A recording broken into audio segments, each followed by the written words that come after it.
Welcome back, everyone. So just have a look to your right and left, and all of your mates here. If not yet, do message them and ask them to gather at the Campo Hall right now.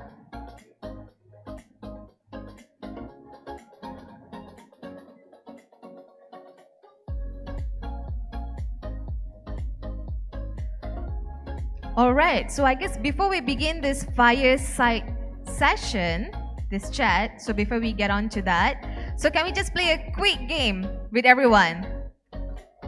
All good? I'm not hearing any voices, so I guess nobody want to play the game. We just play this game called Stand Up If. Shall we do that? Just a quick one. I'm going to go around.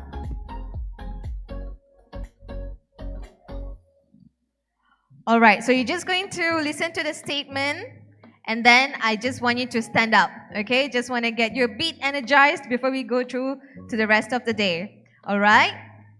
So can I hear yay or nay? Okay, I only can hear Mr. Lane here. He has always been supportive since morning. Okay, so let's see. Now, stand up if this is your first time in Malaysia. Okay, so we're seeing people participating. Lovely, nice. All right, thank you. Some people might have to keep standing. Okay, listen to the next one. Stand up if you work directly with youth. Okay, all right. All right. So most of you here. Stand up if you travel more than 5 hours to be here. Yeah, all right. Okay. Now, stand up if you had coffee this morning. Okay. All right. So, Mr. Lane, not a coffee person, huh? Right. More of a tea? Yeah, okay. Stand up if you thought that Malaysia is a cold country. Okay. So, can I know why? Can I understand why? Because it's a cold country. Cold. Okay, good. Everybody has done their homework. Okay. Now, stand up if you can speak more than one language. All right. Lovely. Nice. Okay. Stand up. Stand up if a young person has changed your life. Someone younger than you. Nice. Very nice to see. So I'm sure all of you have some interesting stories to share about this. All right, let's do a last one. Stand up if you have tried nasi lemak in Malaysia. Nasi lemak. It's one of the national dish of Malaysia. Right. So who have tried? Let us hear some comment of nasi lemak. Describe to those who don't know what the dish is about. Mr. Asim Siddiqui. I'm also not sure yet. I've tried many nasi. Which one is nasi lemak? But yeah, I really like Malaysian food, and especially the involvement of coconut milk, lemongrass, and fish, and all of that. It's really good. Thank you so much, Mr. Azim. All right, so those of you who are just entering the hall, let's make your way to the front part of the hall so we can fill up the front seats and then we can begin the session. All good? Those of you? Mr. Lin is always good. This table is always good. How about over here? Do you like to move to the front of the hall so we can fill up the front seats? All of you would like to move front? Please do. Yes, go to the front. Fill up the seats in the front. All right. So the faster all of you fill up the front seat, then we can start the next session.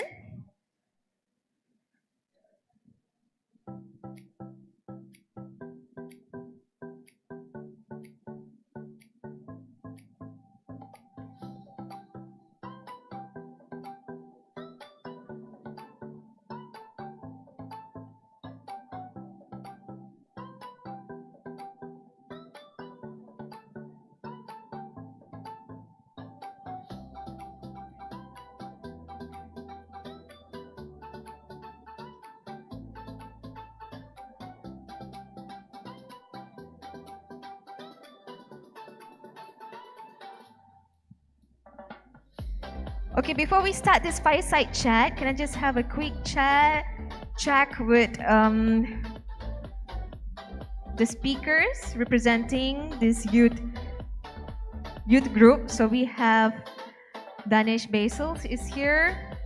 Nima Sheikh Abdi Kadir, are you here? Okay, great. Sinan Karshiaka. All right, great. Okay, so welcome back, everyone. This segment brings the voices of young leaders from across regions. So I'd like to invite the moderator for this session, Professor Louis Franceschi, Assistant Secretary General of the Commonwealth. So we welcome you to the stage, sir. So inviting together to have this session, Danish Basil, Vice President, Malaysian Youth Council, Nima Sheikh Abdi Kadir, Vice Chairperson for Inclusion and Engagement, Commonwealth Youth Council. And last but not least, Sinan Karshiaka, Director of Admin and Finance, Islamic Cooperation Youth Forum, Turkey. One more person, okay, is on the way. All right, as the proverb goes, the youth are not vessels to be filled, but flames to be kindled. Let's give a big round of applause to our youth representatives who continue to light that flame for their communities. I pass the floor to you, Professor Louis.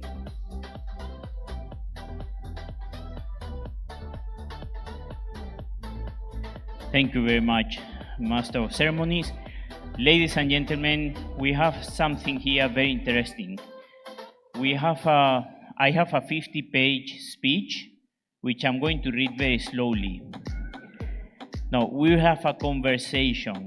This is like a get-together where we'll also put you on the spot. So my job here is to moderate their ideas so that they get to you and your ideas to them. Certainly, this is a youth work panel. I'm here out of place because I'm so old that when I was young, the Dead Sea was still alive. So, and at this age, flowers and candles scare the hell out of me. So I have here 3 prominent youth workers, leaders, mentors, and some of them are also very young. With me here is Danesh Basil, Vice President of the Malaysia Youth Council. Nima Sheikh Abdikadir, my country person, Vice Chairperson for Inclusion and Engagement of the Commonwealth Youth Council, and Sinam Kashiyaka, Director of Administration and Finance of the Islamic Cooperation Youth Forum based in Turkey. The Commonwealth is like that. It's a beautiful family which has many cousins, and Turkey is one of those cousins. So we are very happy to be here with Malaysia, Kenya, and Turkey having this conversation. To kick it off, something that we all want to have clear in our minds is that young people and old should not want to be something. I don't want to just be minister, president, leader, but we want to do something, to achieve something. And that's what makes a leader a great leader. Mandela did not want to be president, but he wanted to finish apartheid and to lead the country to integration. And like that, you see leader after leader, they did not want to be, but to do. So opening this panel and being a good gentleman, I will go first with the lady. Nima, what does it mean to be young in 2025? So you see, some of us were young in 1930, 1940, but in 2025, what does it mean?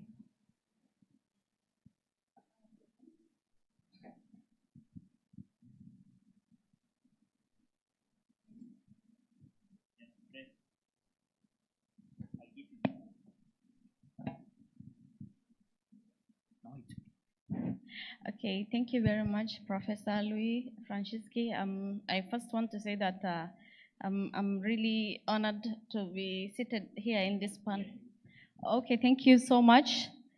I just first want to say that I'm honored to be in the same panel with the team who are here and to be moderated by the one and only professor. What does it mean to be young in 2025? Personally, I'm a Gen Z, and I mean, we don't relate too much with the people of the past generation because, you know, there's a lot of changes. I mean, life keeps evolving and there are a lot of transformations digitally, economically, financially, and all other departments. Things are evolving. We don't reason the same way we used to reason long ago. And the expectations, of course, are new. And of course, the young people come up with like new demands if the expectations are new. So for me, we are in a different kind of world. And I mean, I could say to the rest of the people who are not in 2025 mindset that they should, you know, be able to go through the new training to understand what the young people's problem of today is and what the solutions are. So as a young person of today, it is very transformative. Everything is different, the reasoning is different. And yeah, I think that's what I can say about. Fantastic, you have put it very well. Now we fly all the way back to Malaysia. And we come to Danesh. And we ask Danesh, what pressures define youth identity today? We are now framing the questions to get somehow on the right track. Danesh. Thank you very much, Professor. First and foremost, selamat datang, welcome to Malaysia. I think it's your first day here in Malaysia. On behalf of the President of the Malaysian Youth Council, I express his apologies that he is unable to join us today because he's out of the country. So, as you can see, going back to the question, what are the pressures that the youths are facing today? I strongly believe that we are living in a very challenging era, especially now. Especially the young people they have a very high benchmark to follow, which has set by our predecessors long time ago. Let it be in terms of youth work. And the biggest pressure that if you look back and which is the biggest pressure that we are facing, especially among young people nowadays, is the peer pressure itself. Young people nowadays, they tend to do a comparative study among themselves. How is my friend on a day-to-day basis, and how am I? How can I be better than him? How can I be better than her? Let it be in terms of materialistic, let it be in terms of physics, in their physical appearance. So these kind of things, I think, is the biggest pressure that young people are facing at this era. And this era has, as what our colleague who just spoke before this, as she was saying just now, it's a transformative era, which didn't have social media back then, 20, 30 years, and now we have everything within our fingertips. So the challenge is actually real, and we are heading towards a very adversive effect, which we might even face a bigger challenge 20, 30 years down the road. Yeah. Excellent. Thank you for that, Danesh. And we have gone from Kenya to Malaysia, but there is no flight from Kenya to Malaysia. You have to pass by Qatar, Emirates, Dubai, or Turkey, Istanbul. So let's stop for a moment there in Istanbul, and we will ask Sinan, Director of Administration and Finance in Islamic Cooperation Youth Forum. Sinan, how must youth work evolve in the face of unprecedented change? Thank you very much. Thank you very much for the opportunity. As the Director at Administration and Finance at Islamic Cooperation Youth Forum, ICWF, with our 64 member organizations, we are trying to work with youth in almost all around the world. What I can answer your question is that at this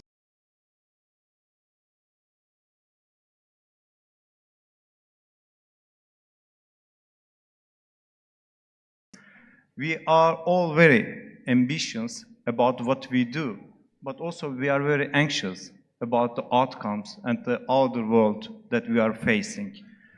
So what we have to do is that we have to improve the self-confidence regarding what we are doing.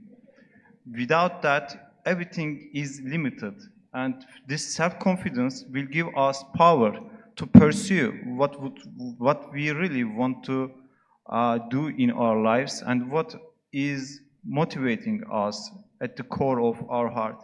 That's why I would say that the self-confidence and as the politics and the politicians working with the youth should give this sense to the young people in their societies, because we cannot ask this from the youth themselves, but for the politicians or the people who are shaping the youth policies throughout the world. Excellent. Fantastic. Thanks for that. And now, since the three of you have set the pace of your core ideas on these three aspects we have discussed, being young in 2025, pressures that define youth identity, and unprecedented change, I would like now you, and here you have ministers, the principal secretaries in the room, you have senior officials of government, and very many people involved in the youth work space, to tell us in 2 minutes your passion for what you are doing, the institution you represent, and what can you make to change the direction youth is evolving today. So if we begin by Malaysia, then we stop in Istanbul, and we finish with Kenya, where there is Turkish Airlines make the last stop. Thank you very much, Professor. I mean, as I said that previously, that we are in a very challenging era, and youth work is becoming a new norm that I think acceptance is still not there yet, but we are somehow going to be there. So talking back about my passion on what I have been doing here back in Malaysia, I represent the Malaysian Youth Council, and we work closely on working together with the youth organizations, which we have about 42 youth organizations under the Malaysian Youth Council, and it comes from a diverse group, diverse background, diverse socio-cultural background, and we also have religious-based organization. And one thing that we are pushing forward is to basically advocate for young people to understand the importance of youth work. And Malaysia is actually heading towards a new law, which most probably will, I mean, it's 99% to be enacted next year, 1st January 2026, which the new age definition of youth in Malaysia is going to be from 15 to 30 years old. So that's going to bring down, currently it's 15 to 40, and it's going to be 15 to 30. So that's a bigger challenge that we are facing. And I think at this point of time, it's very timely for us to empower youth work. And that is something that the Malaysian Youth Council is working closely with. Excellent. Thank you very much. Yes, now we go all the way to Istanbul. What is good about working with youth is that when you see that you start to be a solution to their problems, it really motivates you. As ICYF, we have an incubation center for all startups through the OIC countries and beyond.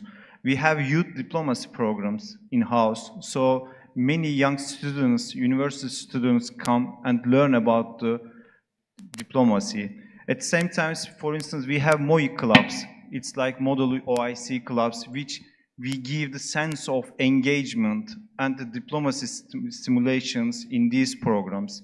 We have international youth camps, for instance, for media literacy, volunteerism, and we have internship programs in the ICYF Secretariat, which gives the sense of preparing the young people to the jobs, the governmental jobs, the international jobs, or the private sector jobs they want to go after. So when you give these solutions, when you give the path to solutions for the problems of the youth, and when you see the outcome, it shouldn't be a big success, but even though if it is a small success, when you see that, it is really motivating you regarding what you are doing with the youth, for the youth, and especially with the youth. I think it is very important. Excellent. Very well put. Thanks a lot, Sina. And Nema, tell us with passion, what do you do in the Commonwealth Youth Council? How can you do it better? And today being the World Students' Day, what message do you have for all the young people like you who are facing incredible pressures on mental health and challenges that perhaps we, when we were young, we did not have?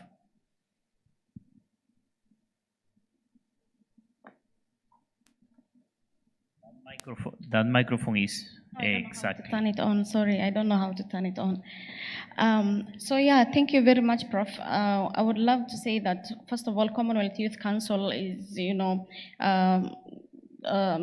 governing council for all young people across Commonwealth countries, and our vision is like to empower, engage, and represent young people globally. Of course, we can only do that by ensuring that we are at the decision-making table, and we do youth-led programs. Unfortunately, and what I want to say to the government officials who are here is that we want them to support our vision, because it's achievable if only they ensure that they support us in this journey. And young people today are going through a lot of issues, and mental health is number one case, even after the pandemic. And you can see, I'll give, for example, a case in Kenya where the Gen Z protest happened, and you'll realize so many young people went out there, not because they even knew what the financial bill was talking about, but because they are frustrated, they're agitated with the system, and they are depressed. So mental health is a very big issue. across the globe. And the only way we can ensure that young people are safe is by making sure unemployment rate issue is fixed within our Commonwealth countries. Because number one, unemployment is a key, problem as to why young people are facing. They went to school, they have the degrees, they're educated, they have the capacity, but there's no jobs. So that makes them frustrated, and they end up getting mental health issues. Number two is, of course, drug abuse, which we could, curb that issue by educating them on what drugs can do to your life or can affect you mentally. A lot of mental health diseases like schizophrenia can be drug-induced. So drug is also something that is very, very common among people who are suffering from mental health issues. Number three, you would see like a lot of young people today succumb to social media pressure and online pressure. They want to quickly get money, quickly get rich, or they see me in Malaysia today, they think I made it in life, but they don't know how I got it here. I got here. It's if it were not ComSec, I wouldn't be here. But they wouldn't know this. They wouldn't understand what we are going through or how we are here. So everyone is pressured. She's like, if Nima is in Malaysia, I need to be there too. But they're not doing, or they have not gone through the process which we went through. We have suffered so many years to be here. Literally, before we even managed to be here, we have suffered so many years. We have gone through a lot of, a lot of gatekeeping, a lot of frustrations, but resilience, I would tell young people today. Whatever you believe in and whatever you are fighting for today, be resilient. Do not give up. Do not succumb to pressure, social media pressure. If you see me with an iPhone 17, maybe I'm paying a bit by bit. You don't know what the loans I took. You understand? So I would tell young people that today being an International Student Day, that go through the process. Don't skip, because if you do, it might have a repercussion later in life. I think that's my message to them. Excellent, very well put. In fact, one of the big problems we have today, when young people pray for patience, they say, God, give me patience, and I want it now. So now let's do something interesting. I will ask the floor, because we have very few minutes, and here we are trying to be punctual. Shout one word that defines the challenge, the most pressing challenge of young people today. Let's look at different challenges, but only one word. Summarize it in one word, not a speech, without microphone, because there is no microphone to go so quickly through the tables. Let's see if we go table by table. One word that defines. Who wants to go first?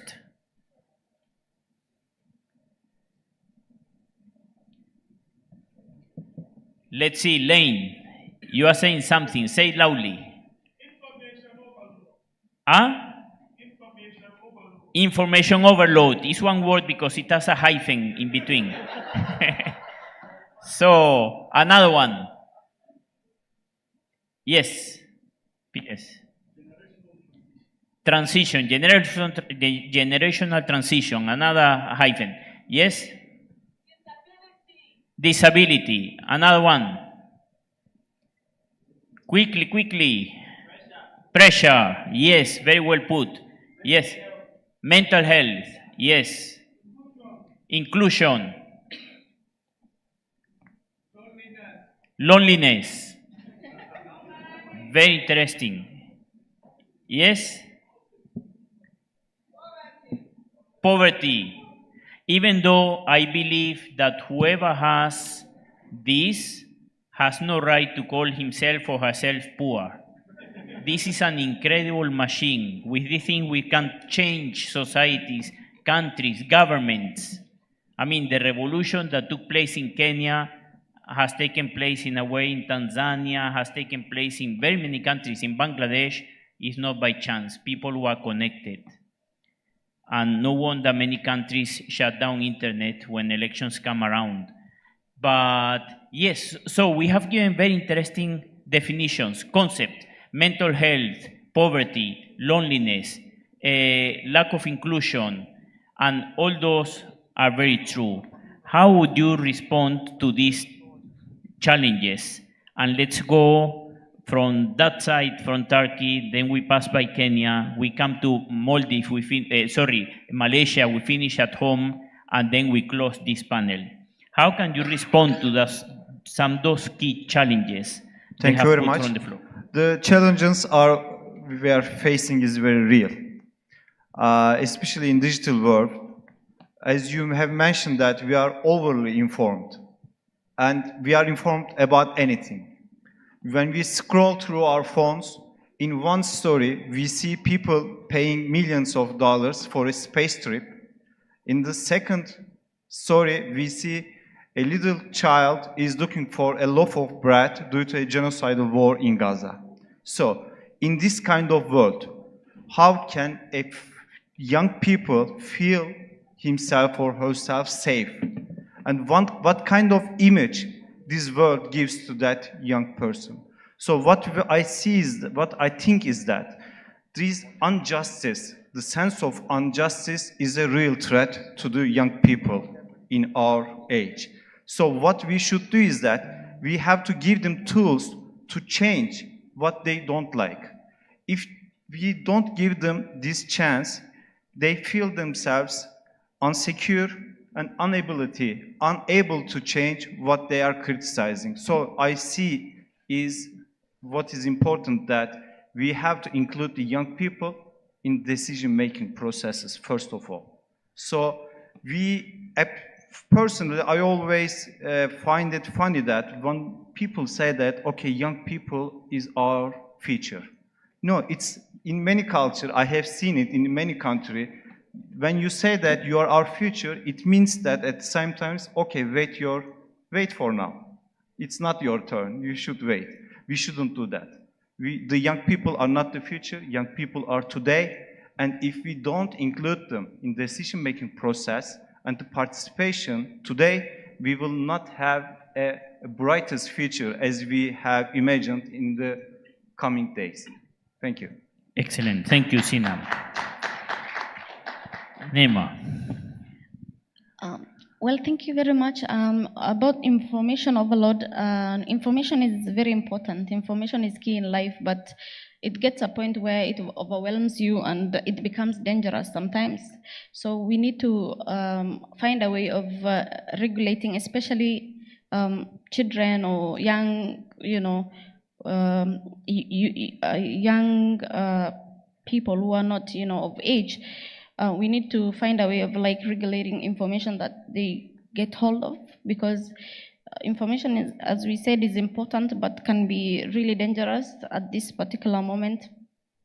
About inclusion, a lot of people feel included, the disabled, the marginalized communities, and I feel like these are people we need to prioritize in life, the people who are feeling unheard.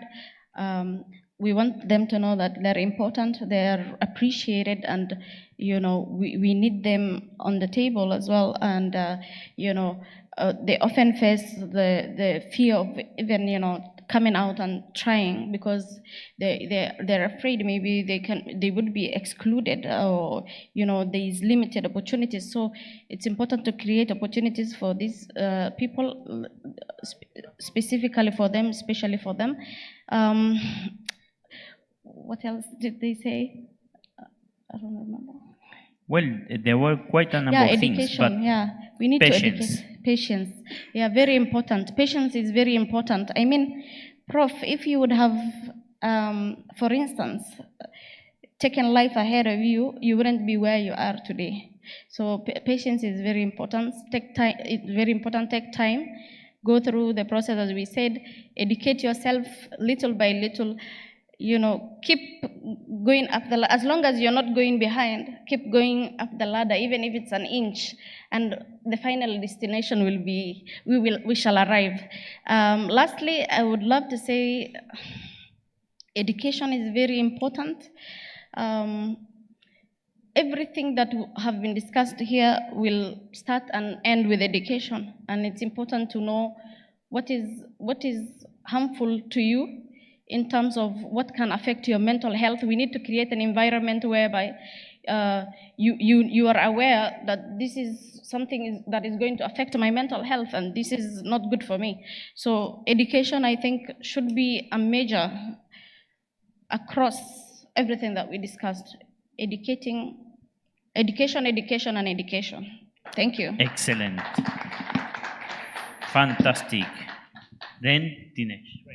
Thank you. Danesh. I think the biggest challenge, right, that we are facing, the pace of change is much more faster than the pace of support. On a day-to-day basis, things are changing, but are we in par or are we in line to basically give the support to young people is a big question mark. Like in terms of, let it be in terms of awareness, let it be in terms of education. Like we are talking about AI, IR 4.0, many people are talking about it, but we are only talking about it, like how many people, young people do know the use of it? How many people do know how to implement it in a daily life? How many young people know how to use it basically to amplify themselves? We're only talking about how AI will replace human being. But the true fact, with AI, AI can actually amplify us. It can make us as a better person. How could digital tool change us? So the challenge that I feel that we should overcome is on a day-to-day basis. Many people spoke about transformation. People spoke about on how we need to have inclusivity and all that. But I think the most important that we have to be prepared for is when the era is transforming, we have to be physically equipped, we have to be mentally equipped to know how we're going to cater that situation. And the most important, when there's something new happening, we have to make sure that we keep ourselves ready, we keep ourselves equipped. Definitely you need to read a lot, you need to have knowledge, you have to know what's happening politically, you need to know what is happening economically, socially, so that would be something that would keep the young people moving from a day-to-day basis. And before I end, I think another thing that I would like to touch, another thing that young people are lacking among us is commitment.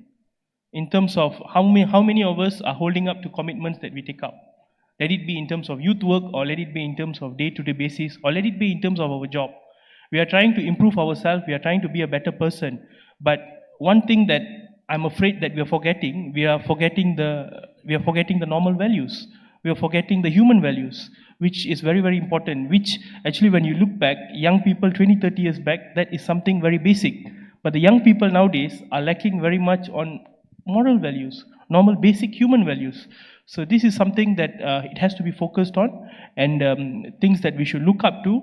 And if these challenges are addressed in a proper way, I think we have a great future ahead. Thank you. Fantastic. Well, ladies and gentlemen, what stands between you and lunch is us. We will not make it worse. But we have had a very interesting conversation, and I'm very grateful to Nema, to Sinan, and Danesh, because we have looked at priorities, funding, vision, mental health, loneliness, patience, and we need people who inspire. And to inspire, it's something very interesting that the three of them summarize very well at the end. You need education, because you have to know, and you need values, because you have to be a genuine person. So honesty is essential, and honesty cannot be somehow replaced by AI. I usually say that education will change forever. Until now, we were judged by the answers we gave to our questions.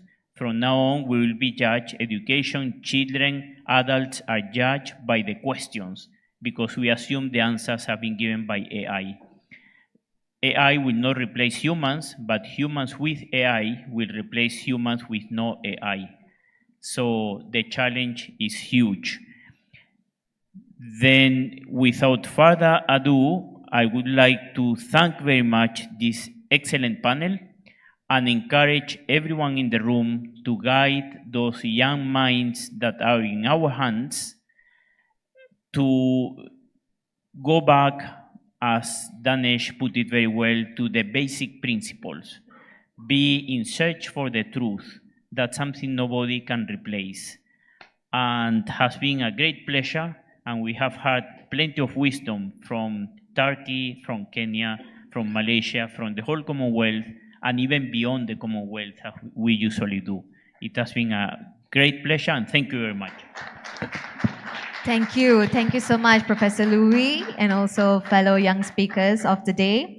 And Professor Louis, allow me to correct you a little. The only thing that's standing in between the session and the lunch, the rest of us have already had it, but except for you, I guess. So it's only for you. All right. So next I would like to invite Yang Berhormat Senator Dr. Julfitri Johar to the stage to present token of appreciation to our fellow speakers.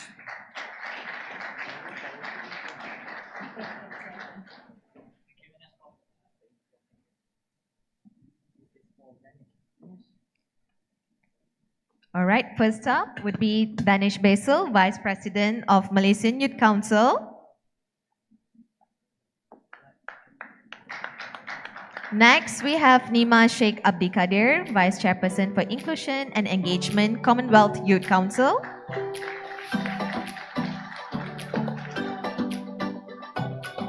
And finally, Sinan Karşıyaka, Director of Admin and Finance, Islamic Cooperation Youth Forum, Turkey.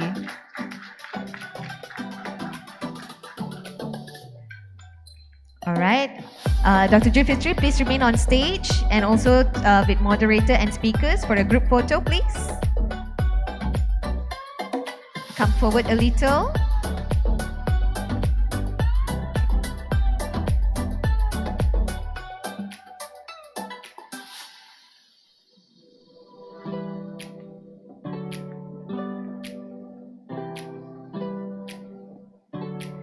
Thank you. Thank you so much, Professor Louis. We all had a really entertaining session. So we hope the rest of you have enjoyed this fire chat session. All of you doing good?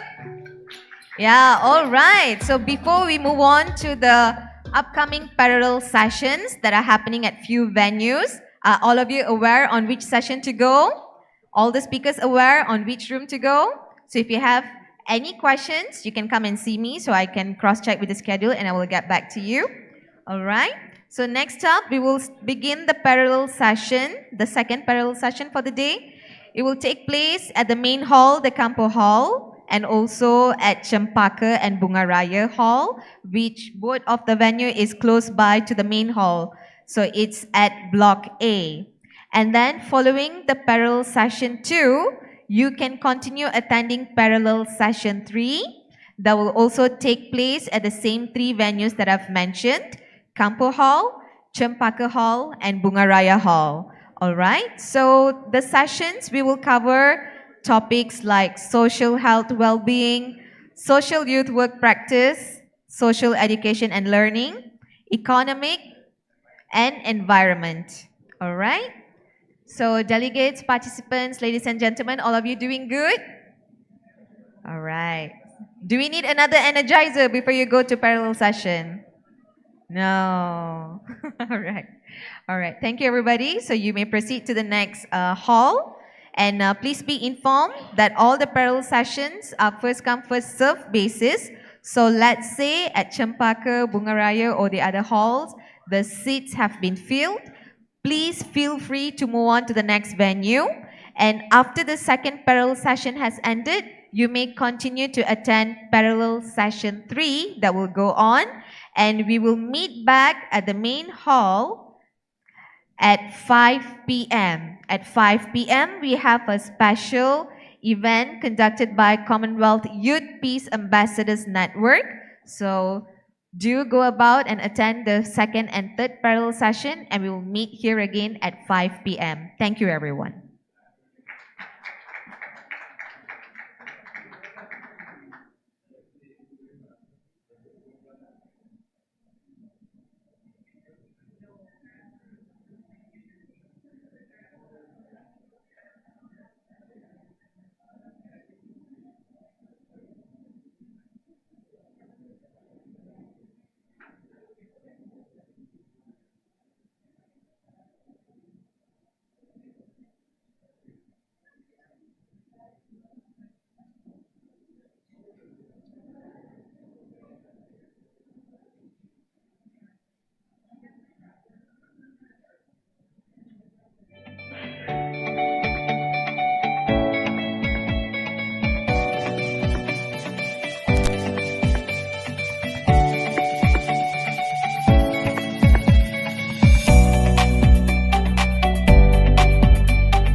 attention to everyone who are participating the breakout session at Campo Hall for the theme of Youth Work in a Changing World, Social Health Well-Being, moderated by Dr. Terry N. Gilbert Robert and Professor Dr.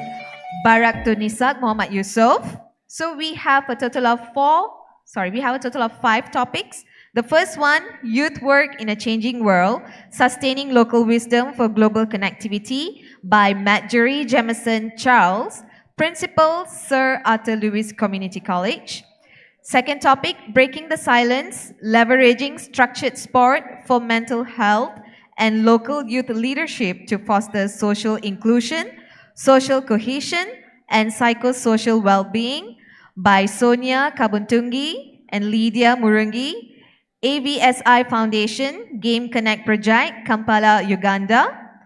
Third topic would be potential to mitigate digital harassment and related mental health challenges by Jimmy Pamba Bethany, International Services Tanzania.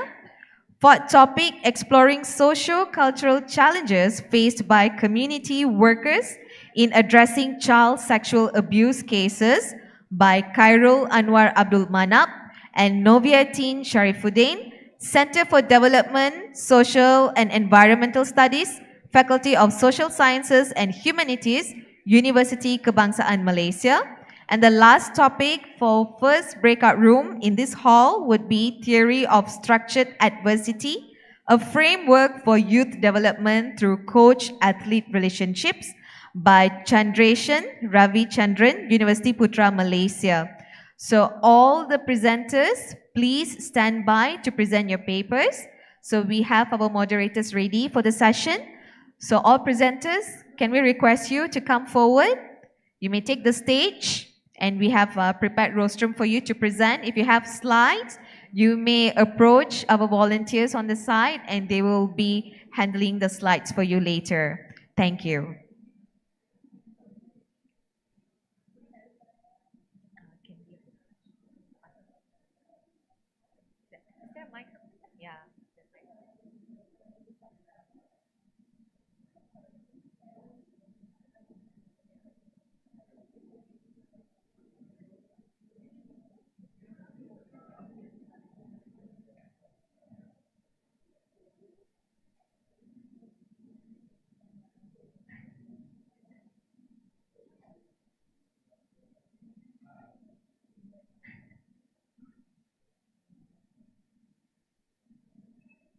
Do we have all the presenters ready?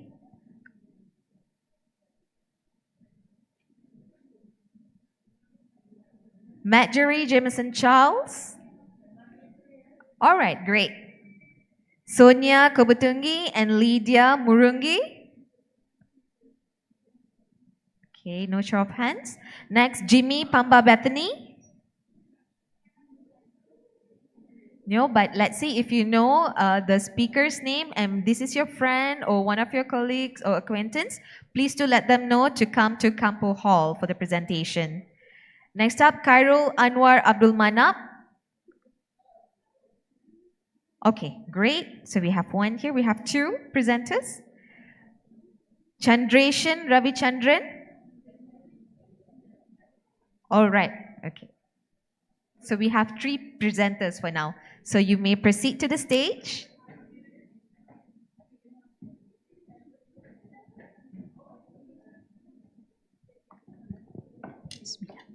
Bismillahirrahmanirrahim. Assalamualaikum warahmatullahi wabarakatuh and very good afternoon to everyone.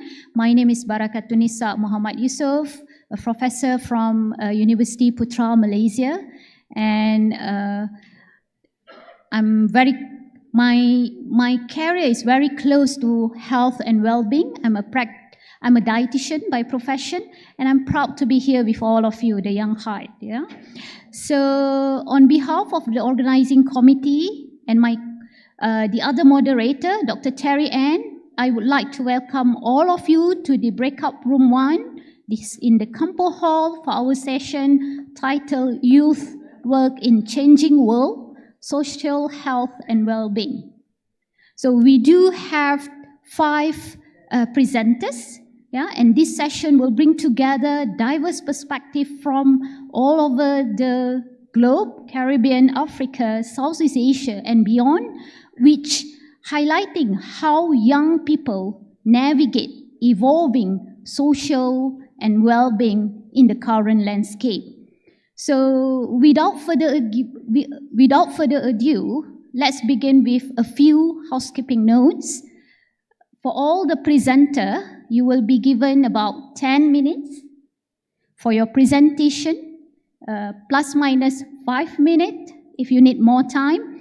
But we will take all the questions at the end of all the presentation. So if you have your question, don't forget to jot down so that we can have a rich dialogue at the end of the session.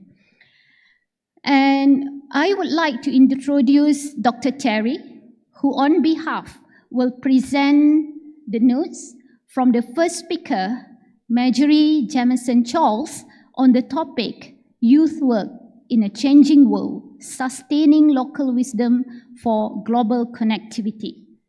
Yeah, please. Thank you, Professor. And it's my honor to introduce Marjorie Jameson Charles. She is the principal of the Sir Arthur Lewis Community College. And she actually would have been presenting with a co-presenter today, Penny Aderawa, who could not travel, unfortunately, but she has sent a few notes along that she'll share. But I'll ask Dr. Jameson Charles to begin, and then I'll come in and I'll read the message that Penny has shared with us. Dr. Jameson Charles, over to you. Could we project the slides for Dr. Jameson Charles, please? Good afternoon, everyone.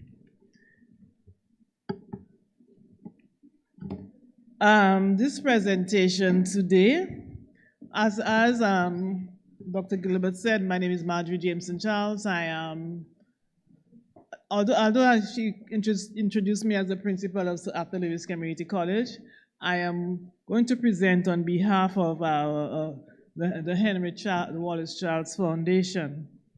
In this presentation, we are going to examine the evolution of youth work by integrating what they call indigenous knowledge.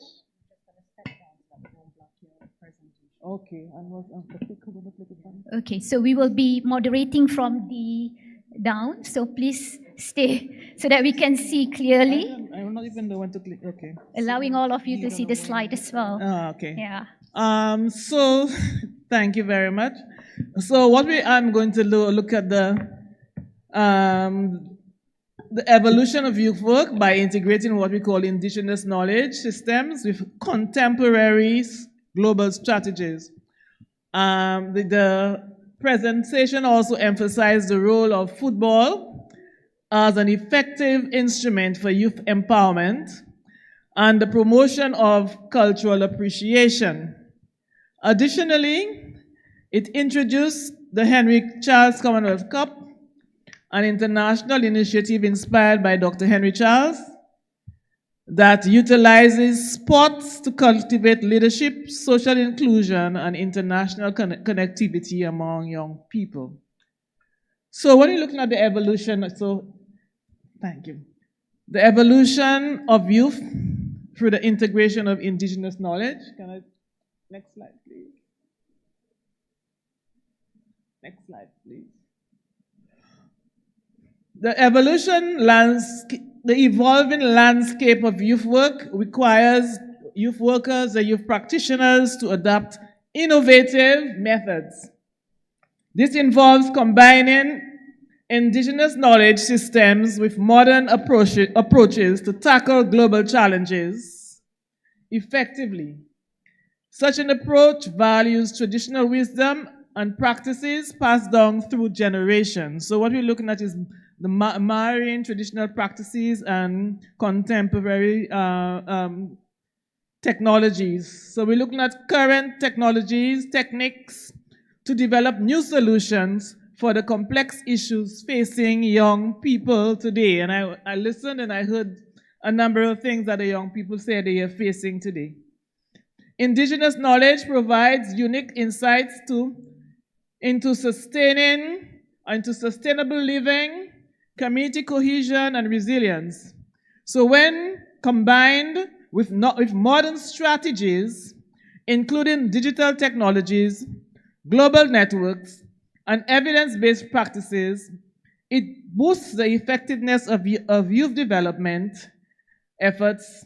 This combination ensures that interventions are culturally relevant and connect with the real-life experiences of young people. So how do we address these global challenges that the young people may face and what they're saying that they are facing? We are looking at, my team and I, we look at blending both approaches, where youth work can tackle complex problems such as climate change, migration, inequality, and cultural disconnection. For example, we have a sports initiative like the Henry Charles Commonwealth Cup, where we use football to empower young people, promote leadership, and encourage cross-cultural understanding, demonstrating how local and global methods can work together for great impact. So let me tell you a little bit about the Henry Charles Commonwealth Cup. We, as a team, it was initiated by Penny Walsh and Robin Lockhart, who invited me to be part of the process as Henry Charles's widow.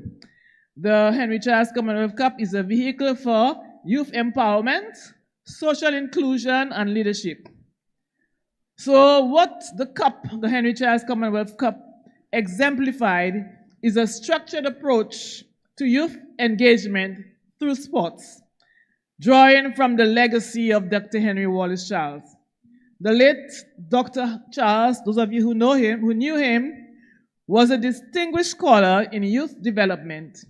He was recognized for his work on youth empowerment. He argued that sports, especially football, serve as strategic tools for fostering empowerment, social inclusion, and leadership among young people.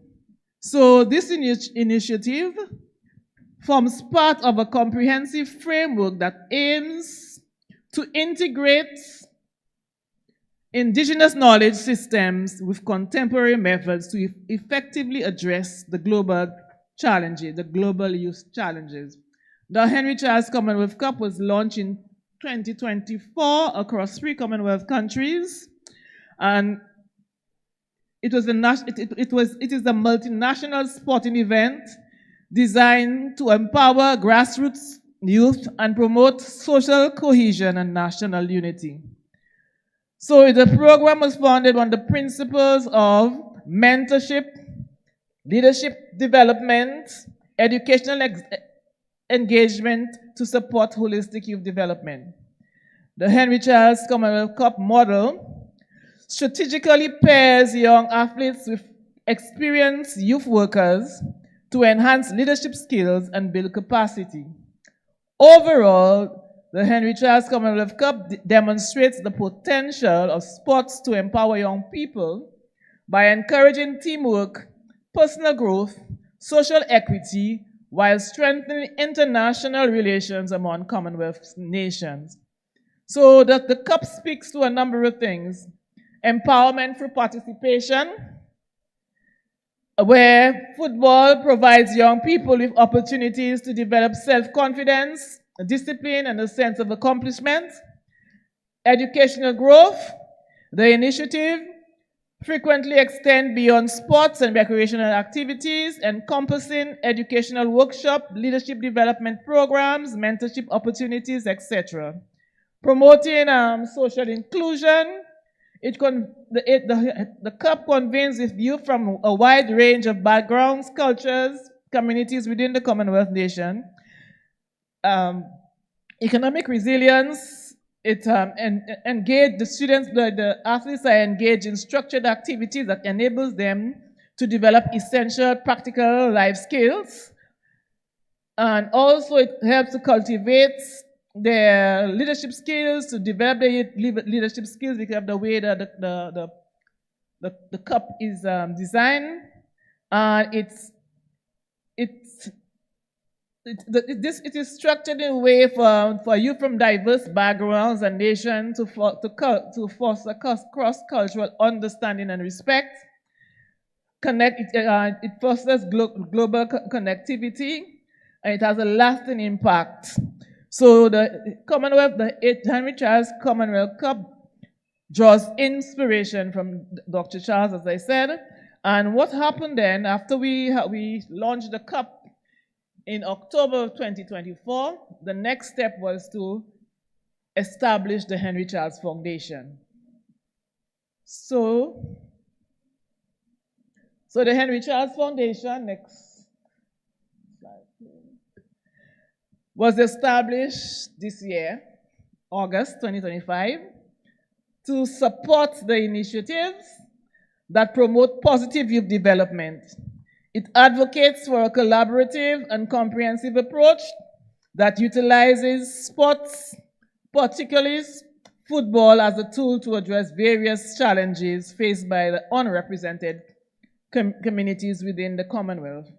The Foundation's mission encompasses providing opportunities to promote youth development, nurturing emerging talent, and raising awareness of vital mental health issues through sports and community engagement. So the objectives of the foundation are to develop strategies and initiatives to meet the varied needs of grassroots football players across the Commonwealth, to engage youth development practitioners in the Commonwealth territories in evidence-based positive youth development programs to foster community cohesion and reduce vulnerabilities among young people, to engage coaches, retired footballers, and other stakeholders to foster an environment that facilitates the recognition and celebration of achievements among grassroots footballers. So, what are some of the key drivers that we look at from a transformative youth work perspective? We look at the technology. We look at the advances in technology. If you realize the technology has changed, and there are a number of things that are happening. Next slide, please. Okay. Next slide. I think I have the next slide.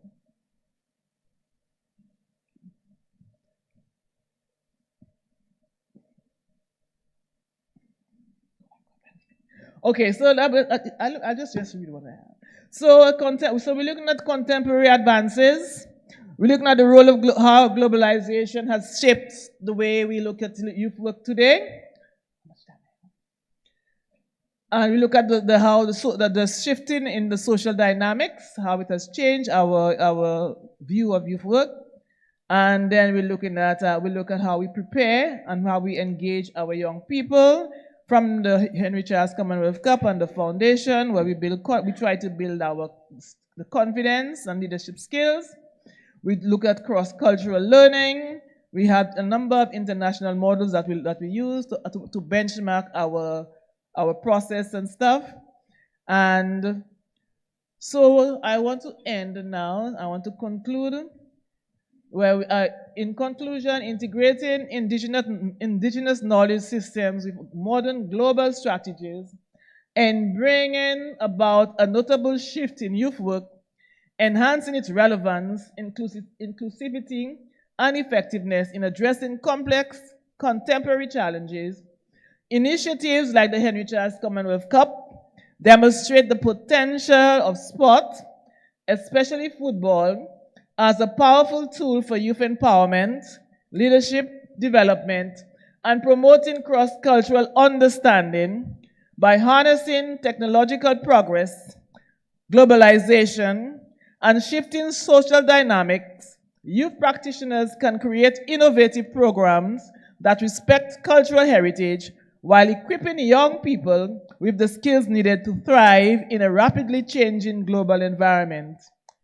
The lasting legacy of Dr. Charles and the efforts of the Henry Charles Foundation show how organized youth engagement can drive meaningful, sustainable change, fostering global citizenship and solidarity among young people across the Caribbean. And I have a slide of acknowledgement.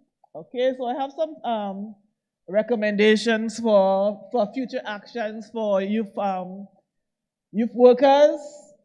When we're looking at what we have to invest in early intervention for young people, what we have to make sure that we enhance accessibility to whatever programs that we have, especially from the grassroots standpoint, and digital engagement platforms to increase the visibility and the empowerment of young people. Next slide, please.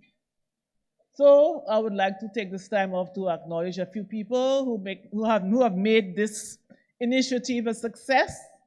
I want to the Commonwealth, who when Robin went and they spoke to Lane and they spoke to Perry and they ran with it and they endorsed the project. The government of St. Lucia, when I spoke to the Prime Minister, my Prime Minister, he was all and he said yes. And we had a local organizing committee in St. Lucia. They were on the ball and assisted us in whatever we were doing. And then the directors of the Henry Charles Foundation. I thank you. Thank you so much, Dr. Jameson Charles, for your presentation. And I hope you're jotting down your thoughts and notes about how the principles of positive youth development and a transformative youth work lens that incorporates indigenous knowledge has been applied to this case in St. Lucia. As I'd mentioned, Marjorie was to be joined by Penny, who she mentioned in her presentation as a part of the team.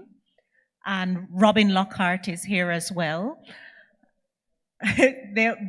Robin will help Marjorie to answer the questions, but I just wanted to mention we received a message from Penny. She just wanted me to read for you her message of reflection. She says, "Dear colleagues, friends, and all who devote their lives to young people, please accept my sincere apologies for not being with you today. I truly wish I could have been there. This work means more to me than a role or a project. It comes from the very core of who I am. My journey into youth empowerment didn't start in an office. It started at home. It started with my son, Harry. I watched my own child face moments of unfairness, moments where he wasn't treated with the kindness or equality every young person deserves. I saw how deeply it affected him. I saw how it made him question himself. And any parent knows that pain, the pain of watching your child hurt in a way you cannot immediately fix, it lives inside you. It was through Harry's experience that my eyes opened wider to the quiet struggles so many young people face. Children who are overlooked, children who are underestimated, children who are taught through actions, not words, that fairness is not always guaranteed. And then there is Henry. That's Henry who Marjorie spoke about and the principles that informed the foundation and the Henry Charles Cup. So Penny says, and then there is Henry, a man whose life was shaped by lifting young people, a man whose work touched communities across the Commonwealth, a man whose legacy continues to guide us. Some people might call it coincidence that my son is named Harry and the man who inspired all of this is named Henry. To me, it never felt like coincidence. It felt like alignment. It felt like purpose. Two different lives, two different stories, but both reminding me in their own way of what truly matters. Protecting young people, giving them a voice, giving them opportunities, and making sure they feel seen. Harry's experiences gave me the emotional drive, and Henry's legacy gave me the direction.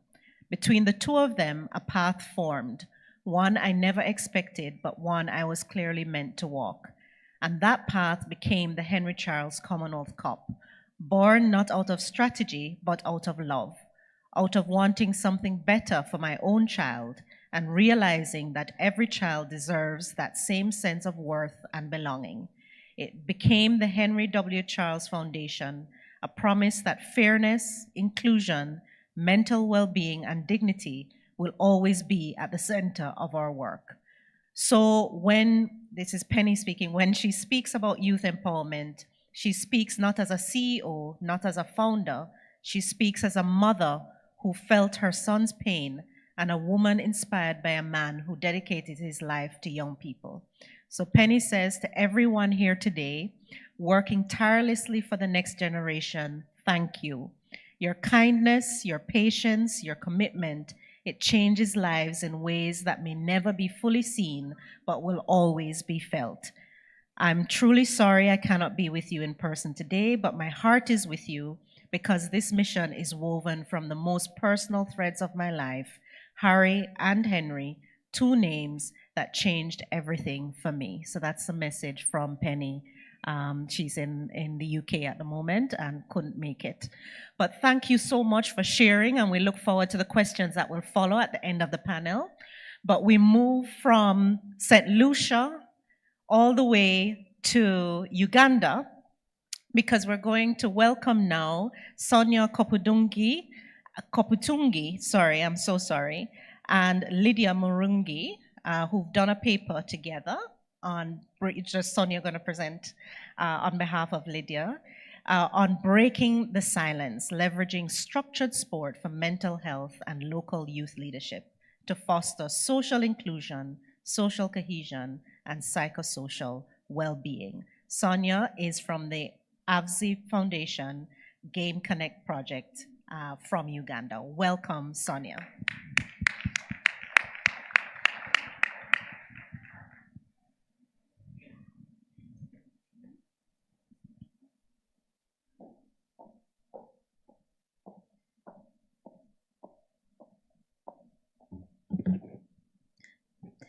Thank you so much. In this moment, let me request all of us to stand up.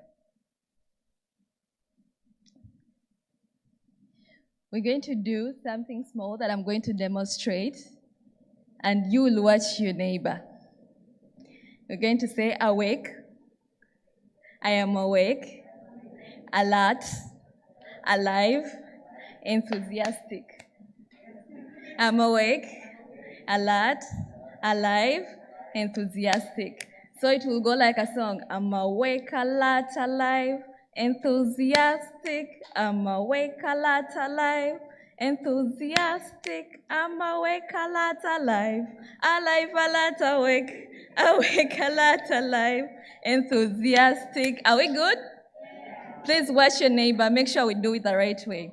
Let's go. I'm awake, alert, alive, enthusiastic. I'm awake, alert, alive, enthusiastic. I'm awake, alert, alive, alive, alert, awake, awake, alert, alive, enthusiastic.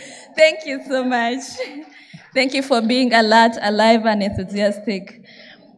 You know, in a country where we receive over now 19 million refugees and the biggest population being composed of the young people, and knowing that the impacts of being a refugee and the situation that it puts you in, but also looking at the displaced persons within the communities that we live in, it puts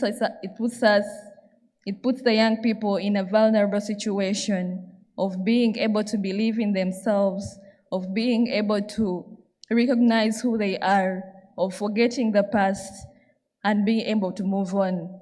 So what I bring to you with the Structured Sport for Mental Health program, which is Olympic refugee funded program that we are implementing, it supports the young people through the Structured Sport for Mental Health program.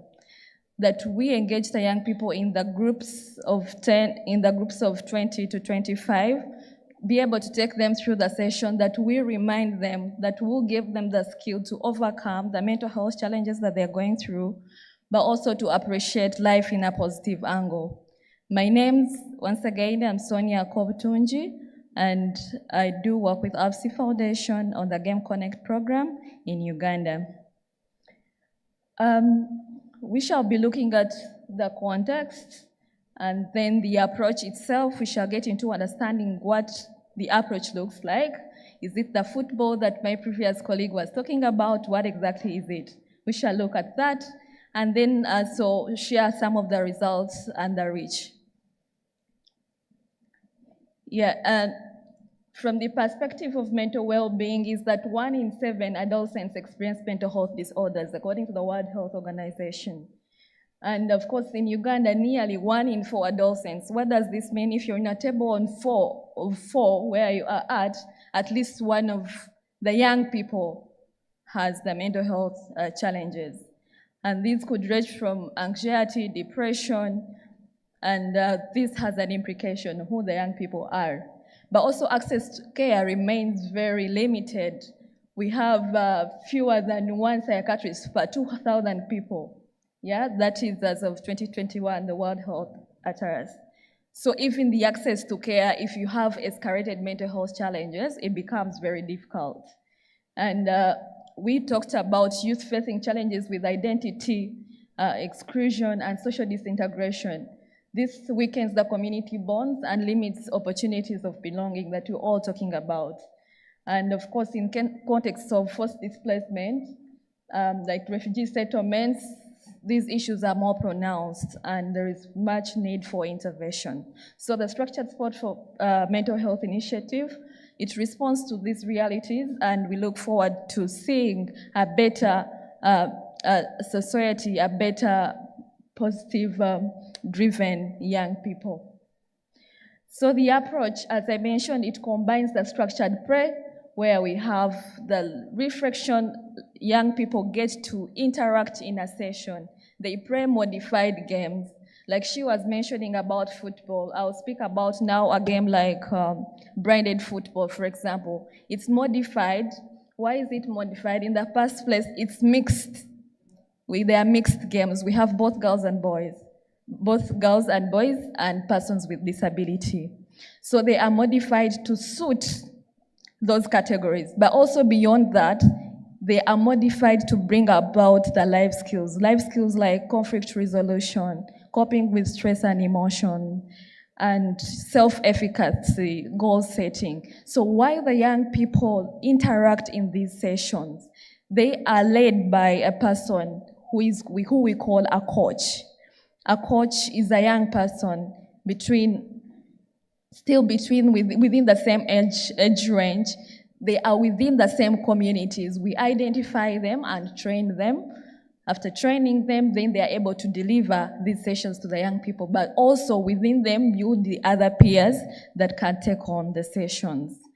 So it's delivered through trained coaches and they are taken through the Structured Support for Mental Health curriculum. We have a set of games and a set of life skills that are accompanying the games, which we deliver for a period of about 6 months. I'll be happy to share the results in the next page. And so further reach, we've implemented it now in our 6th year. We've reached 28,812 young people in the period of the 6th year. We had phases, which one was a pilot, and now we are in the second phase where we're implementing now with the learnings of our first phase. But also we've been able to train 100 coaches and peer leaders. And these have been trained in the 3rd year because we're very intentional in ensuring that the young people take the leadership, take the opportunity to create the change in the fellow young people. And of course, I quoted the females, the males, and the refugee and host communities, because we do this work both in refugee and hosting communities. And we're very intentional to ensure that if we are in a community of refugees, then we have someone from within the community that is delivering the session that we have trained and is supporting them. Yes, and key results. So as I said that we had a pilot study of this program of how the structured play can transform. We had to do an external evaluation to really understand how impactful or how significant is our approach towards changing the lives, building the mental resilience, building the peaceful coexistence among the communities. And the study indicated that there is a significant contribution towards that. And you can see that it indicates that 73% of the young people improved their ability to respond positively to, and in line with psychosocial well-being and mental health issues. And then also 96% being satisfied with the different support for mental health services, having seen that this actually has an attribution towards the well-being of the young people, not just the young people, but also creating an enabling environment for communities to thrive in places where they are. You will agree with me that in a situation where you find that you have unproductive young people is a problem. How is it a problem?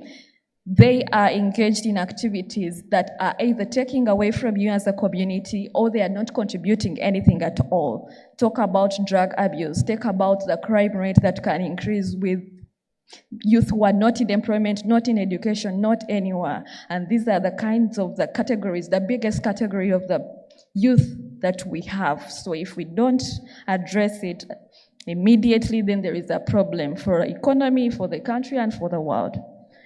So we also see 88% who reported giving assistance to someone outside their household. So we are intentional to say that while we engage them in building the life skills, we're creating a sense of community, that a child will be, a young person will be in a community regardless of the cultural differences. Whether I am a Dinka, there are very many tribes. We already know that Uganda, we have over 50 tribes. That is within. How about now with the refugee setting? Even within, they are very disintegrated and many cultures. So we want to see how best do we bring them together, because we know the power of togetherness, of having a community that is together, that is supporting one another. So we are very intentional in bringing out that at least there is a support system for every young person, that they have someone they can reach to and they can also support. If we have that environment, that means it's really enabling for the young people to thrive because there is support to one another. And then very particular, just back a little bit, very particular to the indicators of the mental health. Of course, we talk about self-efficacy. I pulled out these particular ones, but there are more that the evidence evaluation talks about. When we talk about self-efficacy, we see it at baseline, both for control and treatment were at 10. That is the main score. And at endline, we see it increasing, while in control, these are the group of youth that we did not give any treatment. Then any treatment, no intervention at all. We assessed them at baseline and we didn't do any other intervention thereafter. We kept studying them.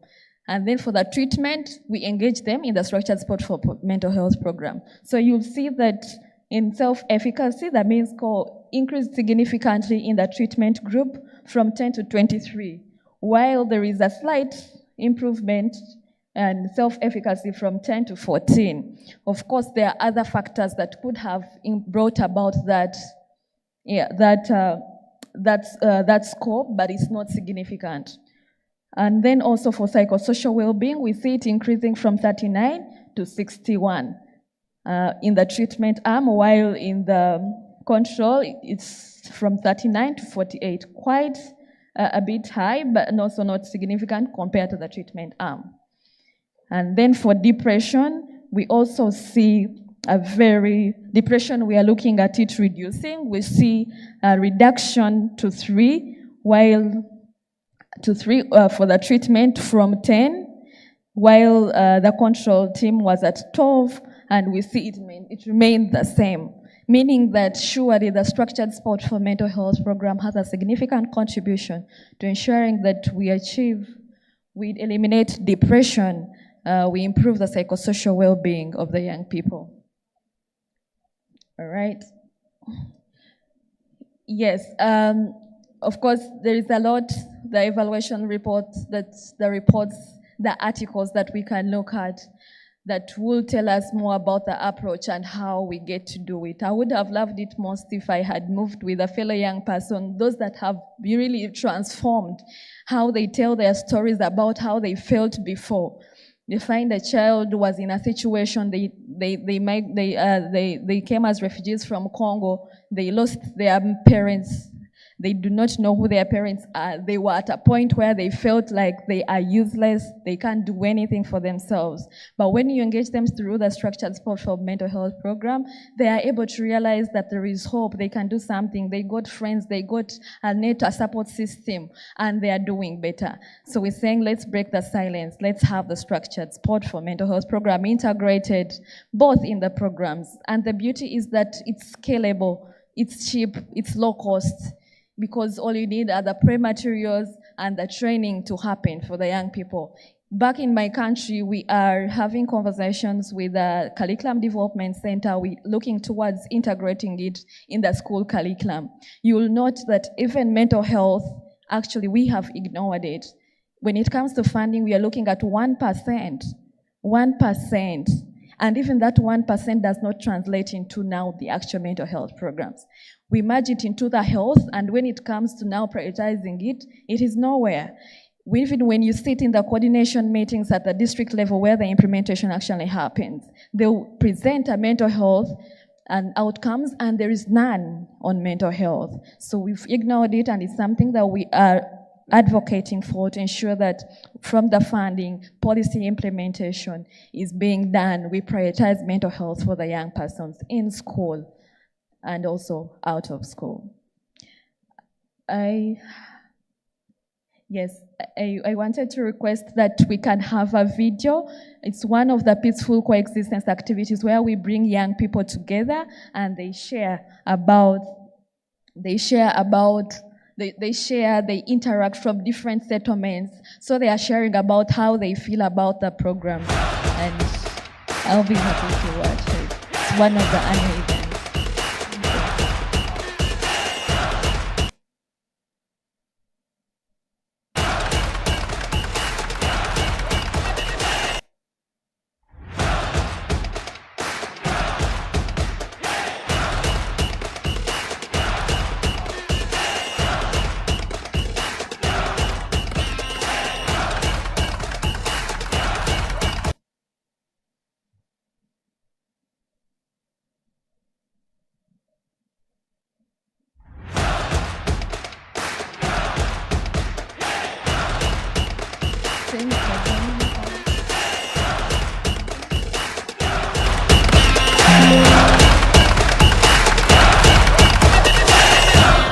We cannot underestimate the importance of sports. The game Connect brought different countries together, and even the ethnic groupings from those countries here, nothing was aired out. They were all smiling, and we were all winners at the end of the day. So a lesson is that we can use sports to promote peace across countries. That we conduct, we bring together both refugee and host These communities. games are very, very important because they come together for our conventional participants games. have now become friends. Football, Somebody netball, is now volleyball, having a friend in and they Adjumani, get to Kamwenge, play, Kampala, and it's and not that's about what we want. I chose volleyball because it's a game that I love and enjoy playing, and it helps me get connected with friends. Whenever I'm playing netball, I really feel relieved, I feel okay and stress-free. This year's event really it was marvelous. We have really enjoyed it because I have gained more skills from this, and I have also made new friends from different districts. I want to thank the funders for really being together here. I want to thank all of you who have really put in funds, put in resources, put in your energies to be here in the community. Sports is a unifying factor. As we are playing, I saw even the children rejoicing, jumping and rejoicing. It is my first time to be in such games. I've always had the game Connect team, going to Adjumani, going to Kampala. I've never experienced this. I feel my mental health, it has improved because it is my first time to be in such environment, and this environment can enable someone to reduce the stress. I've been using my vuvuzela very well. I've been cheering the team. That you need to have that it has been our first time to get this victory. Last year we lost to Kampala, and this time now we managed to go back, structure our team, improve our trainings, so that this time we came back strong and we won 3-1. It was full of dedication. Didn't get the audio, but yeah, if you scan the code, you get very many of those. Thank you so much.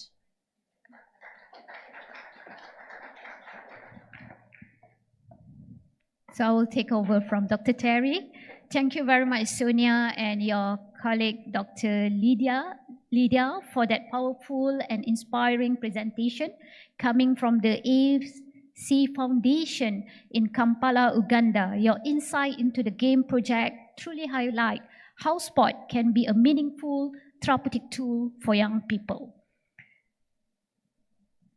We were scheduled to hear next from Mr. Jimby Pamba Betani. Are you around? Mr. Jimmy Pamba Betani? No? Okay. Unfortunately, we are unable to connect with him at this time. And his topic is quite actually interesting about digital mental health, which certainly crucial in these coming years. And in the interest of time, I would like to proceed to our next speaker. It is my pleasure to invite Associate Professor Dr. Khairul Anwar from University Kebangsaan Malaysia. He will be presenting. It's okay. Don't worry. So Mr. Khairul will be presenting on the socio-cultural challenges faced by community workers in addressing child sexual abuse cases, a deeply sensitive and urgent issue that require both empathy and structural understanding. Mr. Khairul, we welcome your presentation.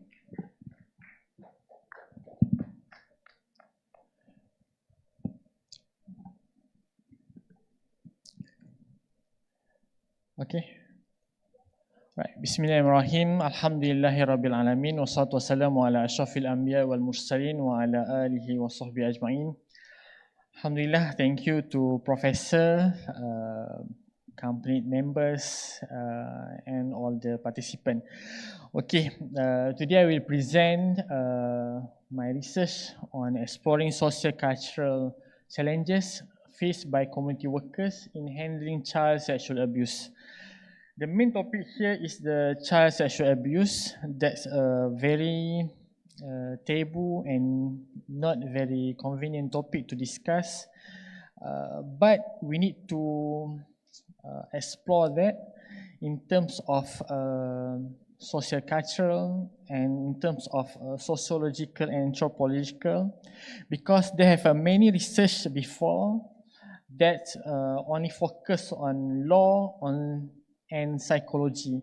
But for my forte, I'm focused on this socialization theory that includes the stigma and how the family relationship that makes the child sexual abuse become worse and worse today. That's we need to focus in terms of especially in youth association, how to focus on the family relationship in digital era, in how we need to focus a lot of cases on technologies and something like we use the digital and technologies, but how the technologies can make harm to ourselves in terms of family and relationship in the among of the family. This study was grounded in a sociological and anthropological analytical orientation that I used to explore the socio-cultural structure, symbolic, that meaning that's collective value that we nowadays we talk about the values, but most of the people they have lost their values in the family, in the school, in the community also. So how we need to focus the community development and how to empower each others to sustain that our family. This is the content, and you can read our paper also that I've given, but today I just want to talk what the main important things based on my research. There are two key findings that based on the research that's the most important for me as a father of one daughter, and you also have a father as a, why I talk about the father? Because nowadays they have a institution of fathership. They have a very lost control to this. And they also have the institution of mothership. They have lost control because they have also my friends that if my friend also do the research that's how the children didn't believe the mothers. But now they have two key findings that I found in this research. The first one is the family acceptance, cultural norms, and kinship barriers that makes the child sexual abuse cases become harm and more happen in the family rather than the family is the B40 or the what we call the regardless the background of the family, the education of the family of the father or mother, and the social economy is happen to everybody nowadays. Maybe 20 years back, 20 years before this in Malaysia, sometimes the cases is happen in the poor person, in the poor family. But now, these cases, these child sexual abuse cases, it can make happen to the family that have the, from the, not the poor family. It's maybe N40 or T20 family. Many cases involve the perpetrators who were close relatives or step family members, resulting in denial. They become denial in these cases, emotional conflicts, and protection of family reputation. This concept of family solidarity that's becoming what we call the meaning of solidarity of the family is using to harm the children. Even though the solidarity means should be enhance the family relationship, but nowadays the solidarity means become harms because the step family, the father, even though the mother also make the child sexual abuse to the children. Based on this one, just go through. There's key findings. Next, yeah, this one. I state the two informant that shown that parents disagreed, perhaps due to shame or because they perceive it as consensual. They were concerned about the implication of seeking consultation from the health officers. And another one is a stepfather, older brothers, younger siblings. They are family, but there are boundaries to be observed according to religious and cultural norms. This reflects weak sexual boundary awareness, especially in blended household. The findings indicate that cultural silence, household hierarchy, and shame avoidance behavior influence parental decisions, even to the detriment of the victim. Most of this, what I found in our research, in my research, most of the family denial when they have cases, child sexual abuse in their cases. It makes the social workers, youth association become uneasy. Okay, the social workers, the community workers, even the youth association as an intermediator of the cases. But when the family, when the parents, denial to open the space for the child to get the justice that makes become difficult to the community workers to help that family.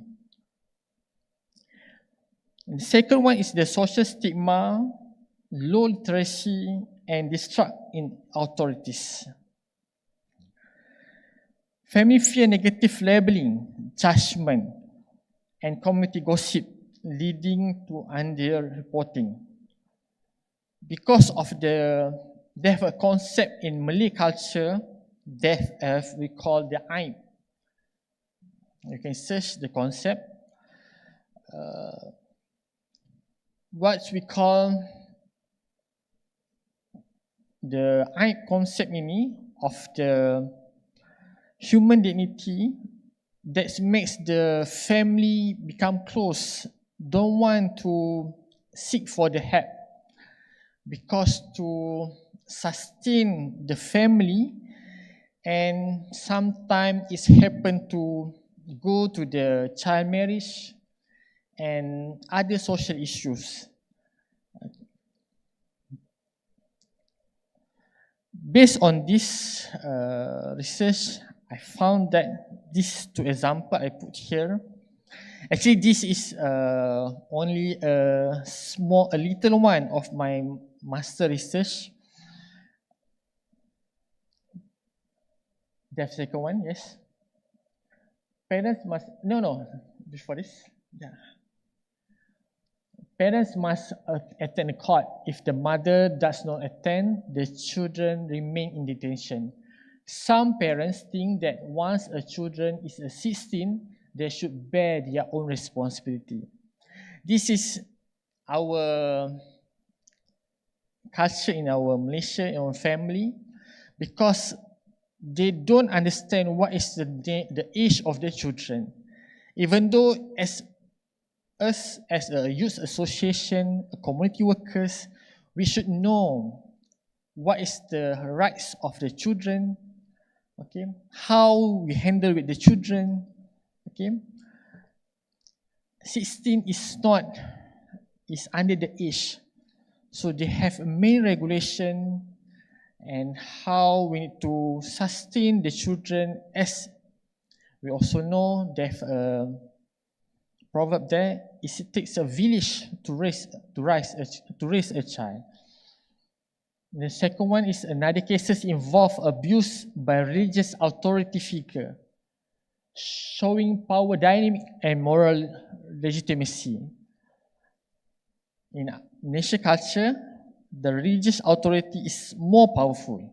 Sometimes they use the title of the religious Ustazah, Tahfiz school.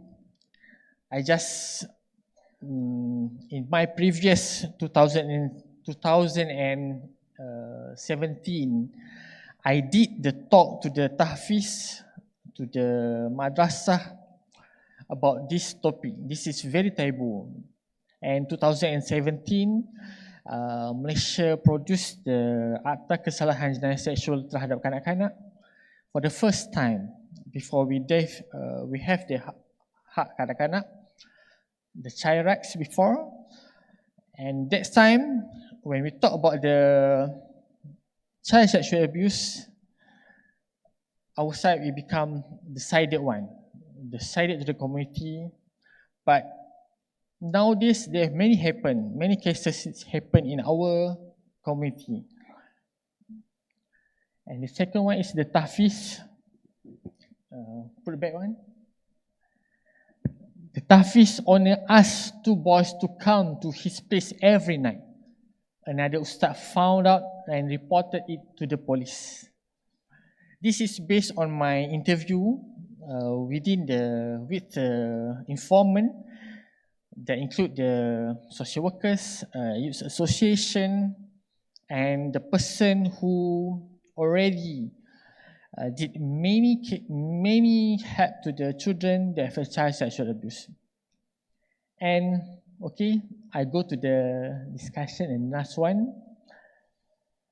This study concludes that social cultural norms are not passive, they actively shape behavior response related to disclosure, reporting, protection, and rehabilitation.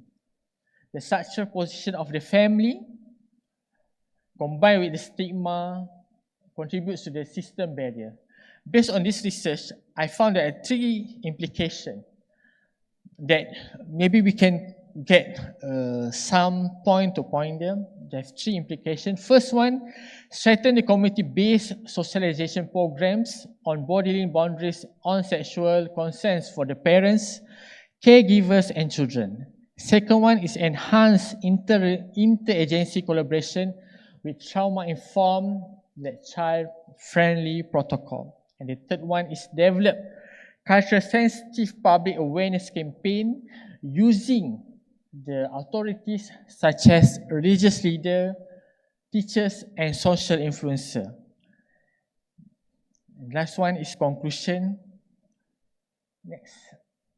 Child sexual abuse is not only a legal and psychological problem, but also a deeply entrenched social cultural issue. Why I stress this one? Because there have many researchers before this that focus on law enforcement and psychological method. But I try to be the best one to enhance how the social community can make awareness and can get empowerment of the society to become an enabler to close this child sexual abuse. Solution might address behavior norms, cultural scripts, family structure, and institutional literacy. These family structures become worse to this. So they have many cases here, but it can happen to the child also. And the community workers require multi-level support, not only to protect victims, but also to transform societal thinking. How we need to appreciate the community workers as a social activists that involved in this topic is not easy. How they sustain, because they have many obstacles they faces, I think. But we need to support all the community workers who did the very hardworking, I think, to advocate and to make the community understand what is the child sexual abuse. And that's all for me. Thank you. All right. Thank you so much, Carol, and for, we recognize this was a challenging topic, maybe for a lot of people, but it's so critical that we continue to do the work in this area to keep our young people safe. So thank you so much for that research, and I hope you will probe a little bit some of the strategies that he has proposed in his recommendations. And our final presenter this afternoon is Chandreshan Ravichandran, and he's also from University Putra, Malaysia. He's going to be discussing the theory of structured adversity. He's looking at a framework for youth development through coach-athlete relationships. So thank you so much. All right. Okay. All right. Very good afternoon, everyone.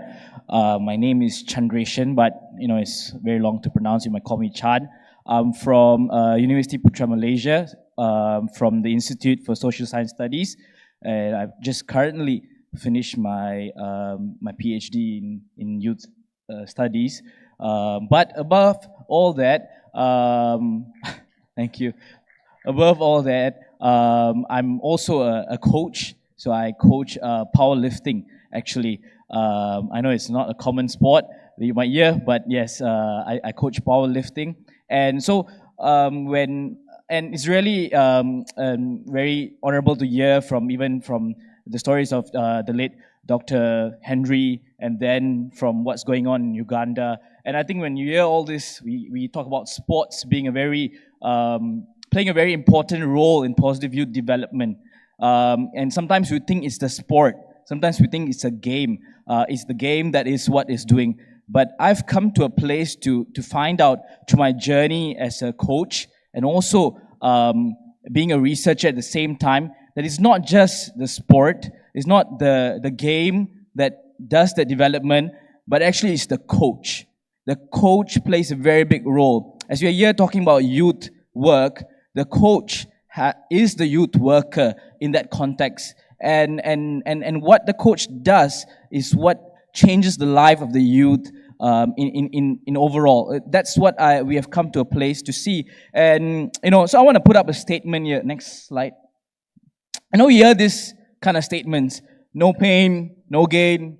What does not kill you makes you stronger. And all this statement that is talking about that you have to face some sort of an adversity. Without pain, you can't build muscles. In our case is that you need to feel, you go to the gym, you need to lift weights, you need to feel the pain for you to get the gain, So, but sometimes you think that, does this statement still relevant? In the case where we are seeing a lot of our young people facing a lot of challenges in their mental health, is it still relevant that we need to put them through, or they need to go through suffering or pain?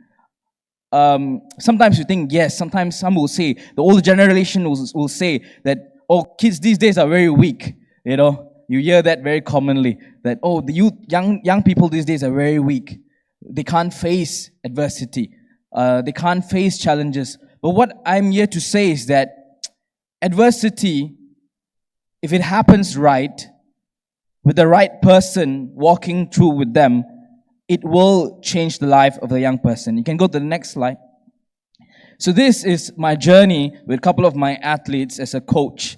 And my research inculcates what the journey that I've walked with my athletes and how it has transformed their life. Of course, I'm not talking in a biased place, but also in a very methodological place as well, that I believe that adversity is not something that you just get through. But once you put a young person through adversity in the right way, you challenge them in the right way, you will see them develop their identity and develop resilience in their life as well. But the thing is that we are understanding adversity in a wrong way in most contexts. The next slide. We see that there are a lot of frameworks for youth development.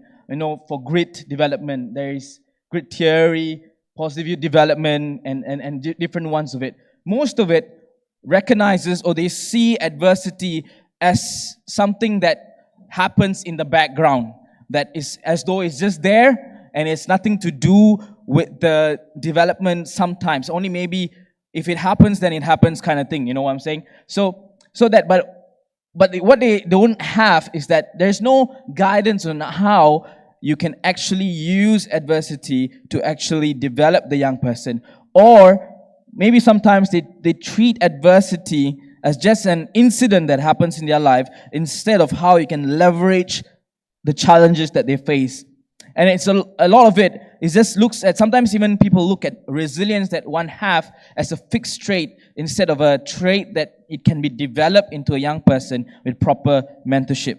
So that's where in this journey I've come to a place to see that you can actually structure adversity. I mean, we have been doing it well, but probably we have not really put it into a nice writing. So how do I see that is that it's a relational and context-based framework that is designed that with the place where you have a mentor or a coach to mediate it. So you take, instead of just letting them face adversity in their life or whatever challenges that they naturally might presume to face, you put it in a structured manner in their training program, in their daily life, and with the mentorship, with the coach and athlete relationship, you would see, youth development, positive youth development, or even their grit and resilience being developed. So the next slide. So I got to do this together with some of my athletes who comes from very different background. So some of them are from an underprivileged background, from marginalized place, what we call here as B40, bottom 40% of income in Malaysia. And so I've been coaching them for a very long time. And so what we got to do is to get this a little bit more intentional and right. And I went through with them and we did this study in an auto-ethnography manner where I was a complete member researcher and with all the other data collected. And these was the 4 things that I was able to find out. Next slide. So number 1, there are 4 phases in this structured adversity framework that I'm introducing. Number 1, you introduce the challenge to them. You know, when you have a relationship with the athlete, you can introduce a challenge to them, saying that, hey, this is your goal. You gotta try to qualify to the national championships next year. And this is the challenge that you're throwing to them. And once you have a challenge to them, then you, as a coach, you will want to develop and adjust difficulties. That's what we do. We call it, we have heard about scaffolding. So this is also where it comes together with exactly with what Zavgotsi has said about scaffolding, where you introduce difficulty to them and you break it down one by one to them. But at the same time, you don't just throw them into the deep sea and you expect them to come out of it on their own, but you reflect together. This is where relational reflexivity plays a part, where the coach also reflects on the programs that he's giving, but also it gets the athlete to reflect together and see whether is this working for them? Is this challenge working for you? If this is too much for you, why don't we aim for something little? Maybe let's just take one step at a time where you are reflecting together with the athlete. And once the athlete or the young person start to believe in their self, that they are able to see that actually I'm doing it, I'm getting there, what will happen is that you will see the young person internalize the goal to make it their own goal. Of course, when it was started as my goal, that I wanted him to become an athlete. I wanted him to pursue the sport. But eventually, it will become their goal. But it won't happen just naturally, but it happens through this process. Yeah. So this is how an example of how it might look like, studying an adversity, and then, the coach is mentoring and adjusting, and gradually the coach steps back, and then the athlete develops it into their own goals. And as when I'm talking here as an athlete, you can also change it as a youth, and a coach can be a teacher, and the athlete can be a student. It can be any kind of context, but the concept of the framework is same. So next slide. So this is an example of a case study of an athlete that I was working with who comes from a very underprivileged background with no self-esteem, very low self-esteem, and he had no goals in life and he was growing up. So even just now, one of my colleagues said there's a lack of institutional fathership. And in this context, I had to see myself as a social father, as a father figure walking with him, where I introduced a challenge to him saying that, hey, I think you can be a good athlete. I think you can be a good weightlifter, but you gotta try it out with me. He was scared at the beginning. He's saying that I think I will grow short if I lift weights, and stuff like that. But slowly, as he grew confident, and we, with different conversations and emotional support that I start giving him. And more than that, just walking with him on a personal journey, going into university. How do you go to university? How do you do this? How do you do that? It's just all walking with the person, through the personal relationship. And it come to a place where he internalized it, and he told me that now I want to make my family proud. Now I want to make my country proud. And so this boy from this underprivileged community right now is a national athlete who's representing Malaysia in all the way to Asian games. So really, this is what a coach and athlete relationship can do. Next slide. Yeah, and this is, in short, to summarize the PYD outcomes that you can see, positive youth development outcomes that you can see, and also the psychological outcomes. And next slide. Yeah, and to say that the most important part here, the engine of this thing is the coach coach-athlete relationship. If the coach-athlete relationship is not a good one, is not playing a part to balance support and challenges, to play the part of psychological safety, of changing adversity to become learning experience, it can fall apart. If the coach is too lax, then you're going to leave the young person in the comfort zone. But if the coach is also too intense, you're going to traumatize the young person. So it plays a very important part where the coach knows how to reflect on a daily basis or a weekly basis and constantly improve and adapt according to the situation. So next one. Yes, so to summarize that this does not only stay on to powerlifting.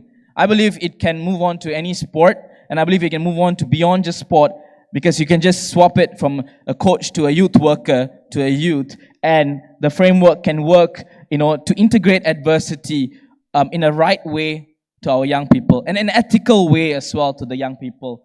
So yes. So for a conclusion, my conclusion saying that adversity automatically does not become developmental. The whole thing of what doesn't kill you makes you stronger does not always work. But if there is a coach, it might work. If there's a mentor, it might work. And it becomes it's powerful when it is intentionally structured and also relationally scaffolded. So this theory or a framework I would call is something that I see it as a practical roadmap that can build young person into being more holistic. Yeah, that's all for me. Thank you so much.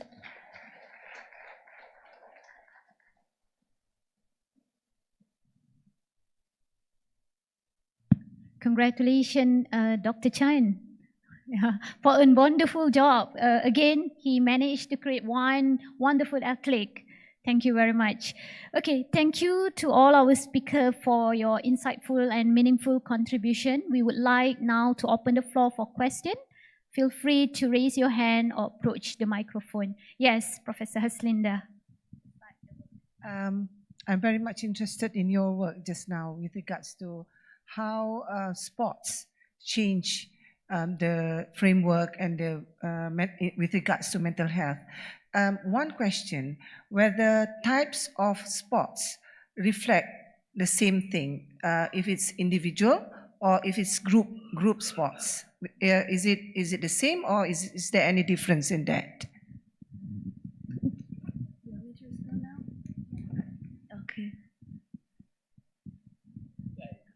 Okay, all right. Thank you so much, Doctor. Straight to your question. Thank you for that. The sport that we use are the structured games. What do structured games mean? They are, you see, our conventional sports, say football, volleyball. This is not a thing.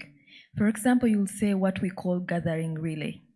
Gathering relay, there are many objects, including the balls, including cones. So now you'll ask the participants in a group. I said it is done in a group of 20 to 25. And it is bringing about, remember there is a life skill behind it. There is a key message behind it that you want them to get. So in that, you're telling them about coping with stress and emotions. So as they run, I'm trying to give a description, sorry it might be longer. As they run to go pick, they run, pick one item, give that to their colleague. Then the other one runs until. So as they collect, the problems become many. So they reach a point where they cannot pick any more items, and they cannot. So meaning that they are able to learn that if I hold on to very many problems, I will not be able to make it in life.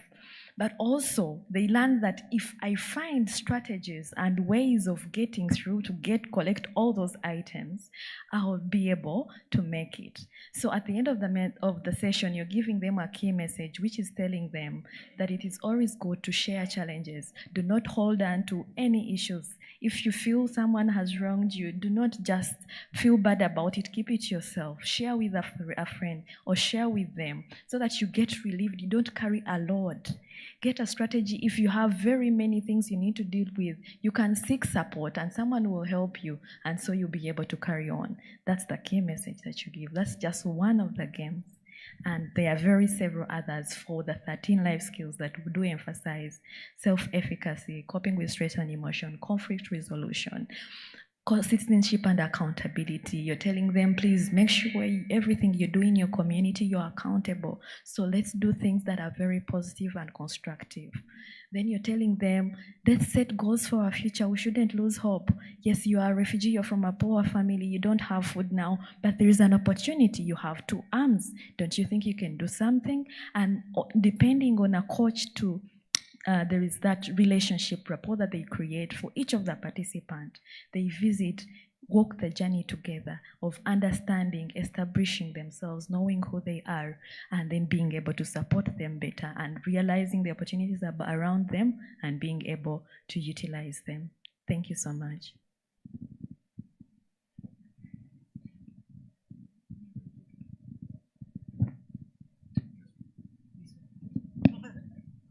Any other questions for our panelists? We heard some really interesting cases from the Henry Charles Foundation. We heard about the interesting research about some of those sociocultural factors that influence the ways in which families respond to sexual abuse cases. I see two hands here.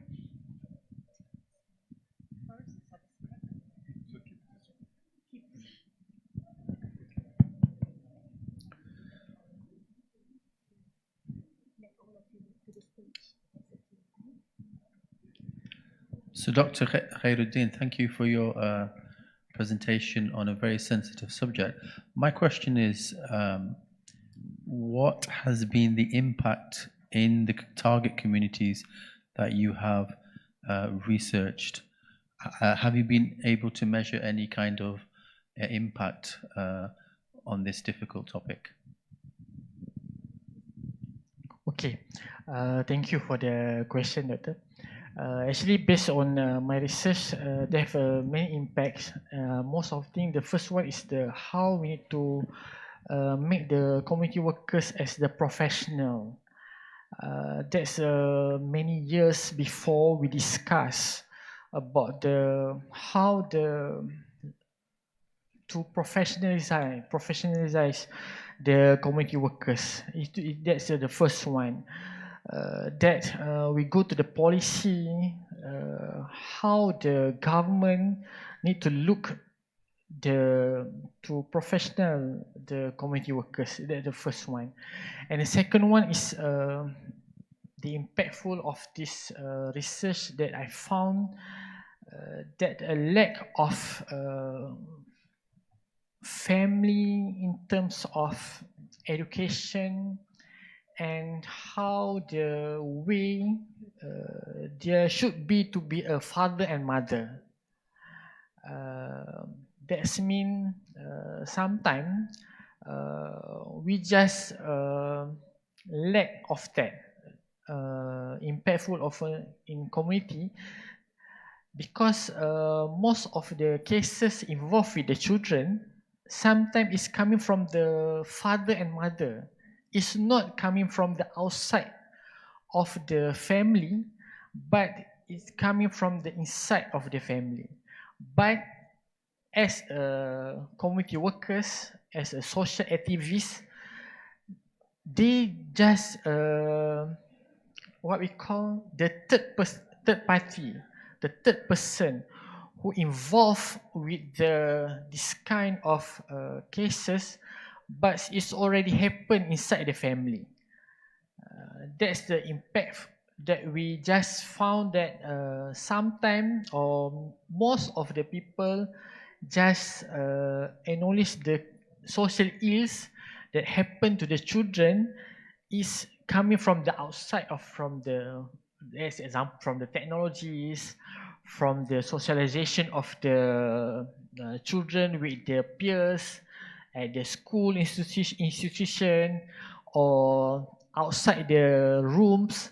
But it's most based on my research that I found that the most cases of the social ills happen to the children is coming from the inside, fragile of the family leadership. That means we need to look back how to teach men and women as a father and a mother before they are married, and how to handle in terms of the communication in the family, the negotiation with the children. Everything happens in this one. That's I found in this research two part and meaningful. The first one is the policy. That's how we need to accuse of the government to emphasize that social workers as a professional, because I found that in my research, after 2 years, they do their works as a social activist in terms of advocate, empowering community, but they need to stop that because the lack of money, funding, and then they found another corporate or professional career because they need to pursue their career. But not everybody have what we call passion. We also spoke before this one, have passion to continuous as a social workers or social activists or youth association also. That's Doctor. Thank you. We open for last question. No problem. You have a question? Yes, please, sir. Maybe introduce yourself. Okay, so mine is not a question, it's actually a commendation for what Sonia is doing. Yes. This is Samuel Gariba from Ghana. I can relate to what Sonia is doing in Uganda because we did a similar thing in Ghana. We had a situation where in the high schools, a lot of them were found of attacking school authorities, destroying school properties. And it was something very common. Even now, we still experience it. At a point in time, once a month, you hear that in our schools. So we took time to engage them, to find out from them what exactly is their problem. Why is it that you have a problem with your school? And the next thing is you want to, because some of them, they burn cars, even school cars, and then the cars of the teachers, they burn them. One thing a student said, which still strikes me today, is, you have put us in a war. You know, in our senior high schools, there's a war around the school. So you put us in this corner, and then you leave us with authorities to take care of us. Now, if those people who are supposed to take care of us are doing wrong things to us, who are we supposed to talk to? So as long as we have nobody to talk to, the only way you know something wrong is happening to us is for us to go and attack them. And so it gave me that understanding that sometimes when you leave people or young people thinking that they are okay, and then we don't create any opportunity for them to be able to know, or you know from their point of view, the only language they understand is to be violent, is to attack.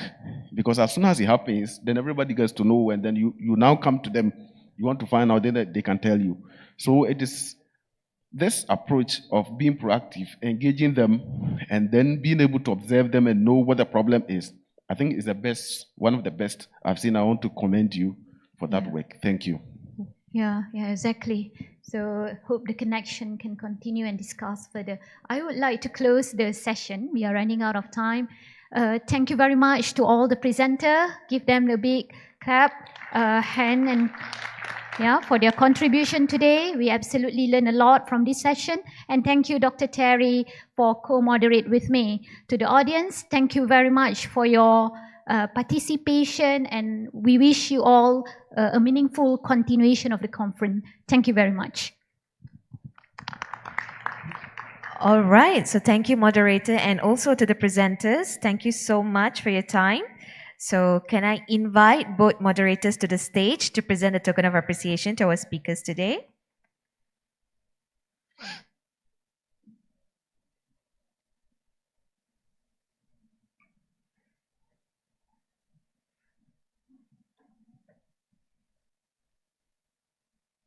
Inviting Marjorie Jamison Charles to the stage to receive the token.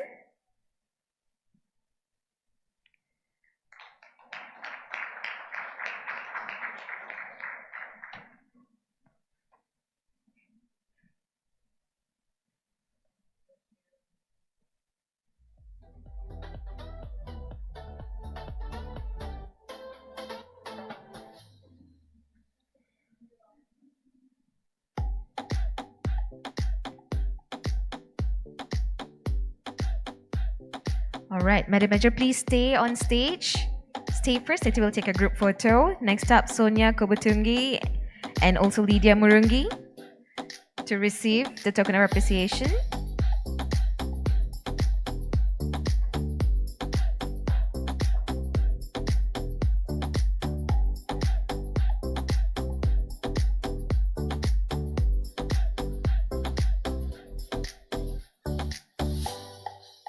Next up, Khairul Anwar Abdul Manap to receive the token.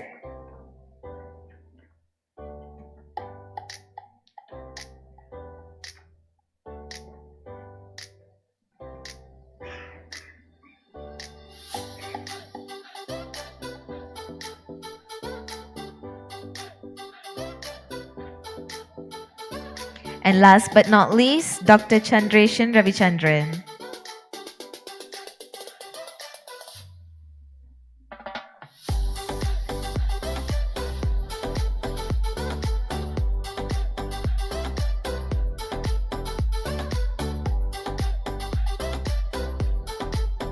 Can I invite all the speakers to come to the front of the stage? And we'll take a group photo.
Thank you, fellow moderators and also presenters. All right, we will continue on to the next parallel session. At Campo Hall, the theme would be Youth Work in a Changing World, Economic. And the session will be moderated by Sushil Ram and Dr. Shafila Kamaruddin.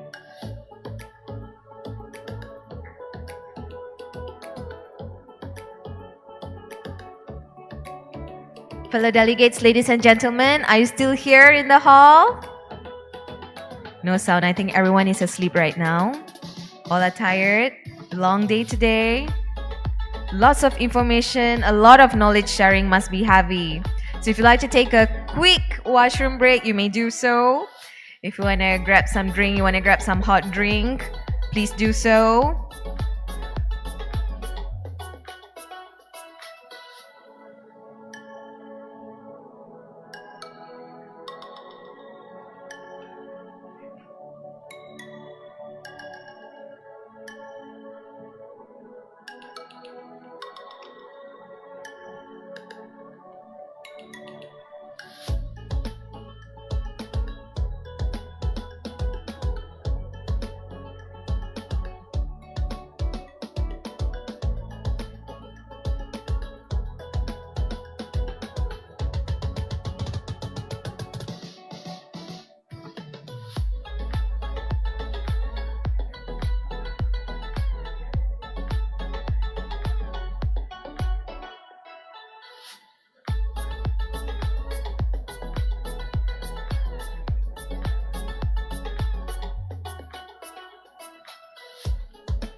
I'll be reading out the topic of the presentation and also together with the presenters.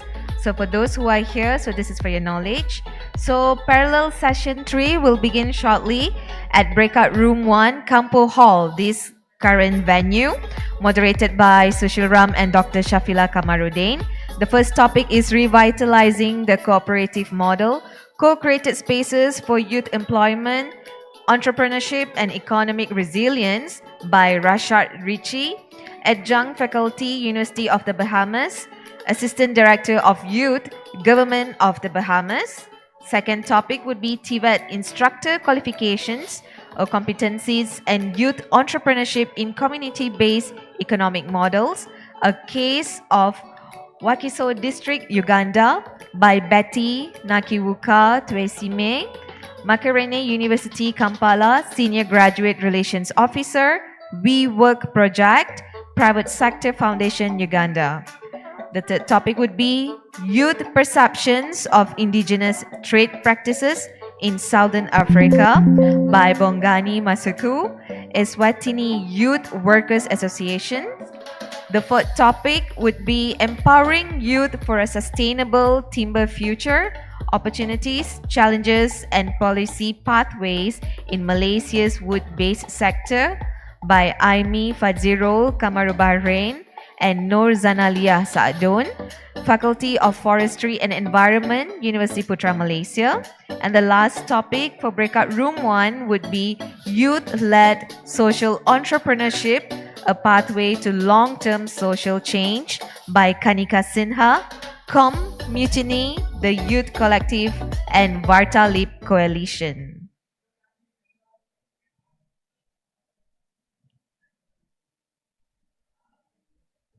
So for breakout room 2, it will take place at Chempaka under the theme of Youth Work in a Changing World Environment as well, moderated by Dr. Terry N. Gilbert Robert and Associate Professor Dr. Haliza Abdurrahman. The presenters are Anikonda Mwanza from Zambia Red Cross. The next presenter would be Haliza Abdurrahman from Ipsas University Putra Malaysia. The third presenter for breakout room 2 is Akshit Jain, Associate Director, Mutiny, the Youth Collective, co-anchor Varta Lip Coalition. And the last presenter for breakout room 2 would be Jasmine Thomas, Executive Director, Turks and Caicos Islands National Trust. And as for breakout room 3 in Bungaraya, under the same theme of Youth Work in a Changing World Environment, moderated by Lane Robinson and Dr. Harold Azrael Muhammad Shafrail. The presenters are Nur Amalina binti Ramli from University Putra Malaysia, Madi from University Putra Malaysia, and last but not least would be Helmi Heli from University Putra Malaysia as well. So if you would like to go on to the next breakout rooms, or if you would like to follow any of the presenters that I've mentioned, you may proceed to either Chempaka or Bungaraya, which is also located at Block 8 next to Kampu Hall.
inviting moderators Sushil Ram and Dr. Shafila Kamaruddin to the stage.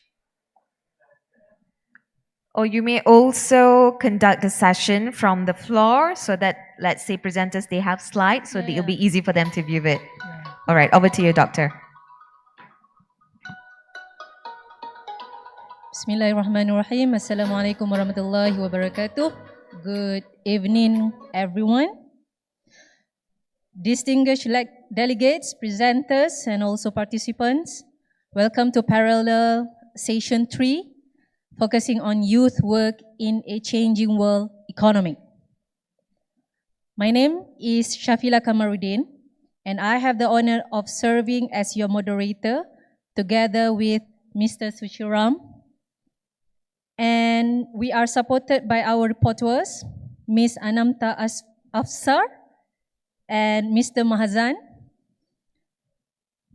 Okay, ladies and gentlemen, this session will examine economic dimensions of youth development, including employment recreation, entrepreneurship, community-based economic models, and sustainable sectoral opportunities. Each presenter is allocated 10 minutes. Okay? So now we have 3 presenters here. Can you come here?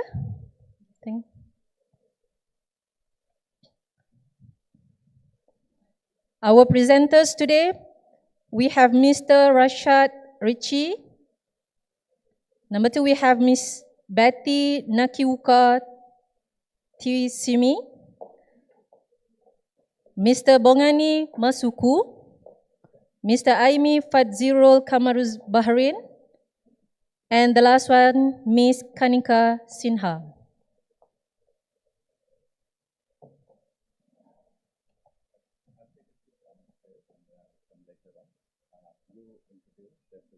Okay. All right, sure. Okay. Okay. Thank you. Okay, ladies and gentlemen, with that, I am pleased to invite our first presenter, Mr. Rashad Ritchie, to begin the session with the title Revitalizing the Cooperative Model, Co-Created Spaces for Youth Employment, Entrepreneurship, and Economic Resilience. Mr. Rashad, the floor is yours. Thank you, and good afternoon, everyone. Good afternoon to my fellow presenters. I welcome you from the beautiful islands of the Bahamas, and I'm happy and pleased to be here this afternoon. Can you get the slides up?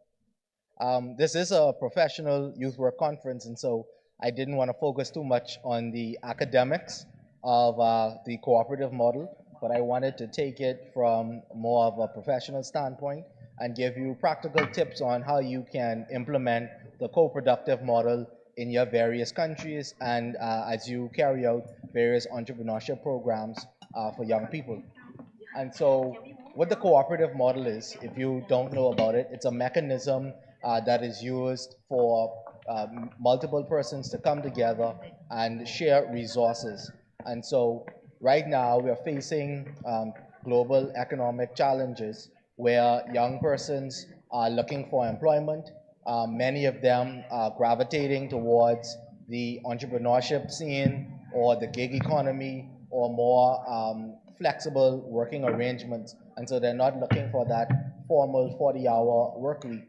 And so we recognize that entrepreneurship is a vital tool for young people to find employment and economic empowerment. Next slide. And so we talked about this shift to employment. And so many young people are actually leaving jobs, leaving formal jobs to start their own businesses. And I'm sure that many of you may experience something similar in your various countries where young people are actually gravitating towards entrepreneurship. And so even though we see the shift towards entrepreneurship, as young people enter entrepreneurship spaces, they face other barriers. And some of these barriers that young people face include low technical and entrepreneurial skills, lack of finance, inadequate support, lack of market access, a lot of mentorship gaps, and regulatory hurdles. And so even though we're trying to deal with youth unemployment by helping young people in the entrepreneurship space, even when they try to enter that space, there are various barriers. And so what the question we're asking is, how can we support young people in the entrepreneurship space? How can we improve or reduce these barriers to entrepreneurship? We also know a key fact that most young entrepreneurs and most small business startups, they actually fail within the first few years. And so that is also one of the barriers. And so in keeping in line with our theme on sustaining local wisdom for global connectivity, I wanted to draw on an example that is originated in Africa but is still used throughout the Caribbean. I don't know how many of you know about SUSU or the ASU model. And so this is a model that is used where persons share their resources or pool their resources. And so each person contributes a particular amount of money, and on a periodic basis, each member of that grouping would receive a particular amount of funds. So this is a model, and you can search it up. It's pretty well known. It's a model that was used and is still used today, where you had persons who did not have access to financial systems, to formal financial systems, and they were unable to participate fully in the economy. And so cooperatively, they created their own mechanism for saving that helped them to pay certain expenses. And so this is an example of local wisdom, or of an example of how our ingenuity as people helped us to overcome certain economic barriers. And so the cooperative model is something that is not new. However, it is something that we underestimate, and it is something that we need to revitalize. Next slide. And so what are some of the features and benefits of cooperatives? Cooperatives is not something that's new. It is something that exists. We do have some cooperative businesses and entities, but it's something that's not very popular in the youth entrepreneurship space. So currently, in a lot of entrepreneurship programs, we look at grant funding, or we look at micro and low interest loans, but these are very individualistic. They are primarily geared towards giving individuals grants for them to start their own businesses, which the data shows ultimately fails within the first few months. And so we're trying to understand, how do we improve success rates of young entrepreneurs and small businesses? How do we ensure that these businesses are sustainable? And how do we ensure that young people are able to find employment and foster economic resilience? And so some of the features of cooperatives is that it supports democracy. It allows for shared resources. So rather than one young person trying to be the marketing expert, the salesperson, the producer, the accountant, and the like, if you have 4 or 5 or a group of individuals who share a similar passion in a similar field, they're able to share their physical resources, whether it's equipment or building or location. They're also able to share their financial resources, as well as their human capacity and skills. And so it is a group of individuals coming together and sharing the benefits of entrepreneurship. So it moves away from this competitive, individualistic kind of view on youth entrepreneurship, and takes us toward a more cooperative and sustainable method. Entrepreneurs are able to combine their skills and competencies. You have this improved success rate of small businesses and young entrepreneurs, and it also promotes decent work and job security, because you're now carrying out entrepreneurship within an institutional framework, again, as opposed to this individualistic standpoint or sense. Next slide. So interestingly enough, as I began to conduct this research, looking at existing entrepreneurship programs and looking at some of the features and benefits of cooperatives, it was interesting to find that 2025 has actually been deemed the year of cooperatives by the United Nations. And so this is actually very timely that we look at this cooperative model and look at integrating it into our youth entrepreneurship programs. And so the Global Employment Trends Report from the International Labour Organization in 2017 recognized that cooperatives enable young women and men to pool resources, share risks, acquire stronger bargaining power, and enhance access to markets. And so the cooperative model is, again, this pooling of resources, talents, and competencies that allow people to have a stronger footing in order to access markets, to infiltrate these spaces where there may be regulatory hurdles, as well as share their risks and pool their resources. Next slide. And so there are a lot of resources that look at the cooperative model. We have the Global Study on Youth Cooperative Entrepreneurship. We have cooperative entrepreneurship, which was done by McDonald at the University of Aberdeen. And we have ECOPE, which is a good practice guide. ECOPE was actually very interesting, as it is a framework that was funded by the European Union, and they looked at incorporating co-productive entrepreneurship and cooperative entrepreneurship within educational systems from primary school all the way up to university. And so it shows, and it developed several good practices for incorporating co-productive education for entrepreneurship. Next slide. And so what does this mean for us as youth practitioners? What does this mean for us as persons who are carrying out entrepreneurship programs that are relevant to young people, entrepreneurship programs that are trying to address unemployment issues within young people, and how do we improve success rate? What does it mean? What it means is that we're going to build strong values through our policies and our programmings. They should reinforce resilience, responsibility, and community-minded leadership among young people. We want to promote decent and secure employment, move young people out of the informal economy, and put them in an institutional space like a cooperative, where they are not only the workers but also the owners of the cooperative. So we want to ensure that young people have access to fair income, safe work conditions, and stable job opportunities. So as we carry out programs or design our programs, we want to leverage the cooperative model. Cooperatives can expand youth employment by pooling resources, sharing risks, and creating support systems. And we want to support youth entrepreneurship by equipping young people with skills, finance, and networks to launch and sustain their own enterprises. So it moves away again from that competitive, individualistic viewpoint of entrepreneurship and supporting young entrepreneurs and improving their success rate by coming together to pool resources as they establish various institutions. And so the information on cooperatives is widely available. I think from a professional and practical standpoint, it is just for us as youth workers and persons in the field to exercise or implement this cooperative model in our various programs to improve success rates. And with that, I say thank you.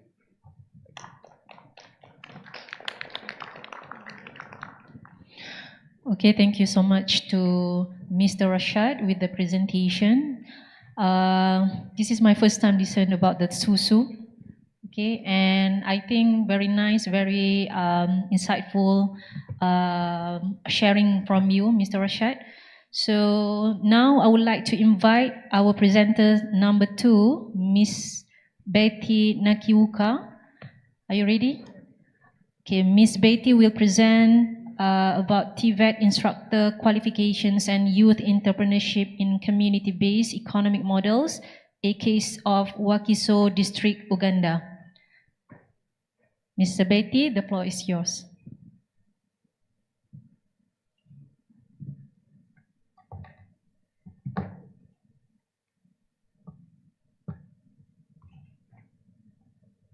Thank you so much. Good afternoon, everybody. I come from Uganda, where 78% of Ugandans are under 30 years. 18 to 30 years make up the 22.7%, according to the recently carried out census. Those are the youth that are under in that age bracket. And more than half of the population is under 18 years. So we have a lot of work to do with young people. So this puts a lot of strain to the country and will require strategic investments in areas of health, education, and employment. In Uganda, still 80% of all the technical institutes are privately owned, and we have almost 1,000 TVET centers in total. And out of that, 252 are recognized by higher education.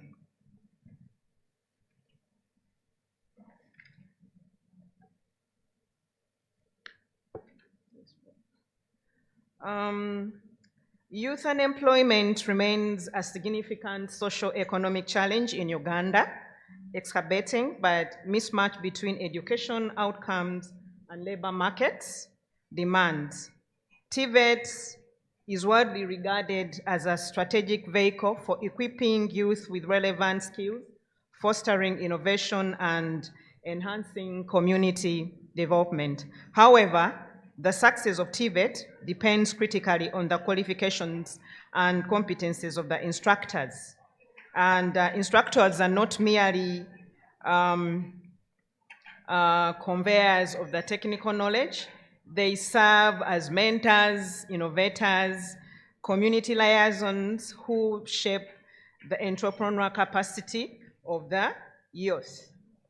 We have a Skilling Uganda strategy that seeks to transition TVET to a demand-driven, competency-based model, yet many training institutions will struggle to adopt to change labor market dynamics, especially in the regions like Wachiso district, an area typified by both urban expansion and entrenched youth unemployment. This study explores extent to which instructors' qualifications and instructional approaches influence youth entrepreneurship, particularly in relation to community-based economic models that promote localized and sustainable livelihood. We are looking at the number of people who drop out. Can you please go back to? We have 80% of the Ugandan youth unemployment rate at 83%, and those ones that are looking for jobs are 4,000 in number, and every year we produce, and we have 9,000 formal jobs created that are not even enough for the youth. Technical and vocational training, TVET, is championed in national policy as the primary vehicle for imparting practical skills, fostering innovation, and building community-based livelihoods capable of absorbing Uganda's large cohort of unemployment. As summarized below, practical skills, equipping youth with hands-on market-relevant competences, innovation, fostering a culture of problem-solving and entrepreneurship, community livelihood, build local economy resilience from the ground up. This is specifically a research-based outcome, and it is derived from one of my books, my PhD thesis. So those are the objectives of the research. In summary, investigating the core drivers of youth entrepreneurship through TVET, looking at the instructor impact and the community engagement. A mixed method was used in this study, integrating quantitative and qualitative approaches for comprehensive insights, combining a descriptive cross-sectional survey with a qualitative case study to allow for triangulation of findings, as summarized below in there. Let's move. A diverse pool of 163 participants were engaged in the research, where 100 youth trainees were engaged, 45 TVET instructors, and 10 community stakeholders and institutional administrators. As I told you, I employed the quantitative analysis and the qualitative analysis. And for the quantitative analysis, data was analyzed with the social science program, statistic program for social sciences, SPSS, to generate descriptive statistics, correlations, and regression analysis, identifying key patterns, and relationships between instructor, quality, and entrepreneur outcome. And the qualitative analysis, where data was transcribed, coded, and subjected to the thematic analysis to extract rich narrative of pedagogy, gender dynamics, and industrial linkages.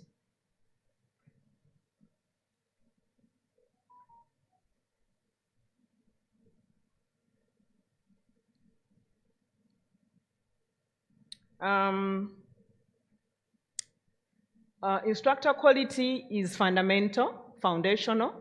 A strong positive correlation was found between instructors' academic credentials and industry experience and entrepreneurial readiness of the youth. High levels of innovation, increased business initiatives, and greater entrepreneurial resilience.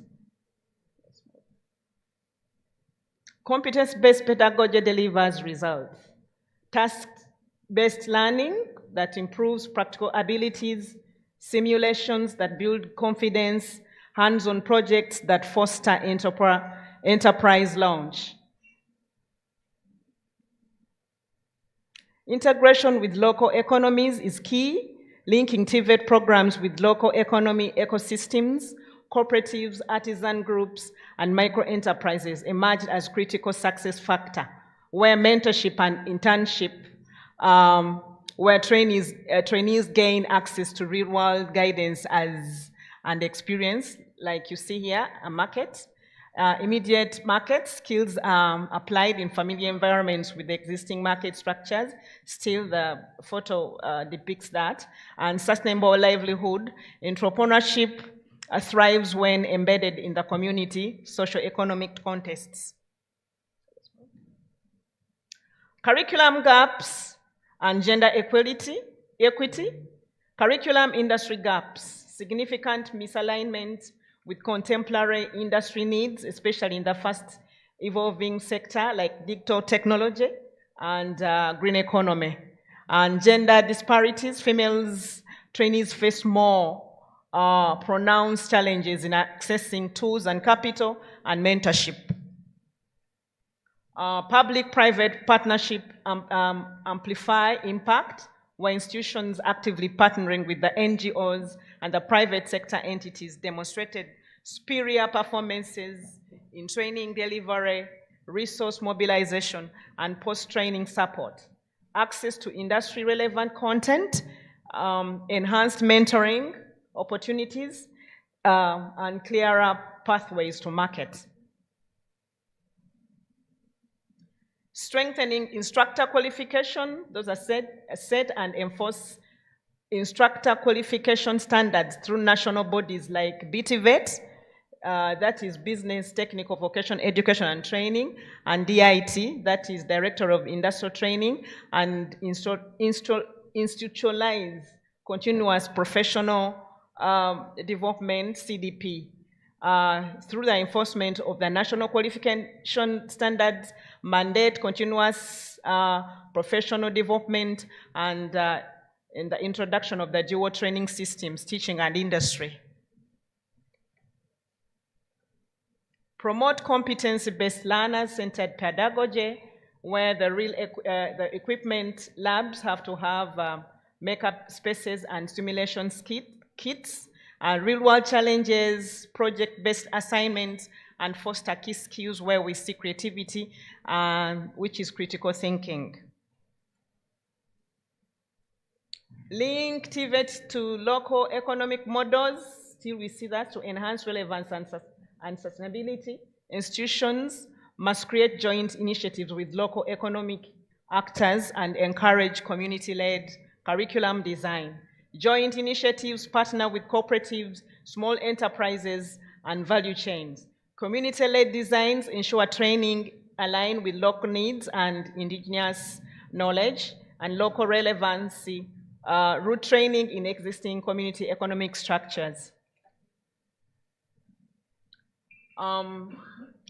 Curricular modernization, whereby the establishment of industry-driven review boards to integrate emerging skills from sectors like digital tech and green economy, and gender equality.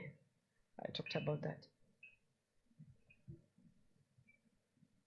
Scale up public-private partnership, create policy incentives for joint program design, resource pooling, and guaranteed internship or business mentorship among government, private sector, and civil society, where we see government is a player, key player, private sector, and civil society.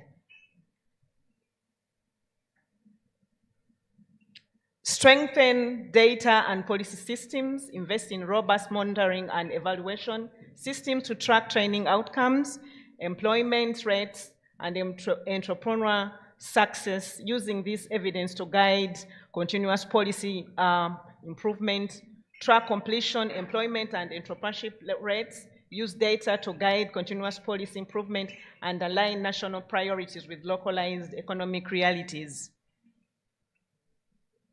From skilling vision to practice, transforming TVET into an inclusive future-ready engine demands localized implementation of the upgraded instructor quality competency pedagogy, community linkages, gender equality, and sustained multi-sector collaborations. From instructor quality, the competence pedagogy, community linkages, gender equality, and multi-sector collaboration.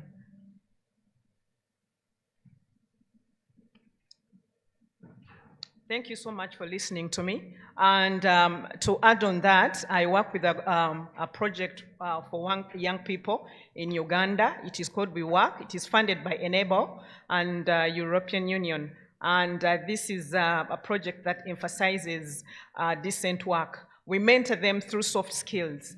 As the previous speakers have submitted, much as we need the youth to, listen to this, but they have to, we have to first listen to them actively. We are mentors. Much as they are young, there are some things that they cannot do on their own. They need mentors and coaches to see them through what they want to be. And if we don't allow the youth to, if we don't listen to the youth, they will demonstrate aggressively, as we've seen in some countries. So we need the youth to get engaged in all the activities that we carry out. And we have to handhold them as the future leaders, as the future entrepreneurs, as the future everything. The future is theirs. We have to listen to them so that it can be able to, move, because they come with the challenge of the fast moving world. So they if they don't have mentors, they'll go to the technology they don't understand. They go to everything that they will not understand. They will not be able to be integrated into culture. They will not look at technology as an enabler. They use that. They will look at technology as something that is used to fight the world. Thank you so much for listening to me. All right, thank you so much, Ms. Beatty. Very good sharing and nice research on TV instructor qualifications and youth entrepreneurship. And I found that your finding shows that need strengthen the instructor qualification and also need to strengthen the data and policy system. Yeah. So this research very nice. Come up with the 2 research objectives, and this research use mixed method on the methodology. Now, I would like to invite the presenters, the presenter number 3, Mr. Bongani Masuku, with the title Youth Perceptions of Indigenous Trade Practices in Southern Africa. Mr. Bongani, the floor is yours. Thank you very much, moderator, for the opportunity. I am presenting research findings on youth perceptions of indigenous trade practices, yes, in Southern Africa, but in the case of Eswatini I represent Eswatini Youth Workers Association, as you can see. I will jump to the third slide and just say by indigenous trade practices, we are talking about traditional crafts, we're talking about natural products and informal community-based commerce, deeply rooted in cultural heritage and rural livelihoods. We've got different common categories which will be shown on the slides. We also have examples which will also appear on the slides. Examples like wooden plates, wooden spoons, wooden baskets, and the like. Key statistics of the youth in Eswatini, who have got about 37% of youth, they form 37% of the total population in our country, and we've got 56% of our youth, based on the 2023 statistics, which are unemployed. There are a lot of authors who have written a lot of work on the background of indigenous trade practices, especially cattle and the barter trade system, which forms or which is embedded in the culture of our country. The research problem, despite the historical significance of indigenous trade practices in our country, youth perceptions towards them remain underexplored. So understanding these perceptions is so crucial for assessing the viability of indigenous trade practices in the modern economies. So the research gap that was identified is that scholars have explored indigenous trade separately from youth economic participation, but there is limited research that specifically addresses youth perceptions on these practices. The study followed or pursued 5 objectives, mainly to describe characteristics of the youth in our country, to examine youth awareness of indigenous trade practices, to evaluate youth perceptions of these indigenous trade practices, to determine the factors that influence youth perceptions on indigenous trade, and to explore strategies for integrating indigenous trade practices into modern economies. So this study would provide insights into how youth perceive these practices and offer recommendations for their preservation and modernization. I reviewed several authors in terms of literature which have written a lot of work on indigenous trade, particularly in Africa. This was a quantitative survey where questionnaires were administered to youth in our country, and descriptive statistics were applied to analyze the data. Findings on demographics: 71% of our youth or of our respondents in this study had attained their tertiary education, and 51% of them are unemployed as we speak. Findings on awareness: the findings indicate that a majority, 92% to be specific, of the respondents to this study are familiar with indigenous trade practices. And how did they learn about these indigenous trade practices? A majority of them, they learned about this at family and community events. Perceptions, findings on perceptions. The study reveals that young people, particularly the respondents to this study, they find indigenous trade practices as relevant to the economy today. They also find ITPs or indigenous trade practices as a way of preserving culture, and also it provides sustainable livelihoods. That's how they perceive the indigenous trade practices. They also view indigenous trade practices as being replaced by modern commerce. Young people also see indigenous trade practices as contributors to tourism and to the economy. They also, in summary, find indigenous trade practices as valuable, particularly in terms of cultural identity and source of economic empowerment. Now, I'll just highlight some few factors that the study revealed as influencing the perceptions of our youth. Number one, formal education was found to positively influence the perceptions of young people with regards to indigenous trade practices. Peers and social media also influence the perceptions of young people with regards to indigenous trade practices. But also, modern trade and government support influence the perceptions of young people towards indigenous trade practices. Now, looking forward in terms of the participation of young people in indigenous trade practices, it was found that young people identified a number of factors or issues that discourage them from participating in indigenous trade practices. Firstly, it's limited access to markets. Secondly, it's lack of awareness about the indigenous trade, limited income potential that they see, and lack of government support, as well as preference of modern lifestyle amongst the young people. But what is also inspiring is that young people consider indigenous trade practices as a livelihood option for them. And there are several things that were identified by young people that could strengthen youth participation in indigenous trade. Firstly, it's government funding or government support, particularly funding, education and training programs, market expansion and digital platforms, integration of ITPs into school curricula, cultural festival, and exhibitions.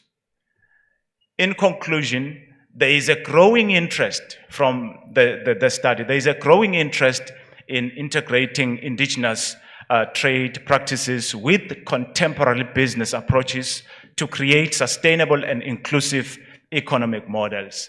I have in the next slide an example or examples of young entrepreneurs in my country who have got indigenous businesses, but they've got modernization strategies that they've used to integrate their indigenous businesses into the modern approaches of doing business. I can just make an example of a cooperative of young people at Velezizweni who are doing community farming. That's basically traditional agriculture, but they are using market access and irrigation as their modernization strategy.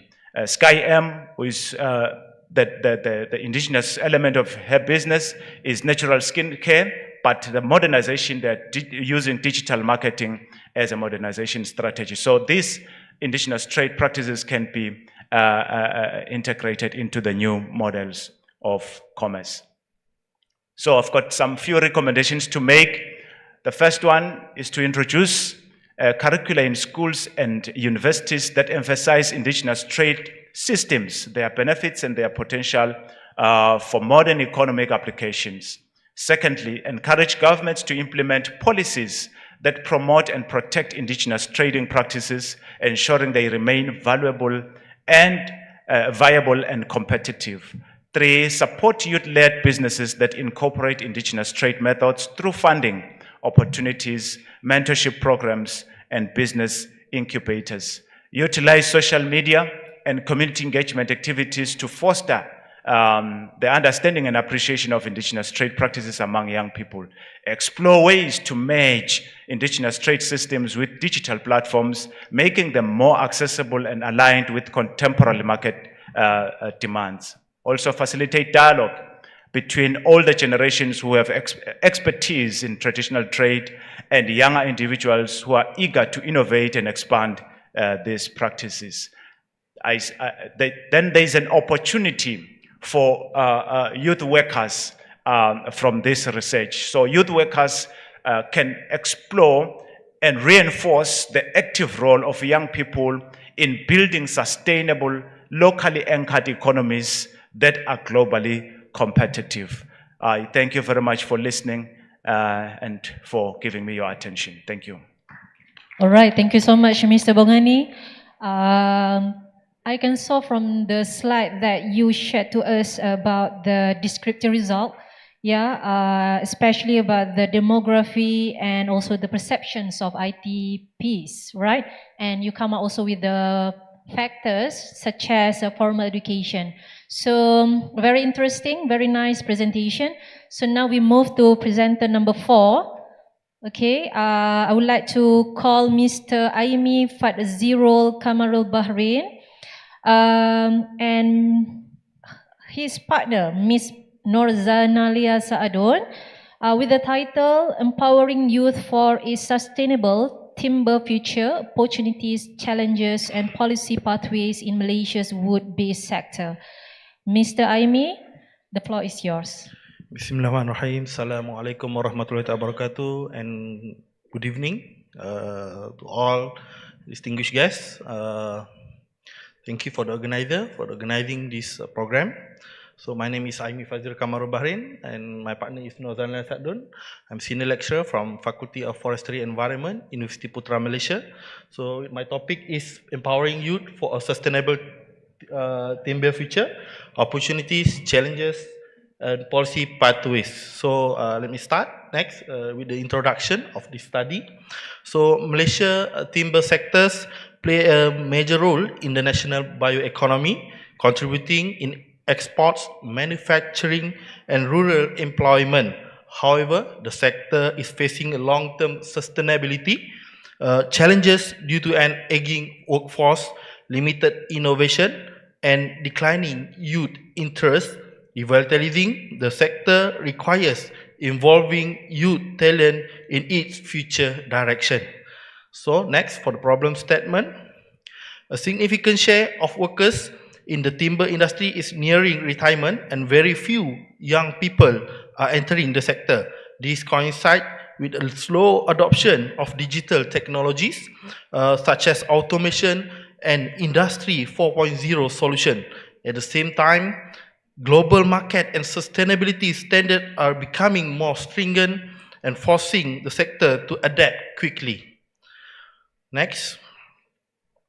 So this is for the policy context in Malaysia. Malaysian national policies including DAKN, Dasar Agri-Commodity Negara 2030, and NTSIP, National Timber Industrial Strategy Plan 2021 and 2025, emphasize high-value timber product, digitalization, and sustainable forest management. A sustainable construction, especially green building materials, is creating new market opportunities worldwide, I think, not only in Malaysia. Also, youth empowerment aligns with multiple sustainable development goals, particularly decent work, responsible production, and also life of land. Next, please. So, the study aims to identify what opportunities exist for youth within the timber value chain, what barriers currently limit their engagement, and what policies can help attract and retain young people. The outcomes serve a guidance for policymakers, industry players, and also education institutions. Next, please. For the methodology part, the study used a qualitative approach involving 20 interviews with the government officials, industry representatives, NGOs, and young professionals. A semi-structured interview allowed deeper insight into experience, perspective, and policy expectation. Themes were extracted through systematic thematic analysis for the study.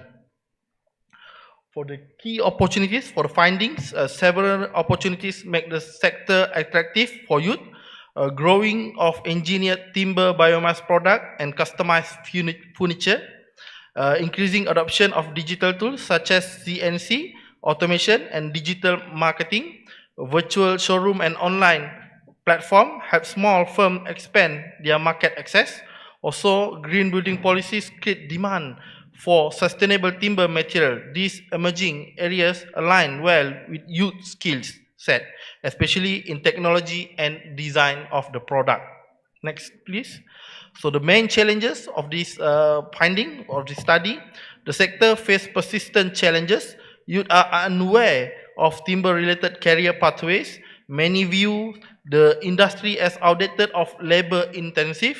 The training institutions do not fully match industry needs. Also, youth entrepreneurs struggle to access early funding. Collaboration between government, academia, and industry remain inconsistent. This challenge weakens the sector ability to attract young talent in these sectors. Next, please.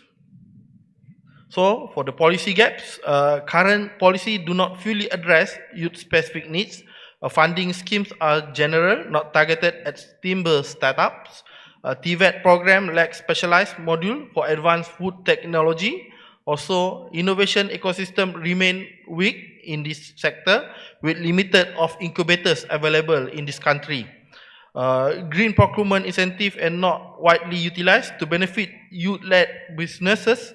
The sector also lacks strong branding to appeal to your younger generation. Next, please. So, from the recommendation, policy intervention must be strategic and targeted. Introduce specialized TVET modules and engineer timber automation and digital fabrication. Also, from this study, establish timber entrepreneurship incubators for youth innovation. Improve collaboration between universities, industry, and government. Provide green procurement incentive for youth-led sustainable timber enterprise.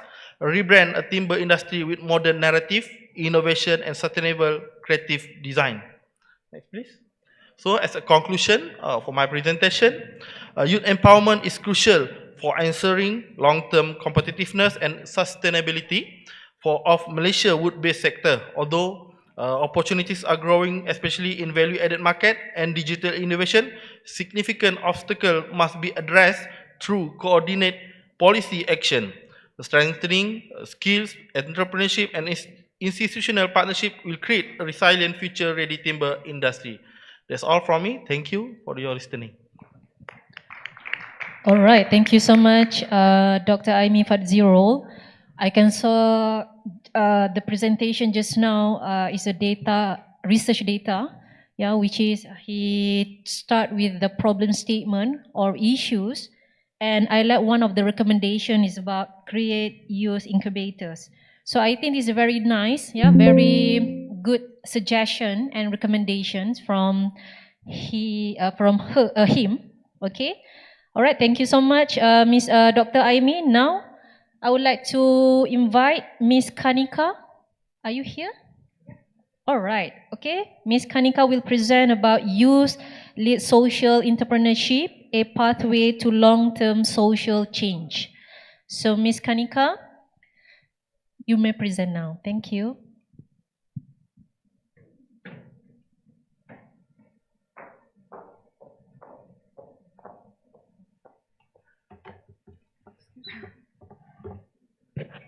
Good afternoon, everyone. Long day. I know everyone's getting a little tired and edgy, but it's fascinating just to hear so many people. So I'm here. I wanted to talk a little bit about social entrepreneurship in the way that we're experiencing it through the youth work that we're doing in India. And our imagination from Community, the Youth Collective, and the Vartali Coalition is building a Jagrik Jahan world that is led by self-awakened, proactive young people. That's so when we see social entrepreneurship, we see, of course, the economic outcomes and the benefits of that, but also the social. So that integration is what I wanted to highlight a little bit. If we can just move to the slides. So we know that young people make up, 60% of the population in Commonwealth countries, about 1.5 billion young people across the Commonwealth, 400 million of whom are in India. And so that's a very, very large population that we are dealing with. But we know that young people have the ability, the drive and the potential to create change for themselves and for their communities, and they are often pitted at the forefront of social change. So young people are sort of being looked up to as the people who will transform their nations. And so in that space, we're seeing a lot of social enterprises emerge. A study by the British Council and Social Enterprise from 2022 tells us that there are about 11 million social enterprises worldwide, and that young people, and that most of them are led by young people between the ages of 25 and 44. So we can see that young people are really, really leading that. They are, just quoting Francois here from the World Economic Forum, that young people, one of the largest movements of our times, driven by millions of people creating the organizations that we need for the 21st century, are these social enterprises. So they're often fulfilling real needs of people, so not just needs that are shaped by the market and what the financial economy tells us, but really real social needs of people, and that's what's wonderful about them. So it all sounds great, right? This is great. Social enterprises are needed. Young people are leading social enterprises. What's the problem? Really, the problem is that they are much, much easier said than done. And our colleague who presented here right at the beginning also spoke of how many social enterprises or how many enterprises in general led by young people tend to fail. And so there is a report by the Failure Institute that tells us that only about 17% of social enterprises that are set up survive longer than 3 years. So that's really tragic if you think about it, right? The number of young people willing to get into social change and lead social enterprises, but are debilitated by whatever external factors there are, leading to such high failure rates. And that's what we kind of dive deep into to try and unpack what these, why this failure and why this low success rate. We'll just move. The issues that young people are grappling with, and we'll get into each one of them, but young leaders, young social leaders, young social entrepreneurs are grappling with. There's one more click if you do, we can see the whole slide. Complexity, invisibility, and trying to scale with soul. And we'll just go through each of these, but really what is required at this point is for young people to be able to be enabled with the competencies, the capacities, the skills that will allow them to navigate these challenges rather than the traditional sort of skilling that tends to happen, at least in India. So, linking skilling and employment is a very limited view, but really some of these life capacities that will enable sustained enterprises is what we need. So we'll just look into each of these very quickly. If we see the next slides, complexity is really, the number of variables currently that exist in the systems that anyone works in, particularly since the advent of social media and the phone. Everyone is so interconnected, everything is so interconnected, and single linear solutions just do not cut it any longer. And so getting young people to understand complexity, where one of them is interdependent unpredictability.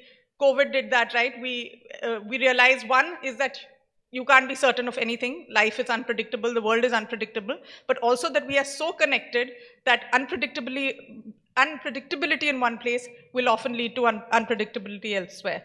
And so what we need is agile young people, we need adaptive young people, we need young people who can move beyond the plans that they have. If we can just see the next point. Young people are dealing with power asymmetry. So we know that power is highly, highly unequally distributed, and that power will often reside in an idea that really kind of builds a story for people. So what young people need are competencies and skills that allow them to negotiate these powers, and also to be able to interpret and co-create stories and communicate and put forth their ideas in simple terms, but powerfully, to actually be able to influence other stakeholders and really capture the imaginations of those who they want to work with. What we see happening are a lot of emergent collaborations, and this is a sort of positive spin in a way of how it's framed. But it is that, again, people are so interconnected and are so forced to align with particular worldviews and get stuck in their own echo chambers that there is this real complex web of polarization that one has to grapple with. And so young people need the competencies to be able to listen generatively. Generative listening is, you listen, there's curious empathy that you apply, and be able to, again, then navigate through dialogues what these polarizations bring out, and to unpack the really complex truths that underpin the unequal social norms that persist. So moving from complexity, if we see the next one, which is, invisibility, that's the other one that young people are grappling with, which is that really the problems we are trying to solve for require a radical change of the mindset. These are not problems that just get solved on the surface. So their ability to go beyond the tip of the iceberg is very, very crucial. And for that to be able to unpack what lies beyond and beneath and behind, they really need to be able to create spaces where dialogues are possible, and need to be able to learn how to hold these spaces and also address conflict positively, also look for win-win solutions. The stress of the lonely leader. So in the invisibility also lies that as young people, young leaders are often, most leaders are lonely. How will they find communities? So young people need that ability, the skills to be able to build communities, to build collectives where they can ideate, where they can give feedback to each other, where they can give advice to each other. So have their own communities for solidarity, and that leads to greater resilience for them. We'll move. The last one that that's fine. The last one that we're looking at is how to grapple with the idea of soul. We call it scaling with soul. So just scaling is not enough. But when we talk about mindsets, we know that what we're trying to do is shift, really, transform one person at a time. And when we talk about the kind of scale that we have in this world, how is that even possible? How are we going to be able to transform one person at a time? So being able to change the minds of many really does require an understanding of culture. So there is a tipping point in every society where you can shift social norms. How are we going to be able to get to that point where we can work with many, but work deeply and work toward that, till that tipping point to be able to shift these unequal social norms? The other thing that's needed is being able to measure impact. For young people to be able to measure the impact that they create and amplify that, showcase what they are doing, create role models to be able to again influence and invite greater allyship and partnership. The difficult one is that ownership cannot be given, it has to be taken. So often in communities, when you come in and you try and hammer change from the outside, there won't be an uptake for it. So this need is for us, for young leaders to be able to build trusting and trusted relationships within communities, have who we call inspired insiders, and also then build the capacities to really have movements. All of this requires movements, and it isn't the job of one single lone leader. So it's a tough ask, it's a tall ask, but I want to share with you our experience of trying to use some of this in our work on a program called Change Looms that has given us a lot of hope. It's a program, the next slide. It's a program called Change Looms, youth leaders in social action, working on the young people who set up their own social enterprises, working on climate, working on well-being, on gender, on education, on justice, constitutional literacy, and what have you. And it is a program for early stage social entrepreneurs. And what we've done through the program, there is mentorship, there is a sort of seed money, but along with that, what we have tried to do is create a journey through which the inputs they receive are around building their agency, around systems thinking, around collaboration and dialoguing, learning from mistakes, building movements, measuring impact, some of the things we spoke of earlier. And what has happened is we've really seen over the last, this is a program that started in 2005, there are 800 youth leaders or social entrepreneurs that have emerged from this journey in these last 2 decades. And if you just look at that data, which is of a very small subset, but 16% of those are no longer functional, which means that about 85% are still functional, and many of those, over 65%, are thriving organizations. So that data set from the Failure Institute that told us only 17% survive after 3 years, there is a flip that happens when you invest in the right things at the right time for young people. So this is really a call to action to youth workers, to policymakers, to donors, to invest in the right things that are often invisible, that are not easy to measure, that are very, very longitudinal, sometimes not attributable. But if we invest in that which will help build a resilient social entrepreneur, we will have longer surviving social organizations, and those create economic well-being, employment for others, and justice for all. Thank you so much.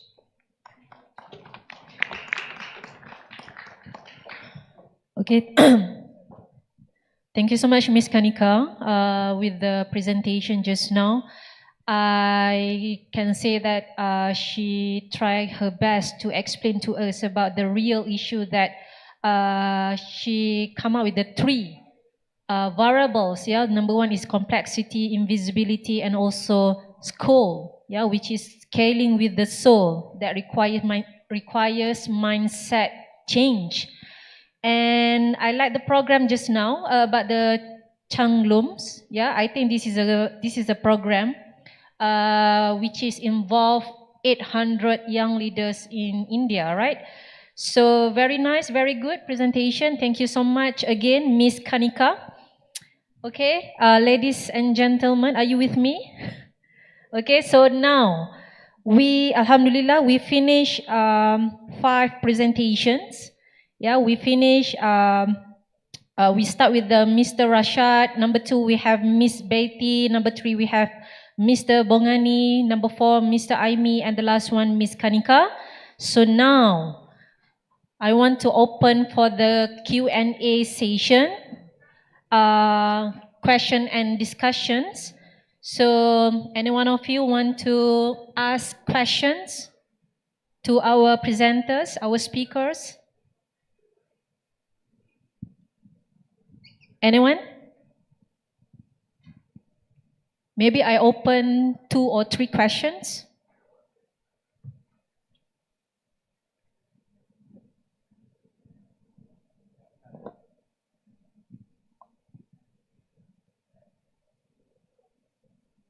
Yes, Mister, please introduce yourself first.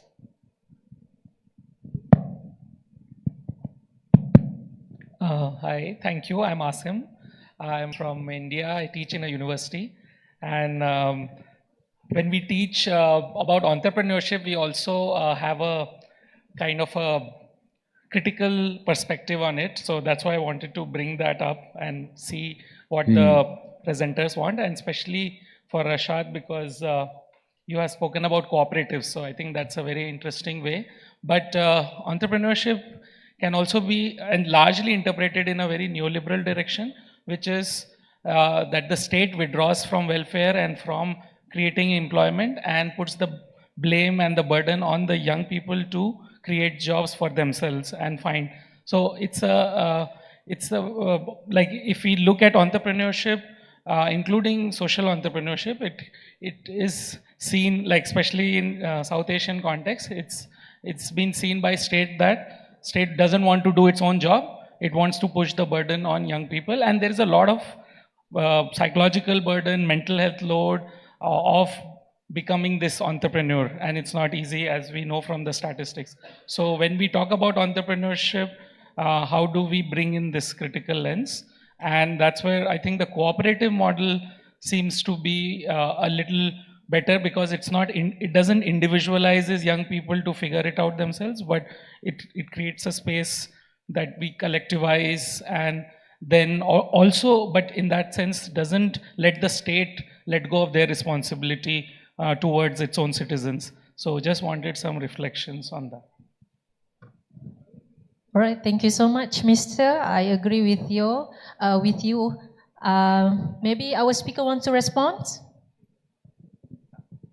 Yeah, I want to say thank you very much for that comment, and you did provide a very critical lens. Sometimes we see entrepreneurship as a means for creating employment, but it's basically letting the government off scot-free in some instances. And so that is a very critical perspective.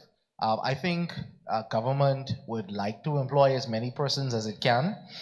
Sometimes it is limited, and we have this issue of overspending and having large governments versus having very slim or very lean governments, and so there's a challenge there in that standpoint as well. I think entrepreneurship, though, is a method that not necessarily forces young people to find employment or jobs for themselves, but I think some of the literature is showing that young people are naturally progressing or gravitating towards entrepreneurship because they're innovative, they're creative, they're in the digital space, they're in the technological space, and these are the industries that are very fast-paced and moving very quickly. I think there's also in the literature, it's looking at the Great Resignation. There are a lot of young people that are actually leaving formal work to go into entrepreneurship, And so it's kind of a two-sided coin. But the cooperative model, as you so rightly commented, it's a way where we don't look at the individual side of entrepreneurship, where young people have the stress or burden of trying to find employment and being this successful entrepreneur. Everyone wants to be the next Elon Musk, right? But the cooperative model says that we can all come together, share our resources, share our ideas, and come together to create employment for ourselves. One of the good things about the cooperative model is that young people are actually also workers and owners of the business. And so it's kind of a balance where you don't have the stress of entrepreneurship on your own, but you share that with other like-minded young people. And also you are not in the traditional sense of employment where you are essentially working for 40 years on one job for 40 hours a week. That kind of thing is scaring young people these days. And so you kind of find that right balance with the cooperative model. But it also means that what government can do is shift its funding and focus from welfare, but support these cooperative models, because what it does is it creates institutions, it creates systems and formal mechanisms for young people to explore entrepreneurship as well as find employment. And the literature shows that young people and young entrepreneurs are actually more likely to hire other young people. And when you have this cooperative model, you're not just hiring young people, but you're hiring equal owners in the cooperative. And so young people would be more gravitated towards joining a cooperative and being a owner as well as a worker of that institution. And so, I mean, I think we have to find that balance where government is still doing its part by supporting entrepreneurs and supporting the cooperative model, and creating an ecosystem or an environment where entrepreneurship and business can thrive. So I think it's not just getting young people to line up and sign up for a job, but I think it's also giving young people that ability to do what they love, do what they like, and it protects their mental health, their sense of belonging, their sense of value and worth. Because what is it, just looking for a job or just trying to place people in jobs, but that's not their passion, that's not what they want to do, that's not what they love. And so in some instances, you have governments that, yeah, we want to provide jobs. Okay, for example, in the Bahamas, we're big on tourism. And so sometimes, the government has a lot of investment in building large hotels and resorts. And so what ends up happening is that's the sector that has the most jobs available. And so we have young persons in droves just going into the workplace, but is it their passion? Is it what they like to do? Are they just doing it to earn money because they need to survive? I think that's where we find a difference between surviving and thriving. Doing what you have to do just to get by and doing what you love. And so I think entrepreneurship is a good tool that we can use, but I think we need to move away from that individualistic and competitive-driven type of entrepreneurship among young people and kind of adopt cooperative models where we can share resources and young people can thrive doing what they like to do. But thank you very much. Very, very critical lens and very good comment. Thank you. Right. Thank you, Rashad, with the feedback. Yes, Mr. Please. So I'm William. I'm from Ghana. So my issue has to do with, regardless of being cooperative or being an individual entrepreneur, there's one thing that is carrying young people currently as startups. That is the tax regime. Tax regime everywhere.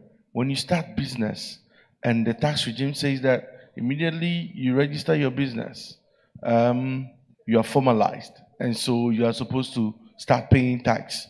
A startup, whether in a cooperative or as an individual, if you don't take time, by the time you try to break even, the tax regime is going to break your business up. So can we look at ways of coming up a policy to support startups, young entrepreneurs, whether cooperative or individuals, so that they wouldn't be pushed into the mainstream of tax regimes? They should have some sort of special arrangement when it comes to taxes, so that these entrepreneurs, young ones that are coming, and their businesses can survive and thrive? Yeah, I mean, very, very good comment. Thank you for that as well. I think it varies based on local context, country to country. There are some countries that have very low tax structures for new startups and for young entrepreneurs. There are regimes that have tax exemptions for businesses in lower socioeconomic areas.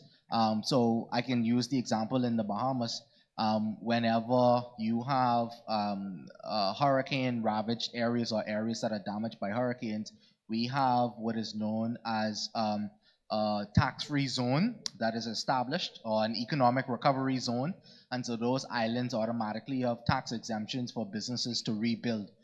We also have the Special Economic Recovery Zone, which was implemented for businesses in low socioeconomic areas, and so they were tax-free businesses as well, or they were tax exempt. But I think each country, based on its local context, will determine what level of tax concessions it is able to give for young entrepreneurs. So I don't know if there's like a sweeping policy that we can recommend, but I would support it if I were the president of the world. I would support young entrepreneurs and small businesses being able to thrive in this environment, because the tax-free mechanisms would help with business success rates. However, I don't want to get too much into economic theory, but that varies all around the world. You have some economic theorists that talk about the multiplier effect. So as government tax, government is able to as government spends, government gets a portion of it back in taxes. And so there's a whole lot of economic theory different from the West and the East that we can get into. But I mean, we can have a side chat to talk about that. But I think it varies from country to country what they're able to do in terms of tax methods. But what I will say is that what you said was a very, very good point, because those tax regimes in some instances actually push young people into the informal sector, which is not very good, because it's very insecure work. They don't have social security systems, and young people are not able to be their best selves in those kinds of sectors. So we need to find that balance where we support young entrepreneurs, we support them entering the formal economy, but not to the extent that it's unattractive, or it forces them to evade taxes or to avoid the formal economy. I think, again, just going back to the cooperative model, I'm a co-productionist, by the way. I believe in collectivism and partnerships and collaborative governance. I think that the cooperative model could potentially help businesses, small businesses, to collectively share the burden of taxes. And again, it depends on the tax structure, because the bigger you are, the more taxes you pay in some countries, right? But the issue of taxation, I think I'll leave that to each country to decide. But thank you very much, and very, very good point. Okay, Thank you, Rashad. So I think, I wanted to make a follow-up to say, maybe short one, eh? Maybe short one. Can we, from this conference, draft a paper to the Commonwealth Secretariat to see how member countries can come out with a common platform when it comes to tax regimes for startups and then young people going into business? All right, thank you, Williams. So ladies and gentlemen, I think I want to stop now, because we already 50 minutes. Okay, so once again, I would like to say thank you so much to all presenters for their insightful and substantive contributions. So on behalf of the organizing committee, I extend my sincere appreciation to all speakers and participants for your engagement and thoughtful reflections. Your contributions today underscore the vital role of young people in driving economic resilience and innovations. Thank you once again, and I wish you a productive continuation of the conference. Thank you so much, guys. Back to you, MC. Thank you, Moderator Dr. Shafila Kamaruddin. Can I invite both moderator Sushil Ram and also Dr. Shafila Kamaruddin to the stage to present token of appreciation to our presenters.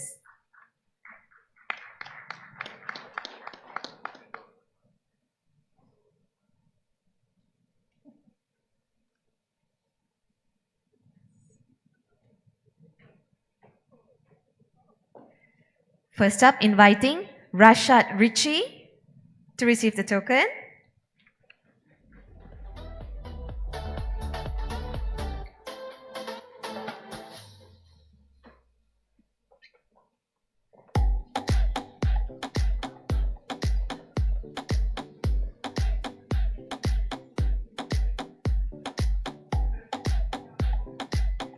Next up, Betty Nakiuka Twesime.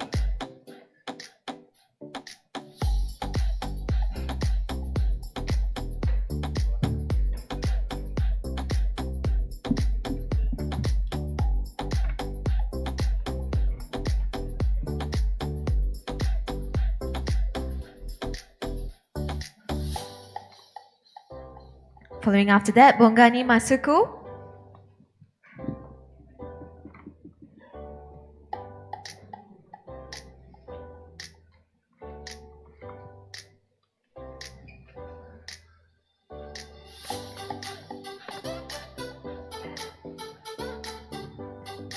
Next up, Aimi Fazirul Kamaru Bahrain.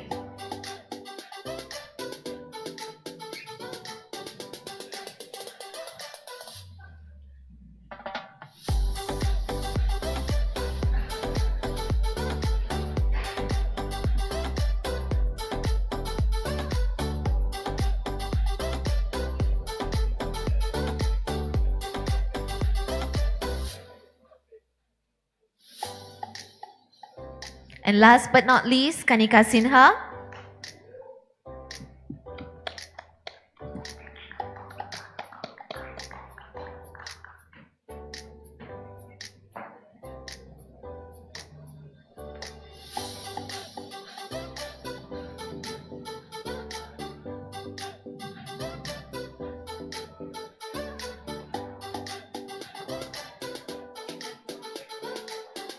Thank you, moderators. Thank you, fellow presenters. So next up, all of us will gather for the 10th anniversary of the Commonwealth Youth Peace Ambassadors Network. So while we wait for the team to be ready and present and share with you their presentation and also to celebrate the 10th anniversary, so you may take a short break and come back. Maybe you take a 5 minutes and be back, and we will begin the session shortly.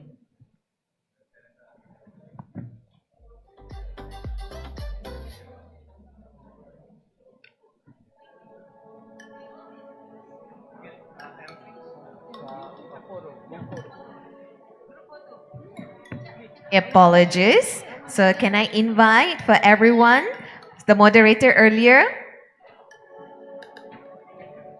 and also the presenters for a group photo?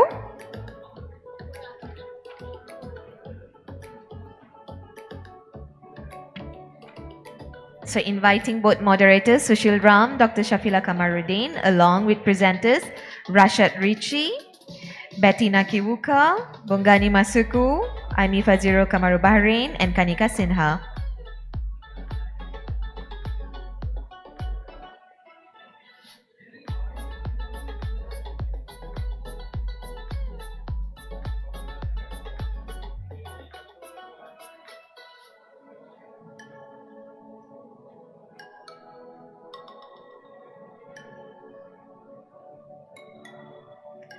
Thank you, everyone. Do take a 5 minutes break and come back to Campo Hall, and we will continue the next session.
Ladies and gentlemen, please come back to Campo Hall. So please give a reminder to all your mates to come back here. So we will begin the session that is hosted by Saipan. So make sure you have all of your peers back to the hall so that we can have all of you to witness the interesting session this evening. So those of you who are here, so look to your left, look to your right, look to your back. Which of your peers that are not here, do ping them, message them, and ask them to come back to the hall.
Back table. So I kindly request you to move forward so we fill up the front seats.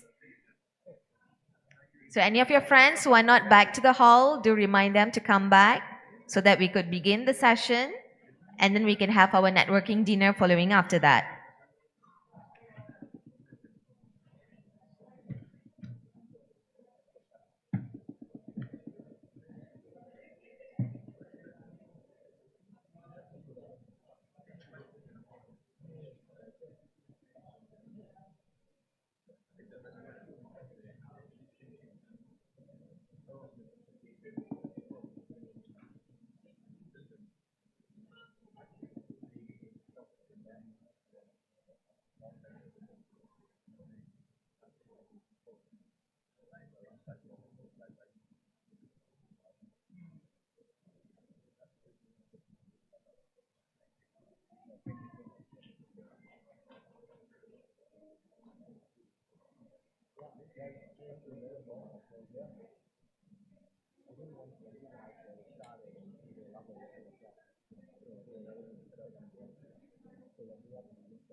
All right, everyone, while we wait for the hall to be filled in again, the 5th Global Youth Work Conference 2025 is organized by the Commonwealth, University Putra Malaysia, and the Commonwealth Alliance of Youth Workers Associations, co-hosted by Malaysian Youth Council, Sukarelawan Siswa or Student Volunteers, Commonwealth Youth Innovation Hub, Junior Chamber International Petaling Jaya, and Adab Youth Garage, and supported by Ministry of Higher Education, Ministry of Youth and Sports Malaysia, Department of Youth and Sports, World Assembly of Youth, and the Islamic Cooperation Youth Forum. So ladies and gentlemen, do me a favor, look to your left and right. Whoever your friends are not in, do ask them to come back to Kampu Hall so that we can begin the next session. So I can see a few of them are still outside the hall. If you can hear me from outside of the hall, please make your way back inside the hall so we can pass on to the next session to Saipan team.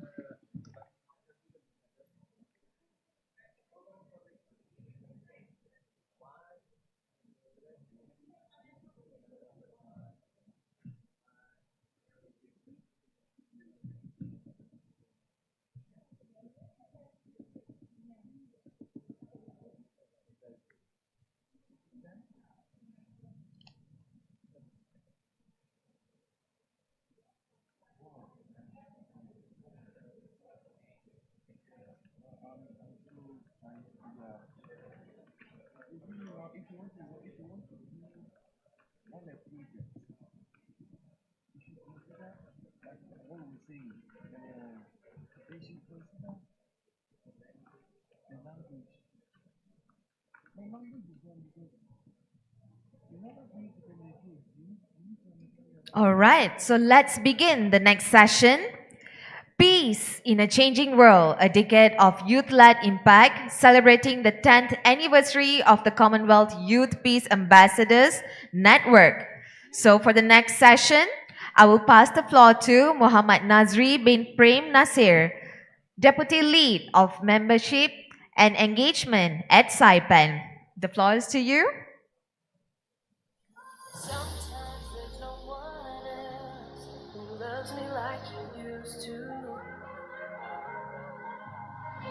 Sometimes we're not ourselves. There's no one I can. So, Assalamualaikum, a very good evening, and Salam Malaysia Madani. So, my name is Muhammad Nazri bin Prem Nasir. I am the Deputy Lead for Membership at Engagement, and it's my honor to welcome all of you to this beautiful celebration of Saipan 10-year anniversary.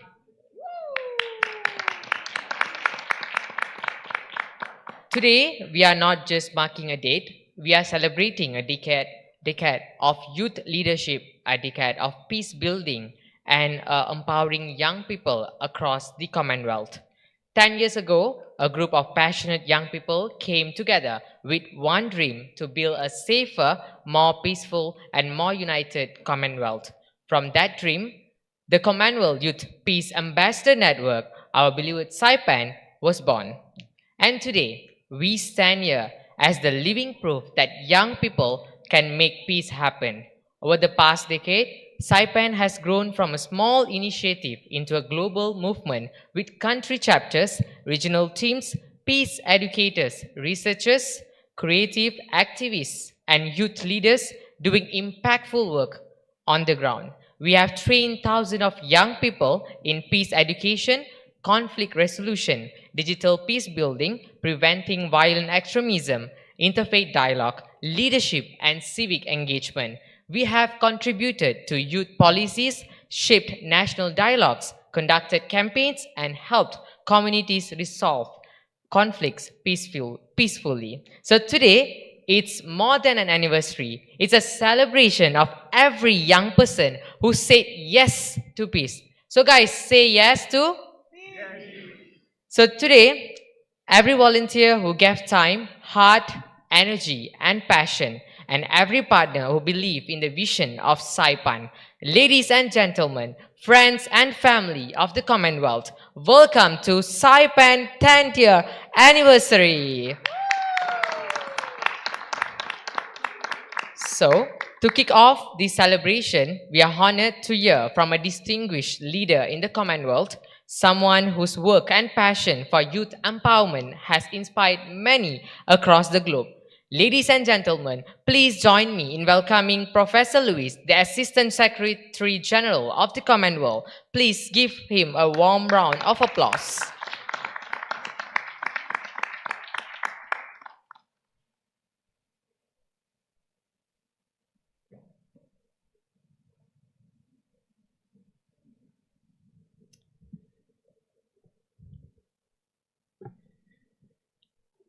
Ladies and gentlemen, well, I was telling my colleagues that these young people are terrific. They have squeezed every bit of lemon out of me. In these 2 days in Malaysia, I have had to speak more than in the whole month before coming here. But there is something beautiful about the Commonwealth Youth Peace and Network, Ambassadors Network. And it's that peace in the Commonwealth is what makes the Commonwealth stand out. And in this regard, the work, the advice, and the prayers of these young people who are hoping and working for peace is essential. And saying this, I feel guilty not having involved them more in all the cases we have been dealing with, where we have stopped very many wars. I used to say that we had prevented 7 civil wars in the last 4 years. I stopped saying that when Trump started saying the same thing. But I want to tell you a story, which is a very beautiful story. In 2023, Sierra Leone was going through a very difficult time. And it's a conversation we have had with the minister, with the president, with everyone. And Sierra Leone was to the point of breaking apart. It was hugely polarized. And elections were coming, and there was no understanding between the two sides.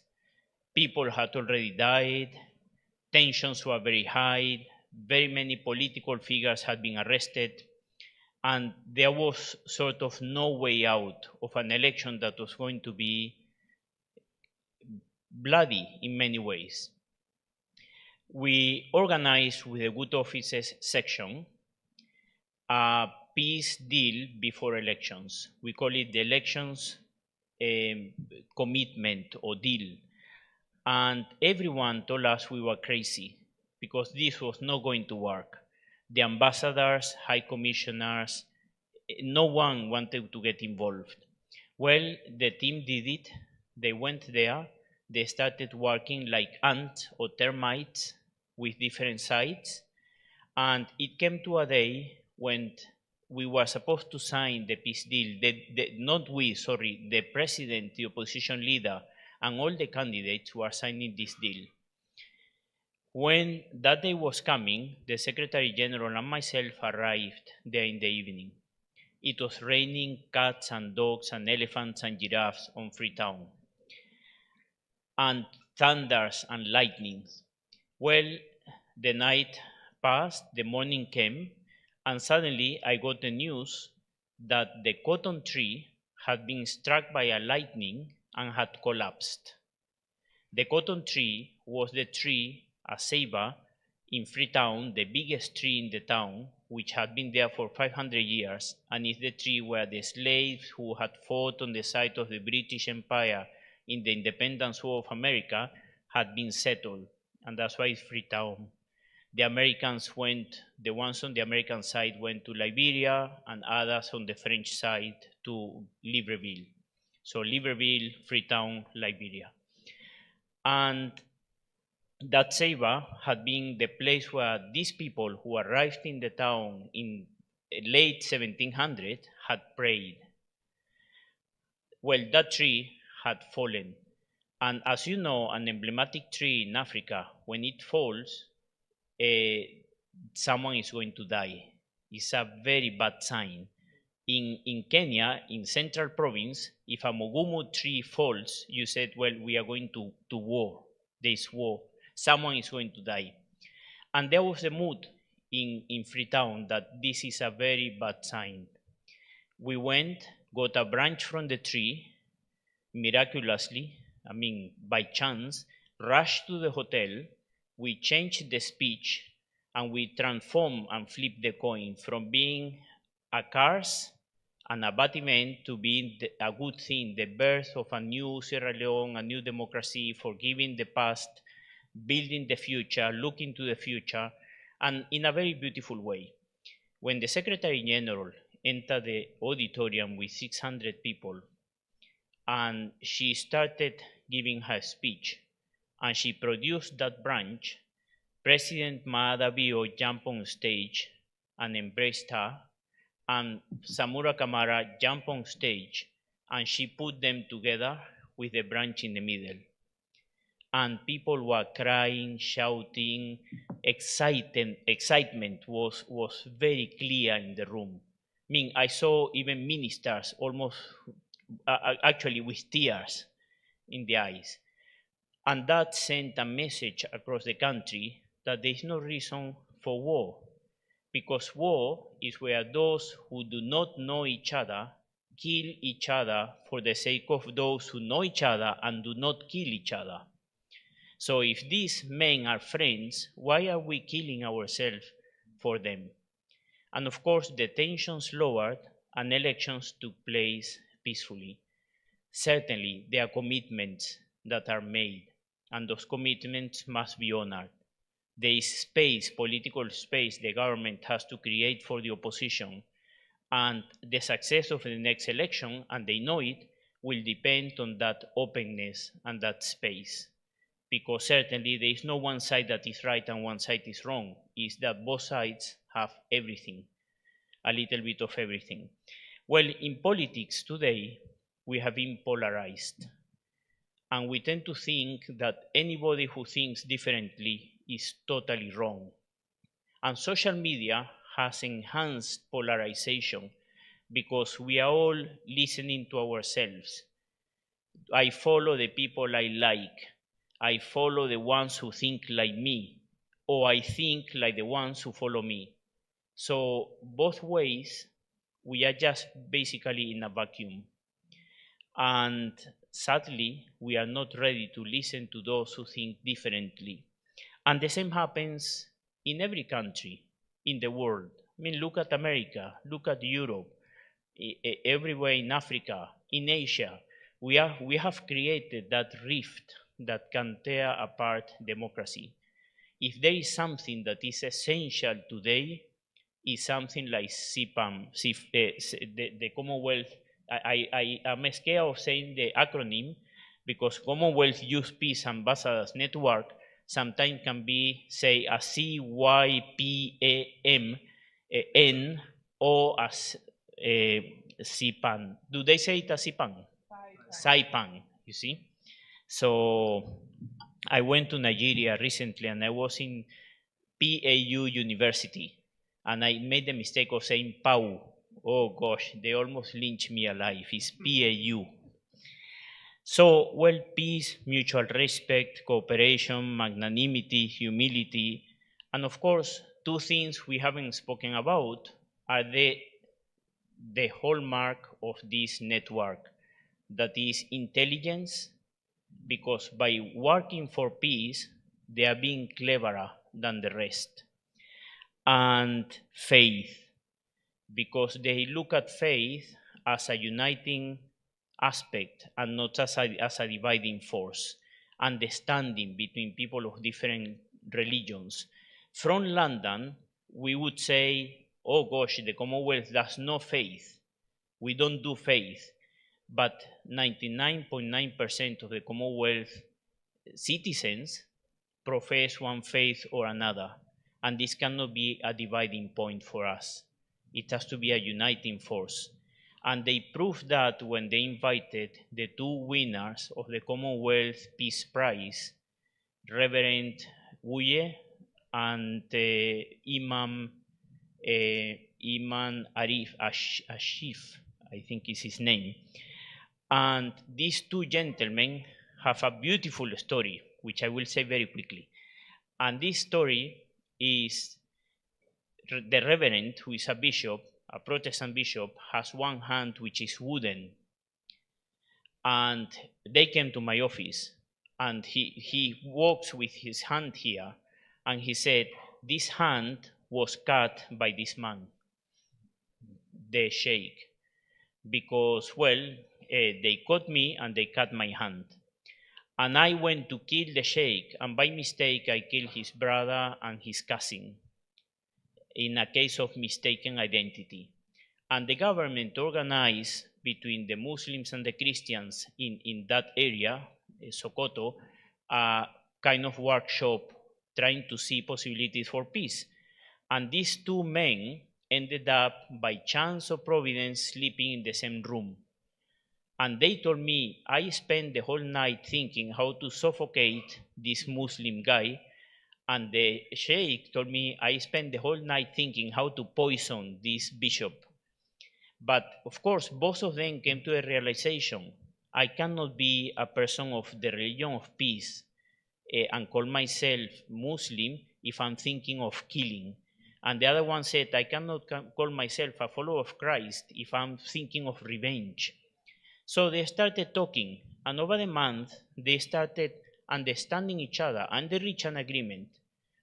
The bishop read the Quran, the imam read the Bible, and they agreed, we are not come to an agreement on religion, but I love and respect you, and I like the way you think, and even if I don't believe some of the things you believe, I respect you and I love you, and the same from the other side.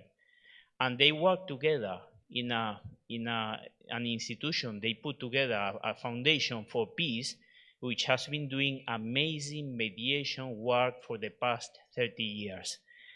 Well, those are the beautiful stories we see and we live across the Commonwealth. I have so many stories I could tell you and keep you here until the sixth conference is organized. I will not do so, but it's clear that the pain of the pain of the people who are educated, who are intelligent, who are trying to work for peace, like these ambassadors for peace, is the stones and the bullets of the ignorant. We cannot let those bullets and those stones win the day. Your pen, your writing, your report, and your work is essential. And I think, and I feel guilty, because we have not involved you in the peace mediation work the Secretariat do from the political side as much as we should. You have done great work in the youth environment, but there is a lot more work that should be done. Thank you very much, and thank you for these networks. We keep on functioning so well despite all the difficulties you encounter in your countries and in places like the Commonwealth or United Nations, which should support you more than they do. Thank you very much.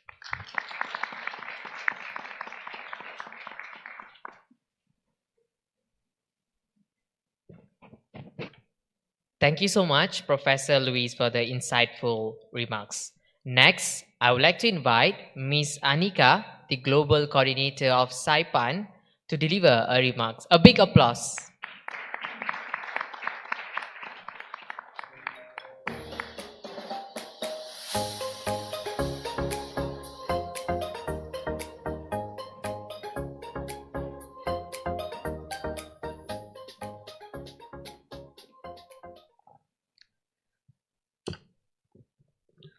Good evening, everyone. It is an absolute pleasure to be celebrating our 10th year anniversary here in Kuala Lumpur with all of you. Saipan stands for Commonwealth Youth Peace Ambassadors Network. I would like to highlight Saipan was formed in 2015 in Chogam in Malta. Ever since, we have been working towards building peace and reconciliation, and also bringing together our young ambassadors from all 56 Commonwealth nations to work together with us. Personally, from an executive committee member to a global coordinator, I have nothing but admiration for this network, which has helped me grow in ways and meet individuals from all across 56 Commonwealth nations, now who I call family. Our mentor Sushil Ram and youth officer Saima Majid has been our strength in this journey. What we believe at Saipan is if we only measure negative peace, the absence of violence, we miss the deeper work, positive peace. So we believe in striking a balance between both the ends, which is asking the questions, our institutions fair? Is information trusted? Do young people and women feel included? Do communities have dignity and opportunity? If you ask us, what can youth around the world do together to promote peace? If I had to choose one word, that would be compassion. Peace starts with a smile, and that is no stranger to all of you present here. Everybody, every single person I met here today have just smiled. But it cannot end there. Peace begins at home in how we speak to those who disagree, how we treat women and minorities, and how we show up online. So I urge everyone here to practice the 3 C's, which is compassion, competence, and consistency. If we do those 3 things, peace becomes a daily habit, not a distant hope. Before I conclude, I would like to share a very, very quick story of Saipan that has transformed the way we think and made us realize the little things we take for granted. One of the biggest prisons in Sri Lanka is the Velikada prison. And a few years back, I did a project with Saipan in collaboration with Global Shapers and Rotary inside the female prison board. And children under the age of 5 often live with the mothers inside the prison if they don't have guardians to take care of them. And we got permission somehow after a long struggle to allow them to stay a little longer than after 5 p.m. because usually after 5 p.m. they are all locked up. 5 p.m. on a full moon night after.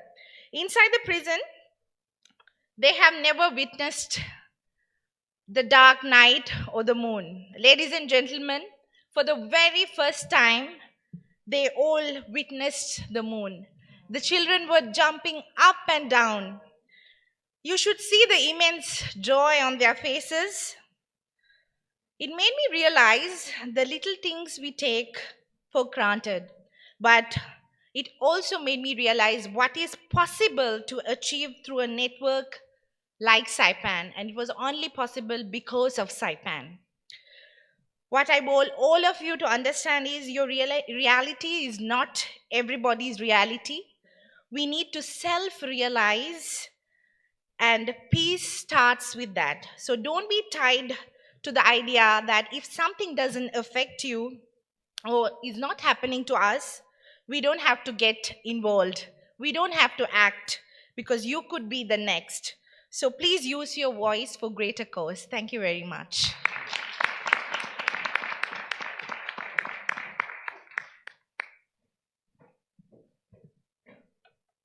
Thank you so much, Anika, for those inspiring words. Truly, your leadership continues to guide and motivate young peace builders across the Commonwealth. Following Anika's address, we are honored to hear from someone who has been the heart of Saipan's journey from the very beginning, our chairperson, Mr. Trevor.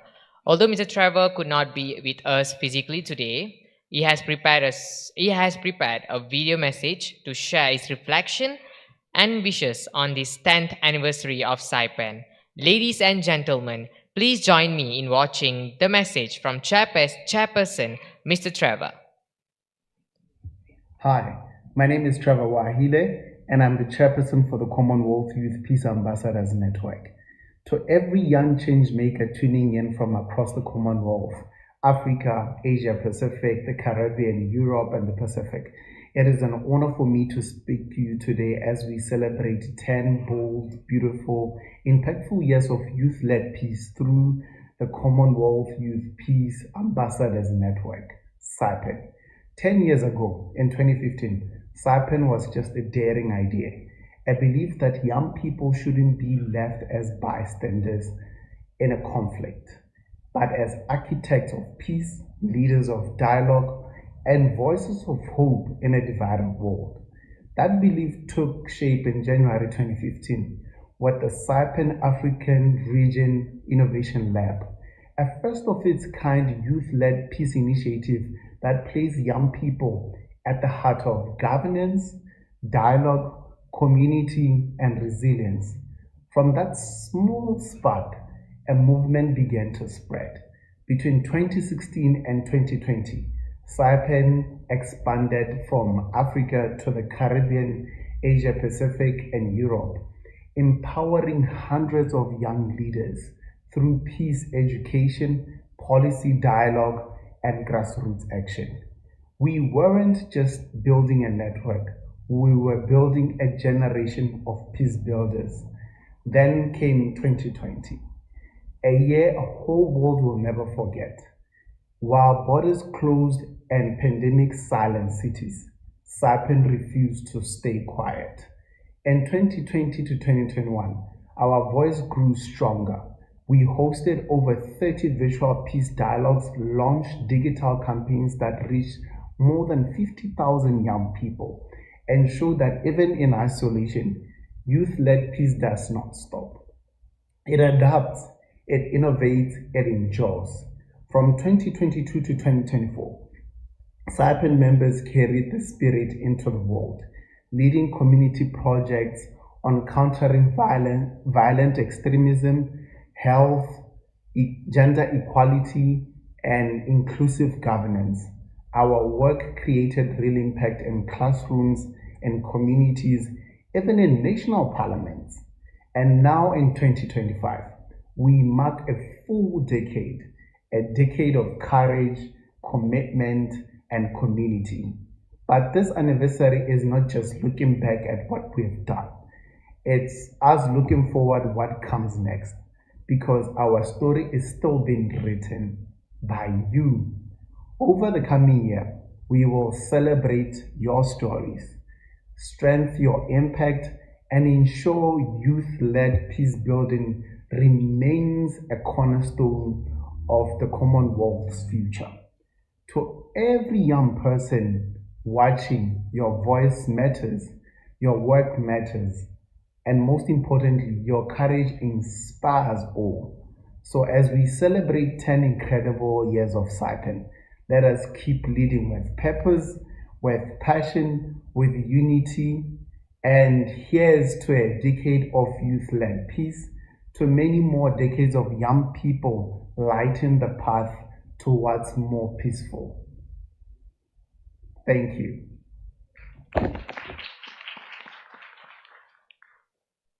Thank you, Mr. Trevor, for that wonderful message. So next, I would like to invite Mr. Fakhar Jabran, the Deputy Chairperson of SAIPEN, to deliver his address. Let's give him a warm hand.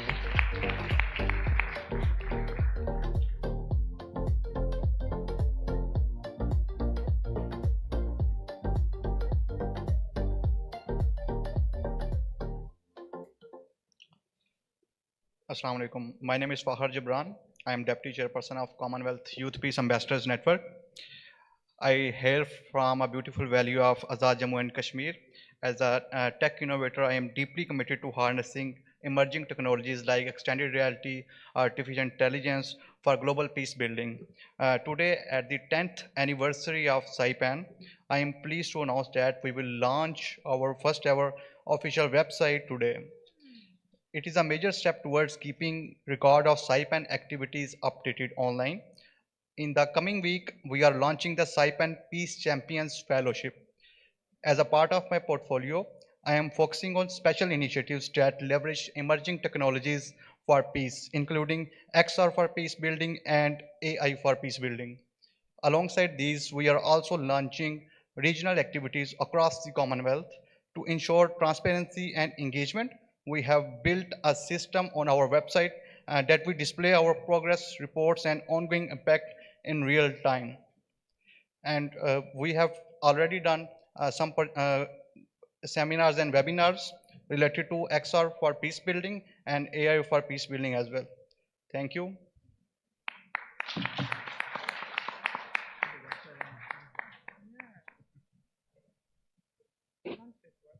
Thank you, Mr. Fakar, for your powerful words. Now, I have the honor of inviting someone who have been a friend and a supporter of youth development in the Commonwealth. Please welcome Mr. Sushil Ram, the advisor for youth development at the Commonwealth Secretariat. A round of applause.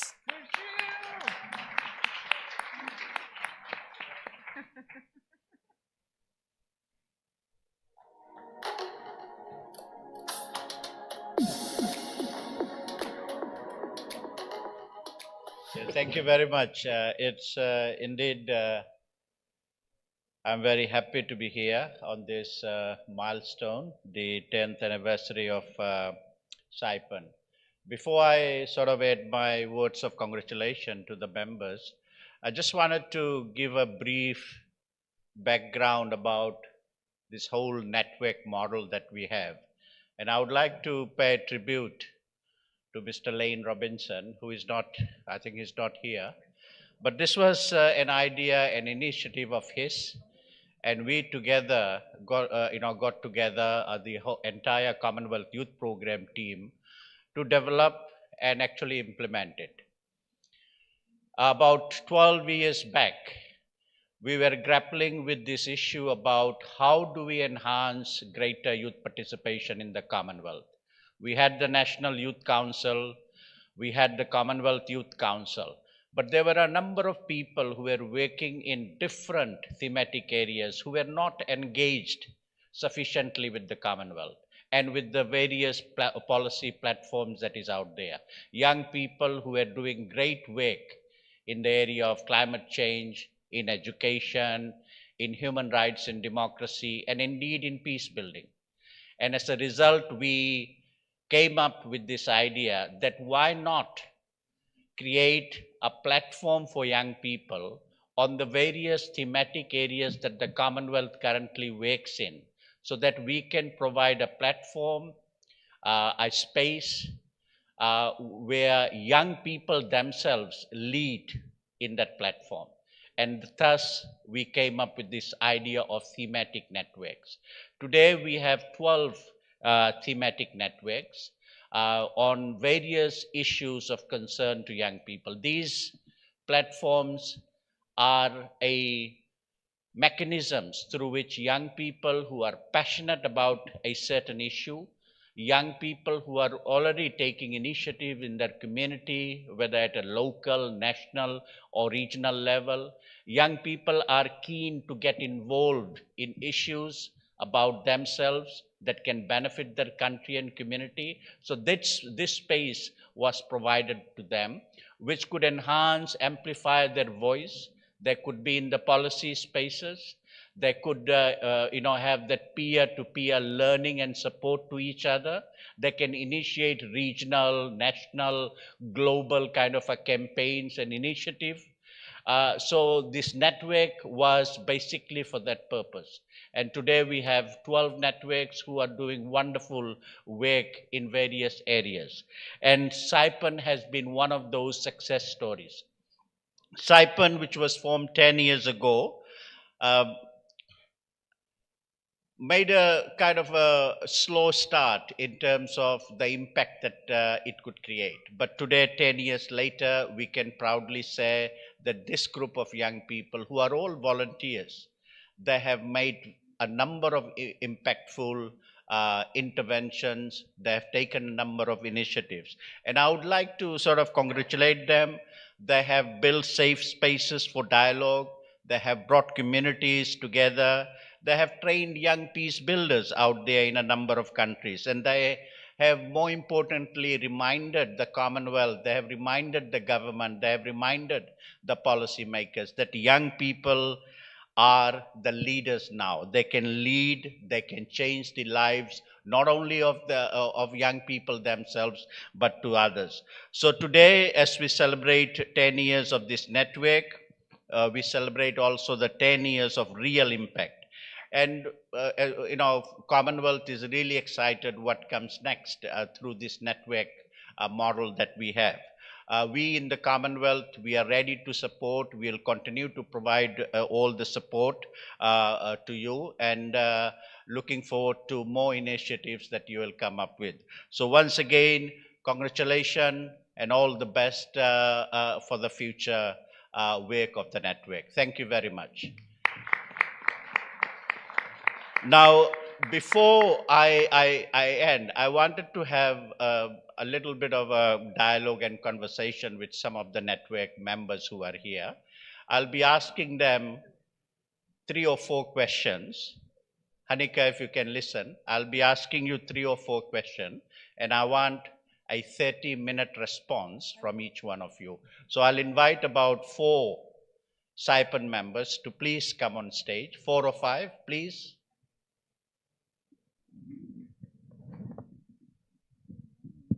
Who else is here?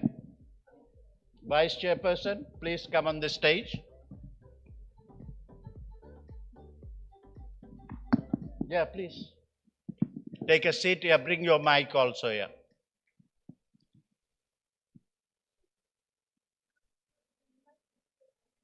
Please come on the stage. One more SAIPAN member? Okay, please sit down. And here, the great work that they have been doing. I want to ask 4 questions. Number 1, what inspired you to be in this space, to be in peace building? Number 2, no, I'll give you a few minutes to think about it.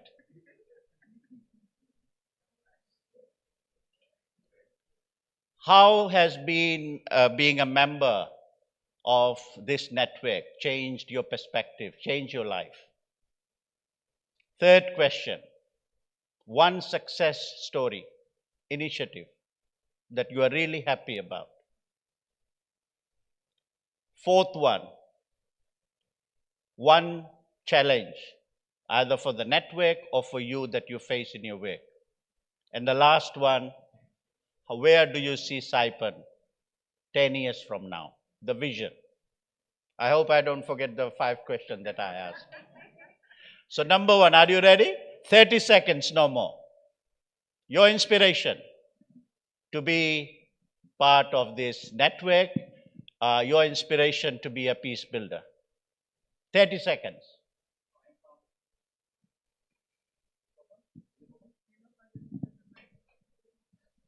So I am basically from Azad Jammu and Kashmir, which is a conflicted state, and I grew up while watching different conflicted situations in border areas. My village is also in a border area, and due to that thing, I started a youth organization there, and which with that motivation, I started my journey in 2022, and after that journey bring me here. Now I am leading SAIPAN as a deputy chairperson of SAIPAN.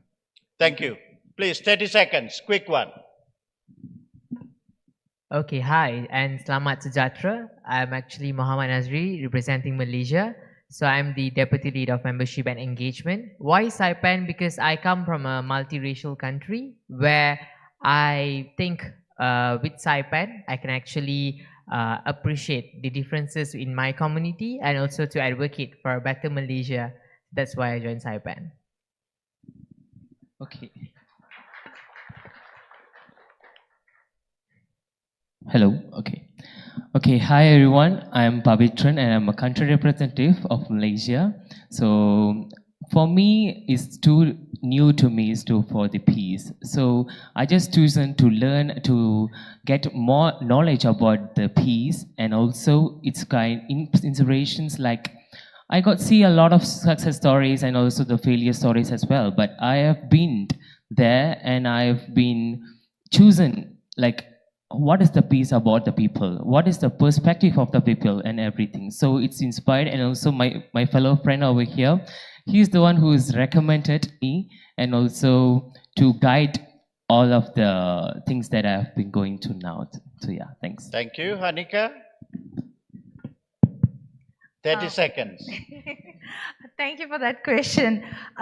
So why Saipan? Because I come from a country which has had 30-year civil war, and Saipan, when Saipan was introduced to me, when I got to know about Saipan, I was very much excited because I have been working with the grassroots level organizations for the last 1 decade or so. But however, with the network Saipan gave me, those reaching out to the people of grassroots level was more accessible, because when you want to go and do a project or initiative in the north and far east, sometimes you might need a lot of permission to enter certain levels, and you cannot just do it with a young network where it was just started or something of that sort. So you needed that backing, that level of strength.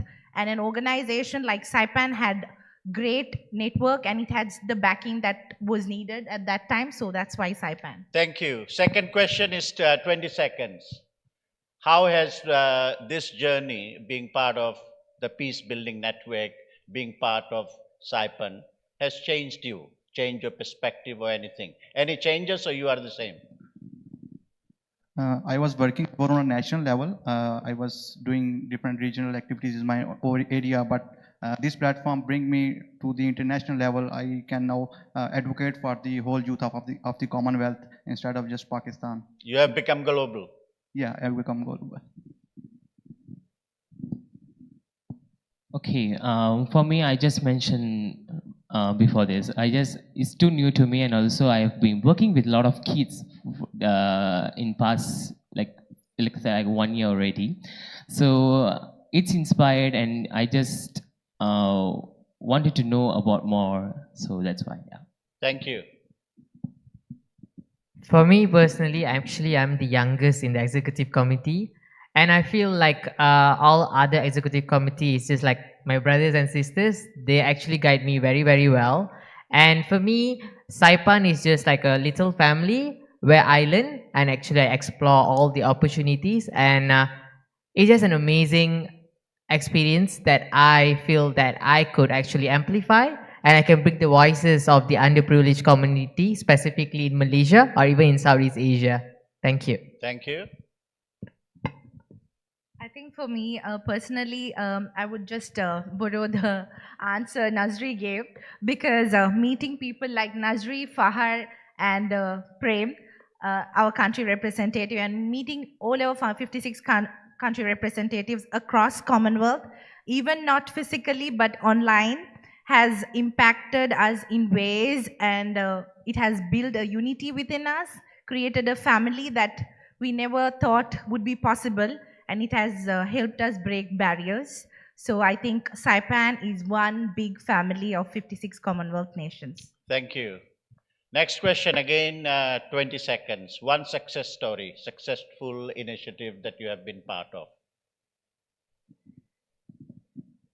So currently I took initiative for XR for peace building, and I think I have never, on the internet there is no initiative like this, like extended reality technology for peace building. So we are building immersive spaces in which youth can sit together and dialogue with each other. So this is the, I think, initiative which is we are currently working on, and which is success for us. Thank you.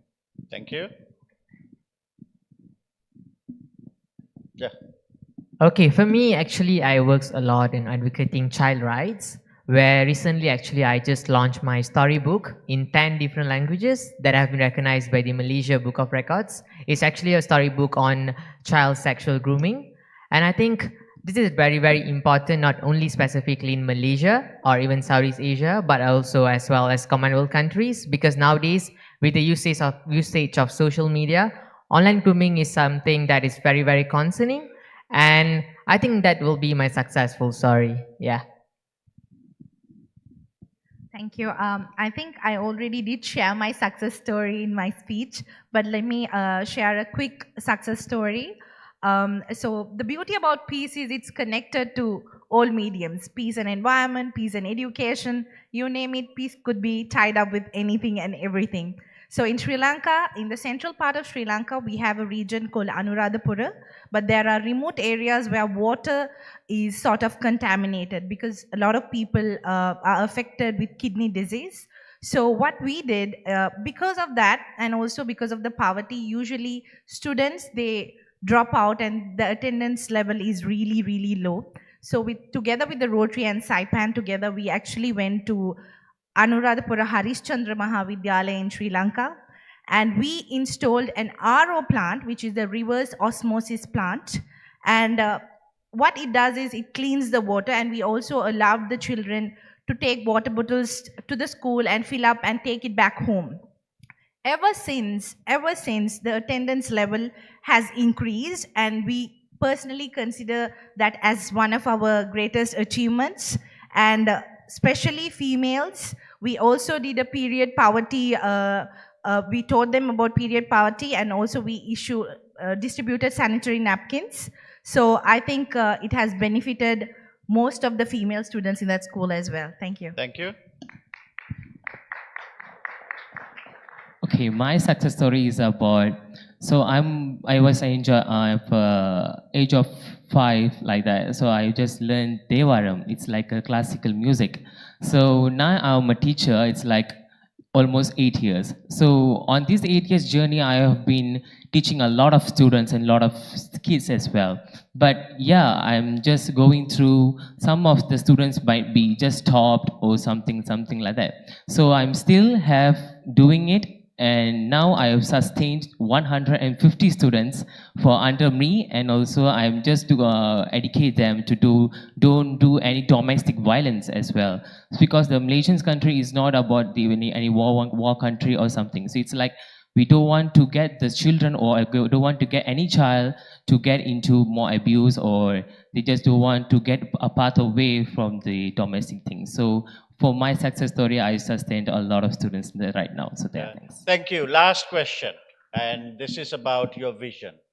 Where do you see Saipan, or even yourself, in the next 10 years? 20 seconds. As I already told that I am a tech enthusiast, and I am starting initiatives which are AI for peace building and XR for peace building, and I think in future, in upcoming 10 years, we will be spreading peace through these emerging technologies. Great.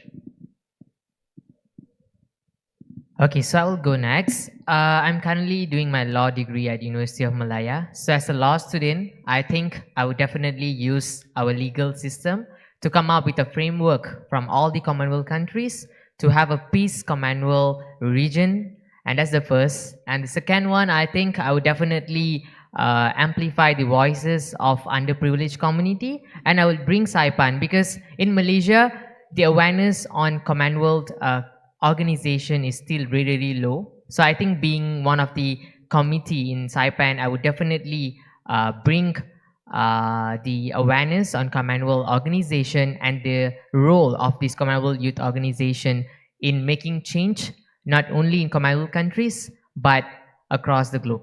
Thank you. Thank you. In 10 years down the line, I think on an administration level, what I could hope for is when they wanted to put this event together, the first thing they asked is they wanted to make a video from each of the chairpersons from the beginning of the year. But we didn't have access to all these contacts. So that struck a thought in me that we should definitely, in 10 years down the line, if the next chairperson wants to make a video, he should be able to. So we should maintain an alumni network and also keep records of our databases, because human resource is the biggest resource. Thank you. Thank you. Okay, for me, I just want to sustain the peace of the people. So for me, I just have to know the children protection, because in Malaysia nowadays it's getting so much of sexual abuses. So I just want to make sure the peace will help, and also the Saipan family has been helped to give us a sustainable protection to the children. So yeah. Thank you very much. A big round of applause for these people. So they have the vision, they have showed impact, they are passionate, it has made a difference in their lives, and they're making a difference in other people's lives.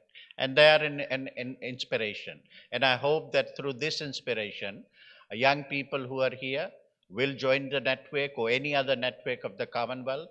Senior government officials and other organizations who are here will encourage their young people to join some of these networks. So thank you, and once again, my apologies for going off script. Thank you very much.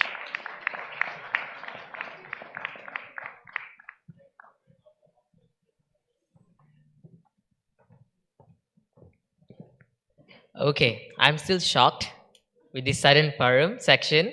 Okay, so thank you, Mr. Sushil, for the meaningful message. As we celebrate Saipan 10th year anniversary, we'll also celebrate the heartbeat of our network, our country representatives who work tirelessly on the ground.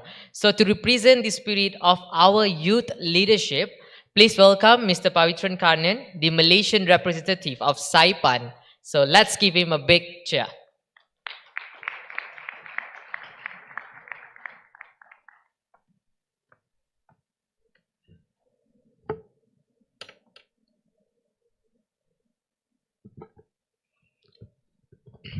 Okay. Okay, very good evening to everyone. And on behalf of all of us, I would like to heartfelt gratitude to being a part of this remarkable celebration. The 10th year anniversary of Saipan, held here right now in IYC Kuala Lumpur. It's really a truly privileged opportunity to stand here today and not only a participant, but as a country representative. Proudly witnessing the growth, impact, unity that Saipan has built over the years. To the organizers, partners, supporters, and every individual who contributed to making even a success. Thank you for your dedication and the commitments. And all of us you present today, your presence has added warmth, strength, and meaning to this special milestone.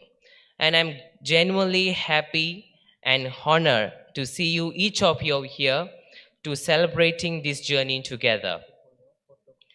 Once again, and may Saipan continue to inspire, empower, and lead to many more years to come. Okay, I just want to request you all to come on to the stage to take a group photo. Thank you.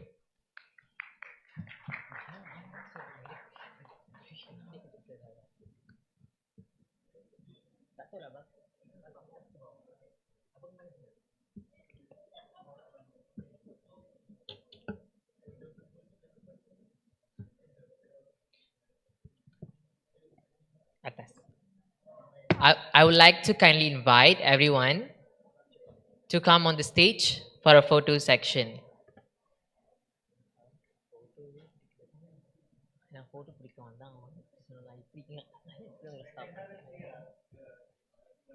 It's okay. It's okay.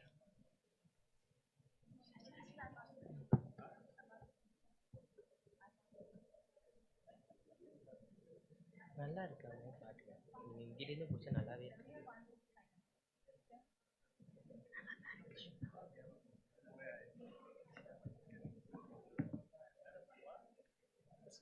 அங்கிட்டிருந்து பிடிச்சதான் போய் தெரியும்